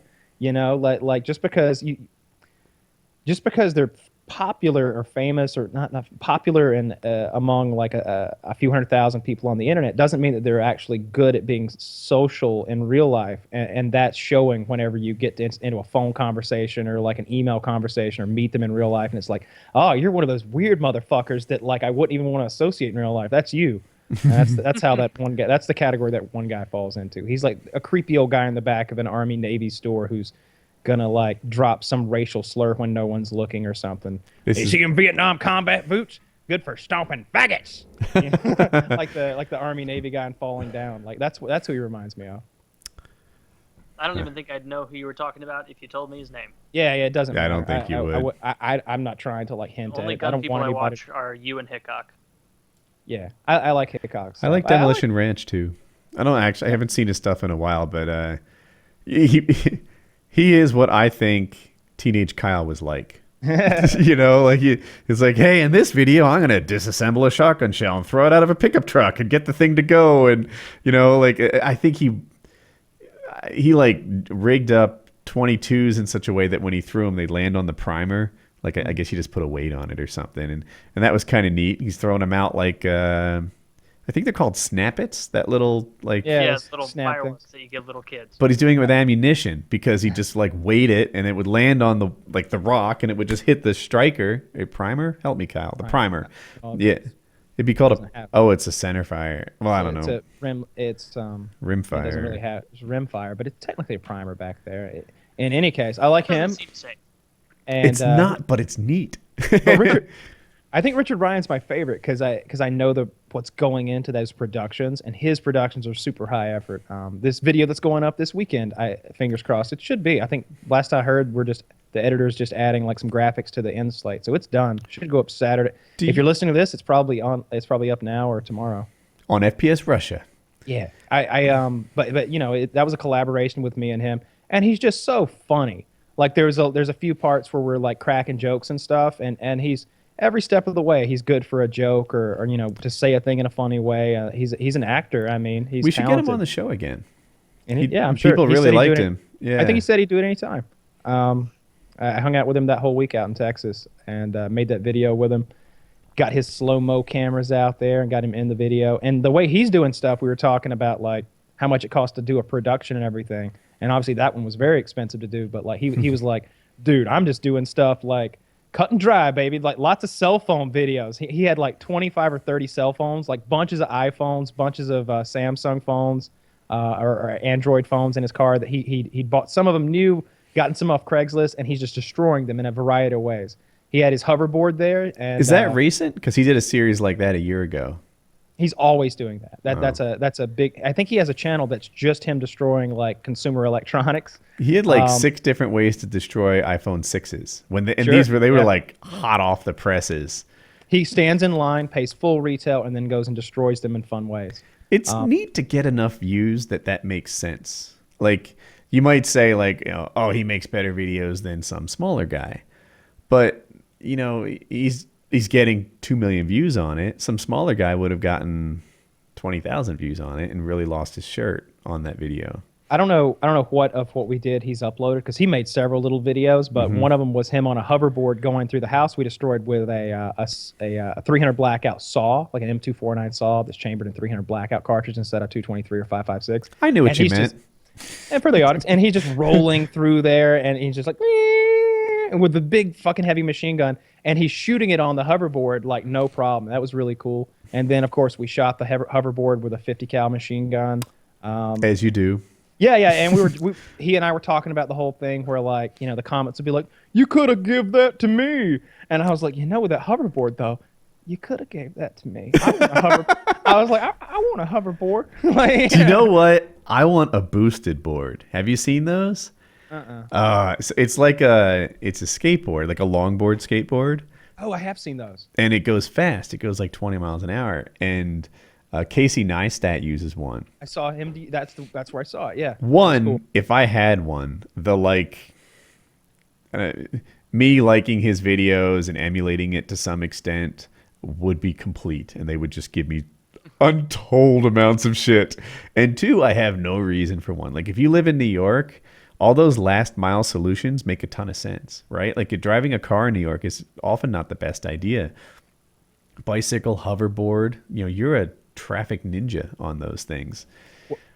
Whenever he shot the hoverboard, I was watching him shoot the hoverboard. He's setting it up and aiming the machine gun, and we were kind of, you know, being quiet because it's a film set, and he's got a lot of cameras to trigger, and there's a whole thing to it. But I was like, I bet that's got some of those batteries that'll fucking explode when, something hits them and they get mushed together in a certain way. And sure enough, like after he shoots it, the thing's like starts smoking a little, and it's like, and like shit starts jumping off of it and flames and stuff. It was pretty cool. It was fun to watch him do that. He shot a few things there. The other thing about me and the boosted board, it just makes no sense. I live in. It wouldn't make much sense for you either. Like you don't need to go places that are half a mile from you. A hoverboard wouldn't either. Like I'd just be riding it around my house. It looked very cool though. You just kind of it's like a Segway, but just for your feet. Hoverboard might make sense for getting around my house. Yeah, maybe so. What was that? Some of those, they have new Segways where it doesn't have the top bars. It's like a skateboard, but you stand facing forward. That's a hoverboard. About. That's what they call those. Okay. Yeah. I thought that was an actual Segway brand thing, but they're colloquially known as a hoverboard. I don't know what the brand or if there are different brands or whatever. I saw some chick at the airport with one, and she was riding her pink one and dragging the luggage, holding the roller bag behind her, and it was like yes, for the airport, it doesn't get any better. Like she's just doing everything she needs to do.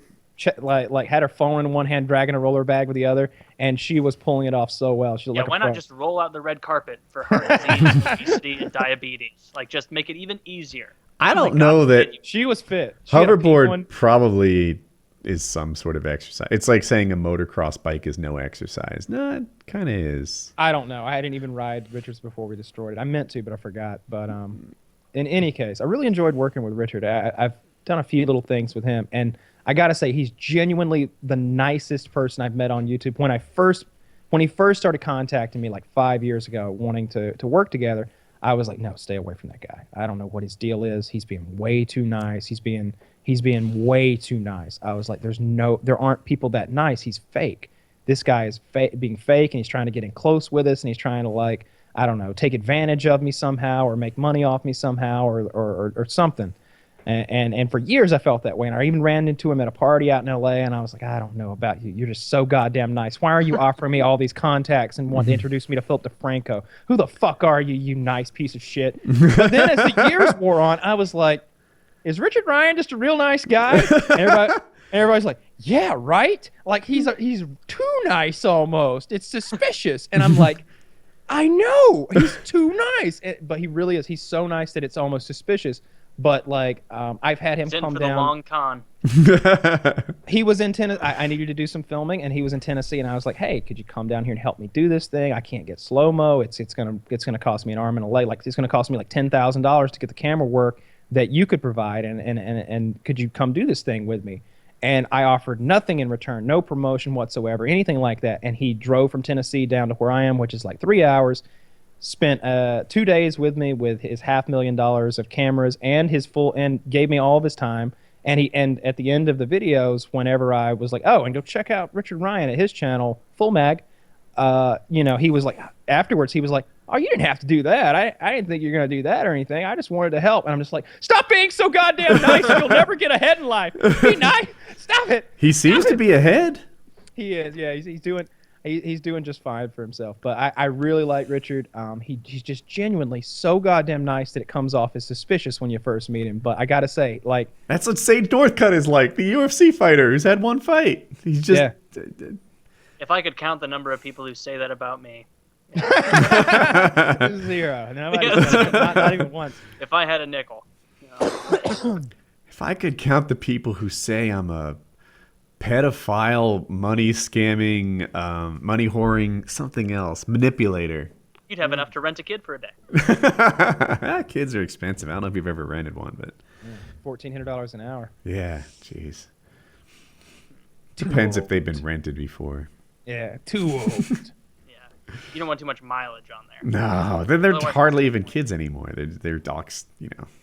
They know the score. They should be innocent and confused. I'm ready for one of my shows to kick back on because right now I'm watching South Park because the new episodes are coming out. I strongly recommend you get Hulu so you can stay up to date on that thing. This season of South Park really it's one overarching story arc there with little funny tidbits along the way, but the main focus is political correctness and just poking fun at it and turning it on its head and really hitting up societal issues that are going single theme driven than any season before, where they're like It's just all on the same theme.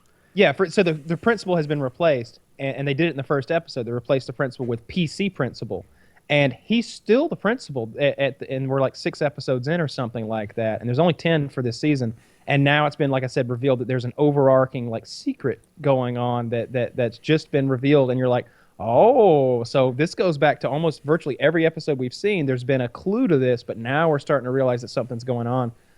This last one was, if anyone who's seen it, I almost cried a little when I saw that there's a situation with a dog, and I felt so sorry for the character and his dog. The last episode was wonderful. I liked it a lot. So I'm watching. I didn't know that there was one after the Tweak and Craig being gay together one. Brand new. Came out yesterday. It came out last night.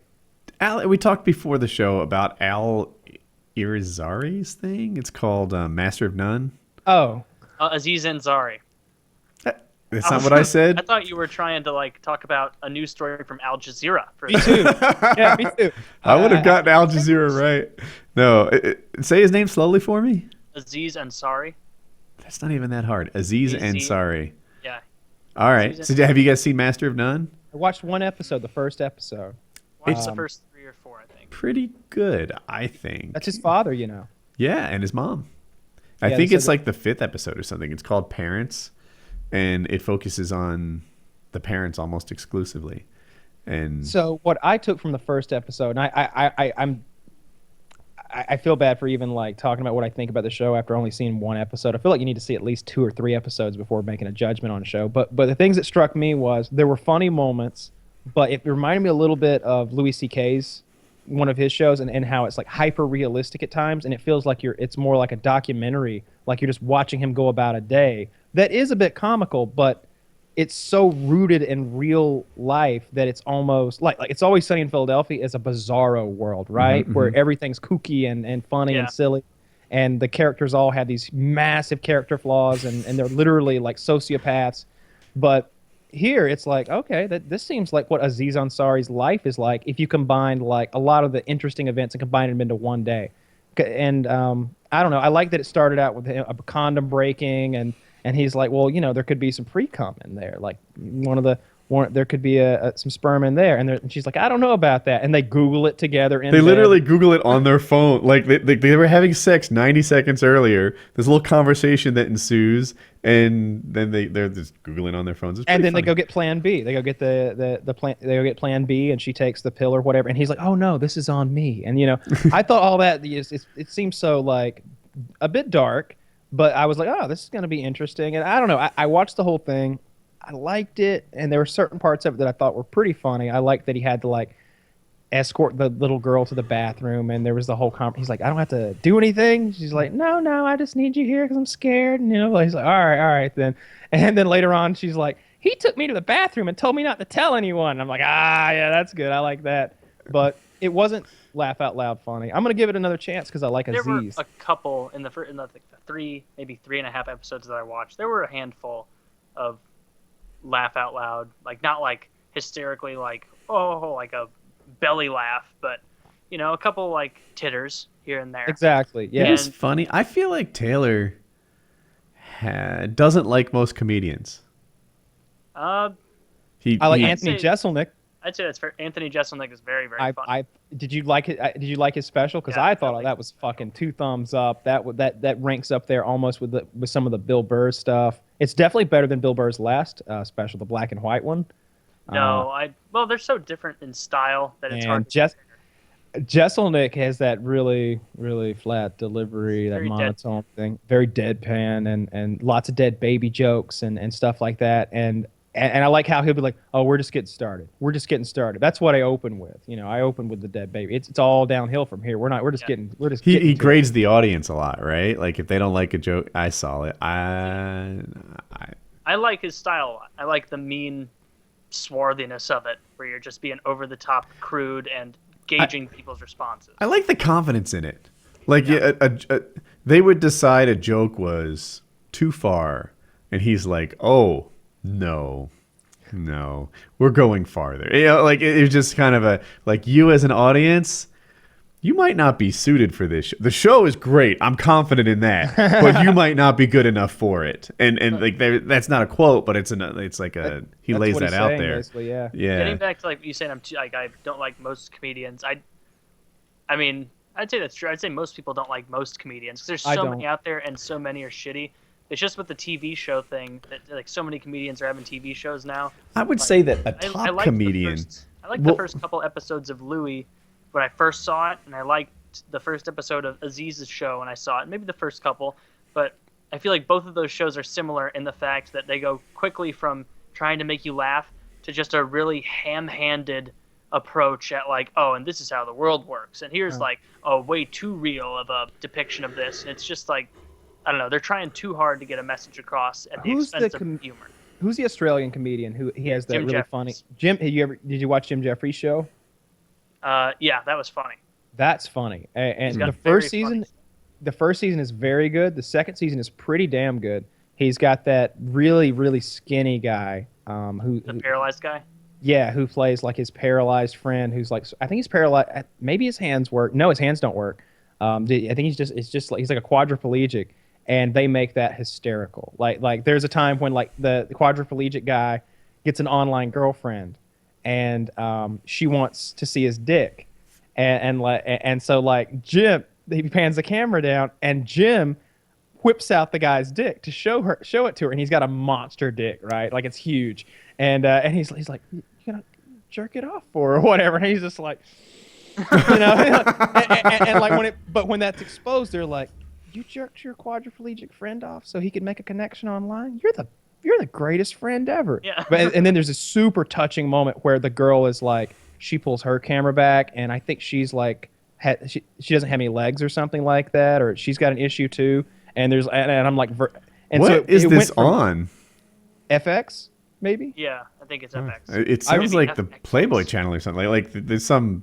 I guess they don't show it directly or something. No. not It's all showing like simulate. Yeah, it's and these are like the raciest of the moments. Mm-hmm. I mean, there is that one time where Jim sleeps with a married woman, and then I think he's got to like put her in some luggage and wheel it out to his car because the paparazzi's outside, and he's literally got a woman in a bag in the trunk of his car, and then he gets pulled over.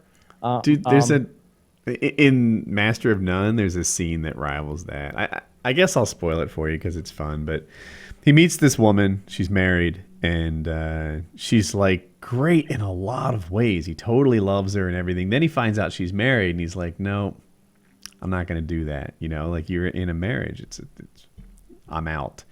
And she's so confident. She's like, I'm going to put my number in your phone. And when you change your mind, because you will, you call me. And he's like, you are confident. Anyway, he meets the husband. And the husband was like a total douchebag. Like they're at an ice cream store. He takes the last like King Kong sundae or something. And he's like, you butt in front of me. He's like, fuck off. You know, I'm busy. He gets the sundae, takes one bite, doesn't like it, throws it away. And now Arius, you can see it go on his head. I'm gonna fuck your wife. Yeah. And it was fun. A little See, revenge there were some story. good scenes in the show. It's just like, I don't know. When I watch a show that a comedian's doing, it's like the precedent has been set. Is like, all right, this is a funny guy. They are going to make me laugh really hard. And so Jim Jeffries hit that on the head with his show. I was laughing every episode. Like Louis C.K. show. will do a stand up. I don't know what to call it. The hour long, like his Special. Special. Thank you. He is on the decline. He'll do a special and kill it. Then he'll do another special and kill it. Right? And Taylor's like, nope, he's fallen off, gone to shit. He's done now. And I'm like, that guy's better than 90% of comedians, but because he's not better than himself 2 years ago, He set a really high bar for himself, and so now, just like if Bill Burr's next special sucks ass, people are going to be like, wow, this isn't nearly as good as You People Are All the Same or his 2008 special or anything like that. Like, he set the bar too high. So it's not that it's bad quality, it's just that you go into it expecting, like, man, that one 5 years ago was great, the one 3 years ago was excellent. What's this going to be? I feel like there aren't too many comedians who have that longevity. I feel like George Carlin was always funny.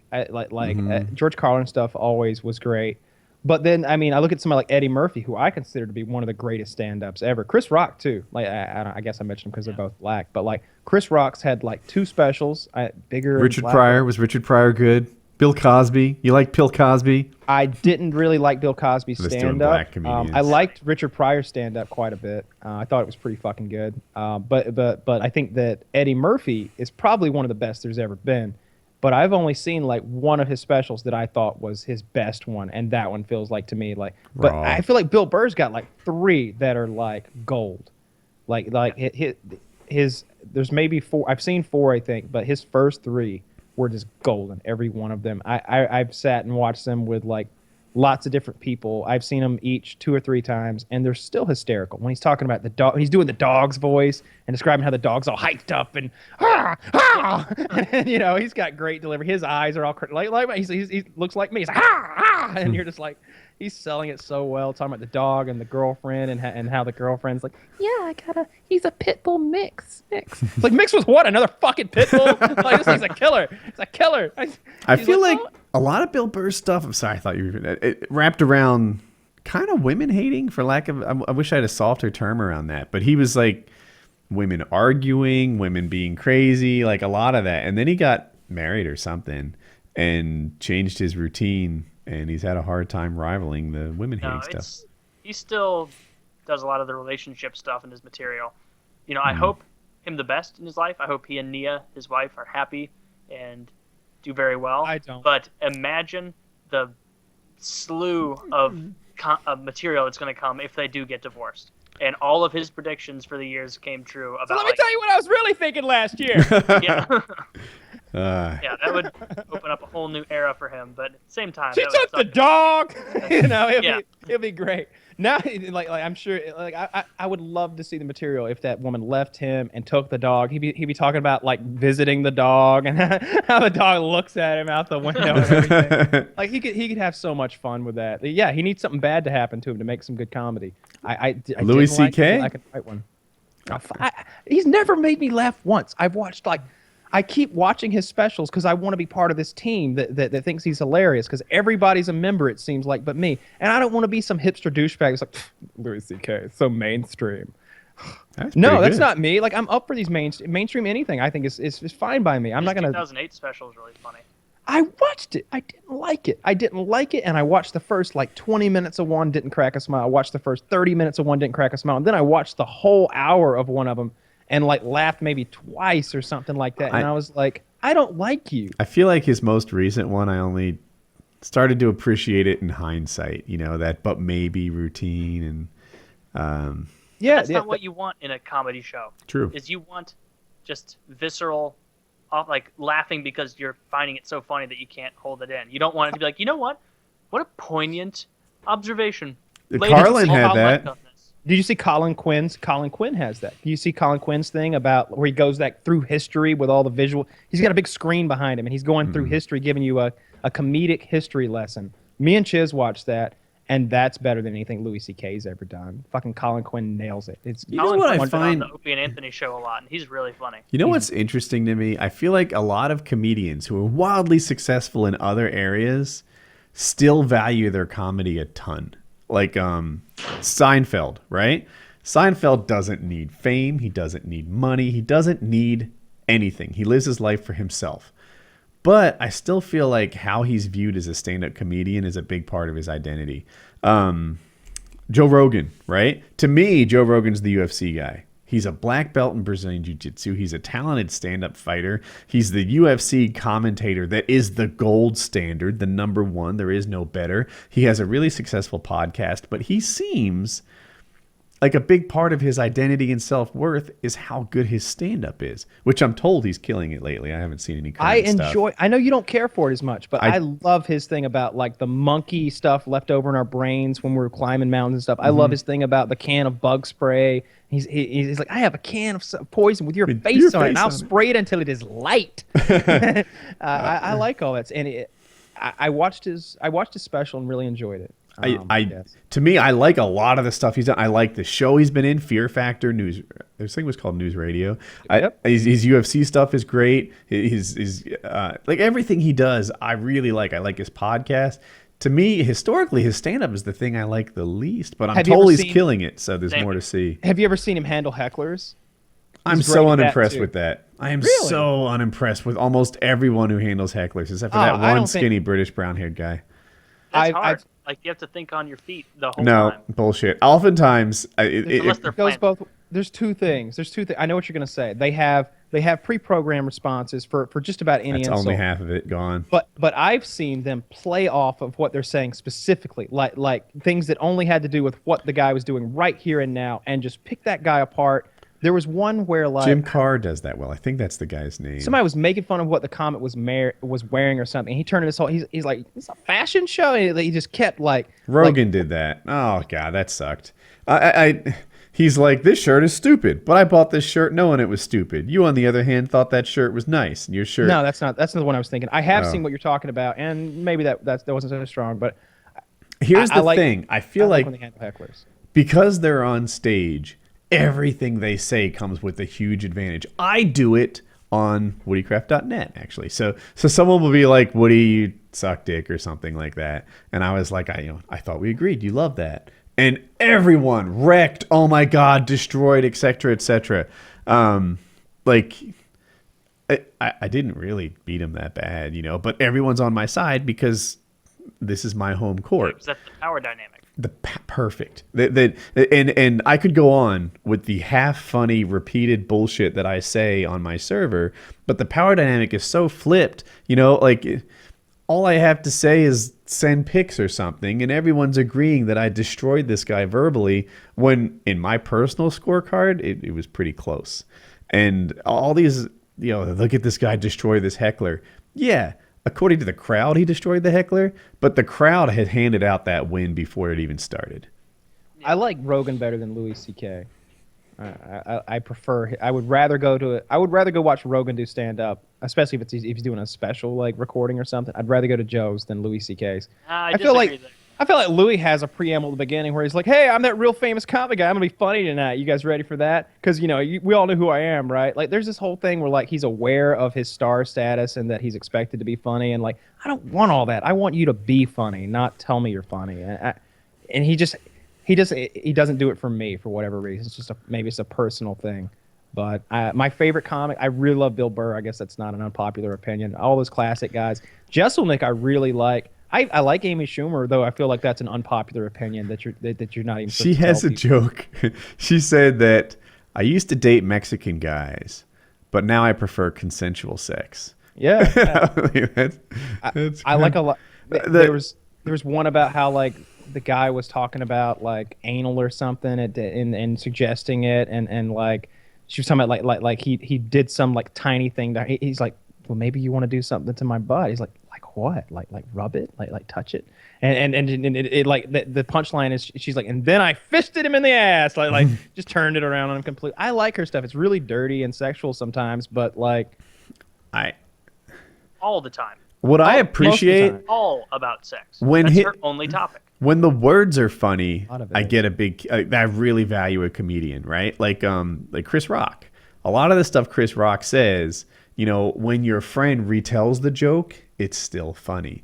There are some guys who just tell a joke so well that the joke wasn't actually funny. It was just a good experience. Bill Burr, he says funny stuff too. Like there was one thing he's learning to argue with his wife, and he's like, I figured out her thing, and we're turning this ship around, and it was really funny. But the way he says it multiplies how funny it actually was. He's got that gift. He's going red faced and he's up there whipping that mic around. Like Mitch Hedberg.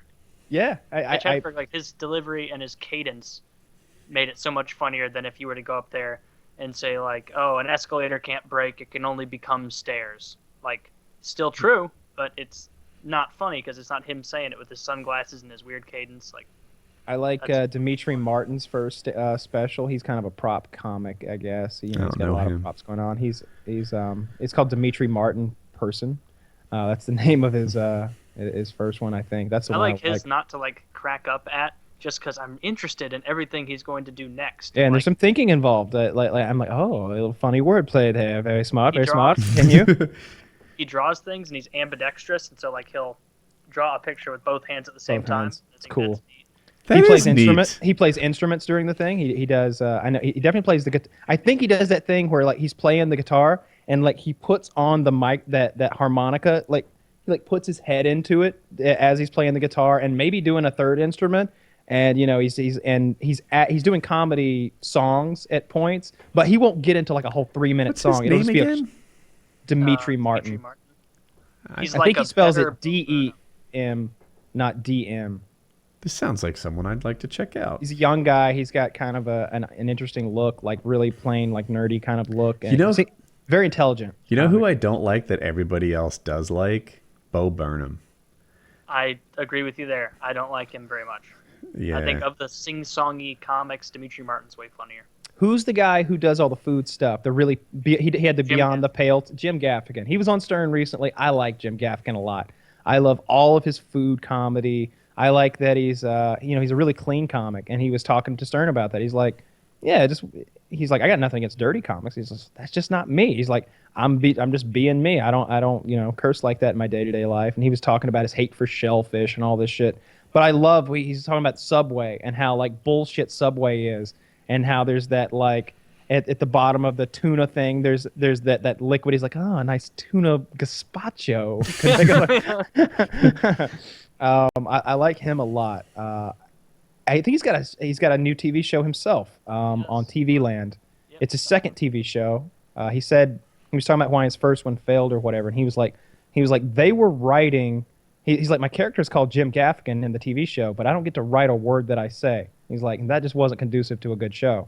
But he got to deal with TV Land where he and his wife have full control over everything. So now he's writing, producing, making the show himself. So I don't have TV Land, but I'll find some way to watch it. You know who else is good is also pretty clean is Brian Regan. I've seen him live. I thought it was heard Reagan. Yeah. I've seen his special, and I've listened to him a lot on Comedy Central Radio, or one of those. There's like 3 comedy channels on Sirius XM. He's hysterical. I think he would be up Woody's alley. Yeah, I love that's one of my favorite things to do is watch a good comedy special that can bring me to tears, make me laugh hard. The way that like Bill Burr, Chris Rock. I was listening to a conversation amongst comedians, and they were talking about who's funny.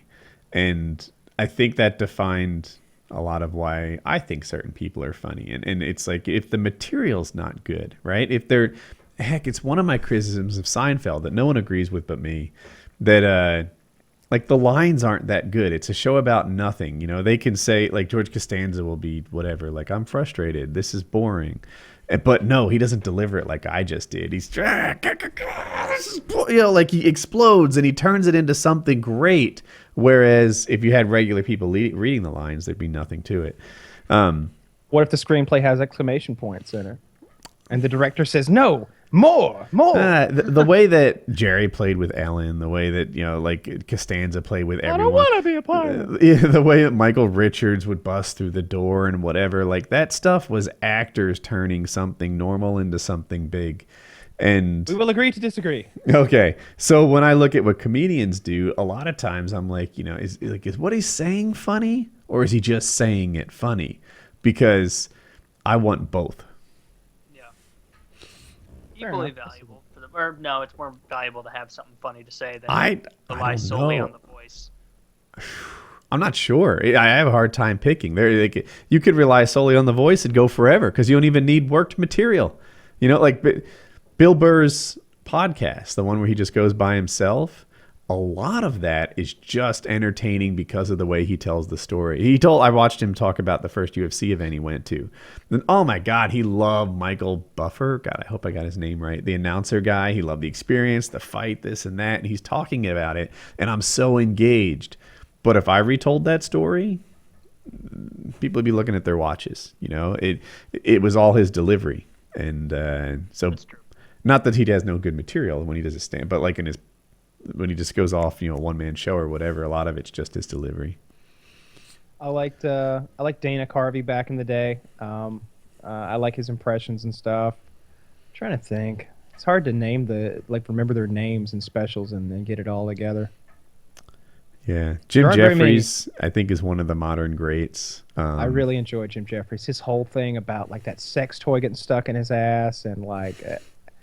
There's so, and the whole thing about having like he's high on cocaine and trying to have sex with the 2 girls in the hotel room, and just he's got lots of hardcore funny shit. He doesn't even write jokes as much as just he's an excellent storyteller. But I also feel like that's going to wear out.